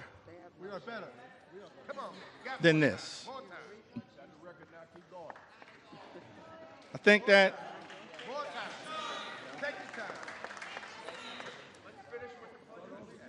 as we prepare Take your time. to vote on this one big ugly bill, That's right. tough time for people in the United States of America. It's extraordinary extremism unleashed on the American people. Mr. Speaker, my colleagues on the other side of the aisle promised to address the high cost of living. Nothing in this bill will meaningfully lower the high cost of living in the United States of America. Nothing. It's incredible to me. All of the promises that were made by some people in this town. That the top priority was going to be to lower the high cost of living in the United States of America. And then, all of last year, ran away from Project 2025. Come on. Come on. Acted like it didn't exist. That's right. And then, Mr. Speaker, people come to town, they're in the majority now, and every single part of the extremism that we've seen unleashed on the American people is connected to Project 2025.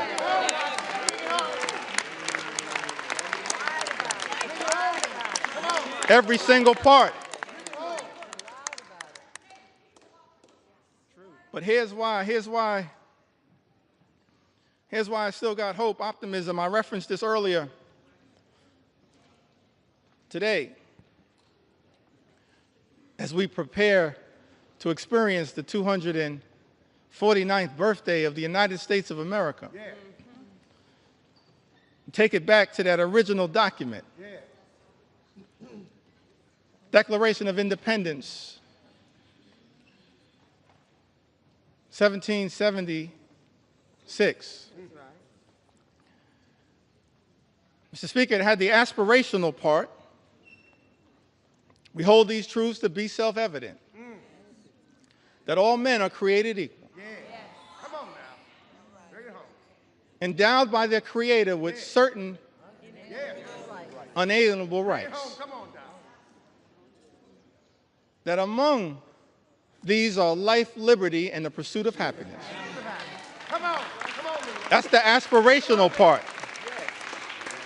of the Declaration of Independence. Yeah. And as House Democrats, we're committed, no matter what it takes, to bring that about. Imagine in America where everyone who works hard and plays by the rules can live the good life, afford to live the good life. Come on now. Good paying jobs, good housing, good health care, good education for your children, and a good retirement.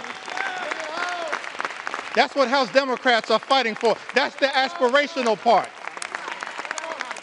of the Declaration of Independence, to bring that to life, the pursuit of happiness. That's the aspirational part.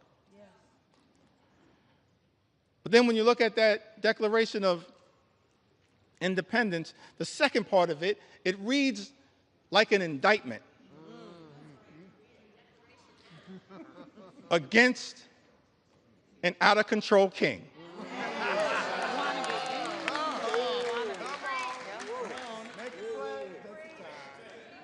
Reads like an indictment against an out-of-control king. I commend all Americans, perhaps sometime tomorrow, I'm going to do this myself, read that document in its entirety. Come on. Read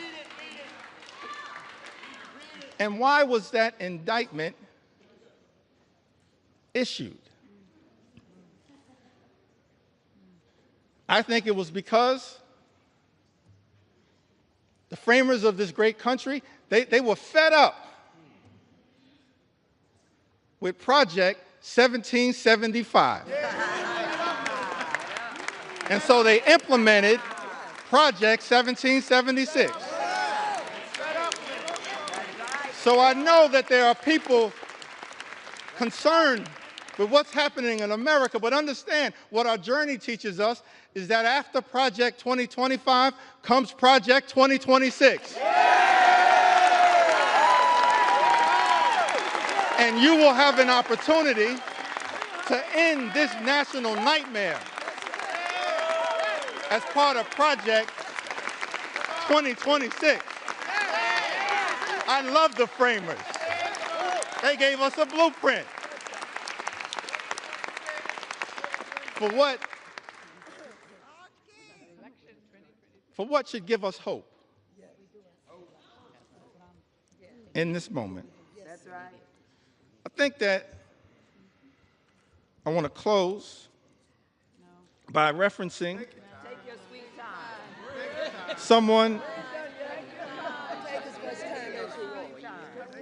someone who we all serve with. I want to stand on the shoulders,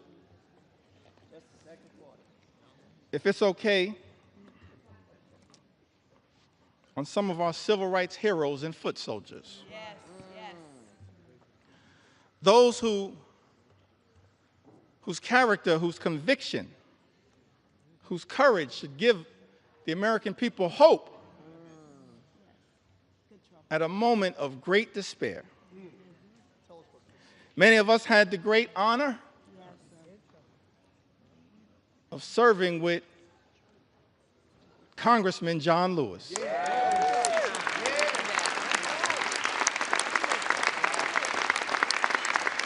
The great honor, Mr. Speaker, to serve with Congressman John Lewis. That's right. And I came across something that John Lewis said in June of 2028, that hopefully, no matter what the outcome of this vote, will give people some hope. Great John Lewis said, "Do not get lost in a sea of despair. Be hopeful. Be optimistic. Our struggle is not the struggle of a day, a week, a month, or a year. It is the struggle of a lifetime." That's our struggle. No matter what, Mr. Speaker, you decide to do today, that's our struggle. Standing on the shoulders of John Lewis, that's our struggle. Never, ever be afraid to make some noise and get into good trouble. Good trouble.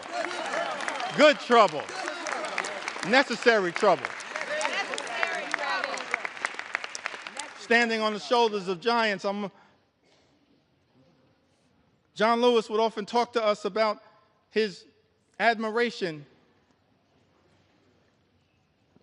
for Dr. Martin Luther King Jr.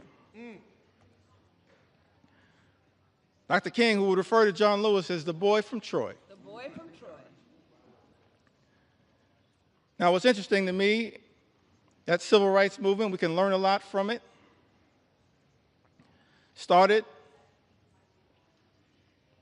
December of 1955. And Rosa Parks sat down on that bus so that all of us could have the courage to stand up. That's right. Wasn't an easy struggle. All the odds were stacked against these civil rights heroes and foot soldiers. And during the early days of the movement, a difficult part of the movement, Dr. King, after they've been targeted, arrested, beaten, harassed by the authorities,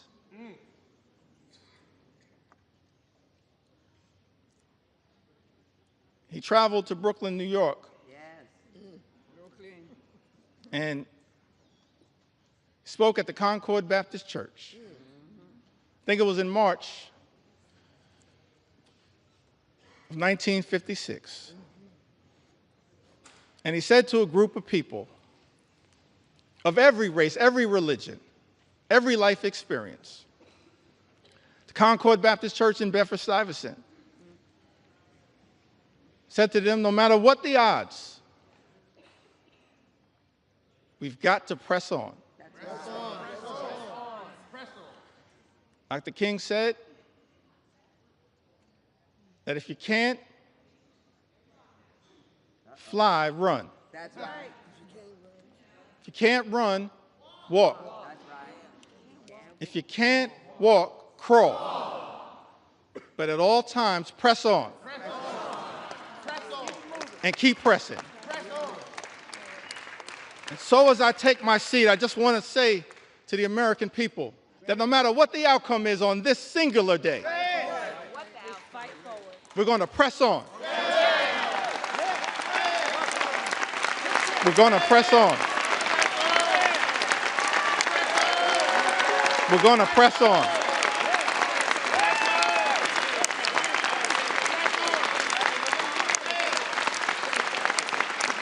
We're going to press on for our children, press on for our seniors, press on for our veterans, press on for our unions, press on for our farmers, press on for our dreamers, press on for working class Americans, press on for the middle class, press on for all who aspire to be part of the middle class, press on for the poor, press on for the sick, press on for the afflicted, press on for the least, press on for the lost, press on for the left behind, press on for the rule of law, press on for the American way of life, press on for democracy. We're going to press on until victory is won. I yield back.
Gentleman from Massachusetts.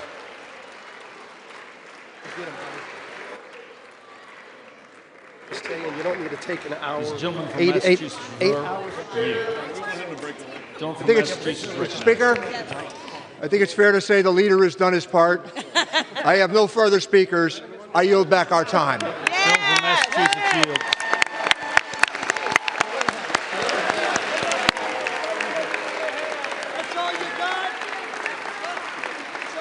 Gentleman from Missouri is recognized for 1 minute. You have 2 minutes remaining. Mr. Speaker, could we have order? The House will be in order.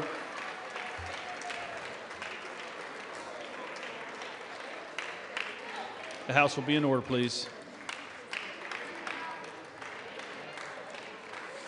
The House will be in order, please. Thank you. Gentleman from Missouri is recognized for 1 minute. You have 2 minutes remaining. Wow, Mr. Speaker, we have stood in this chamber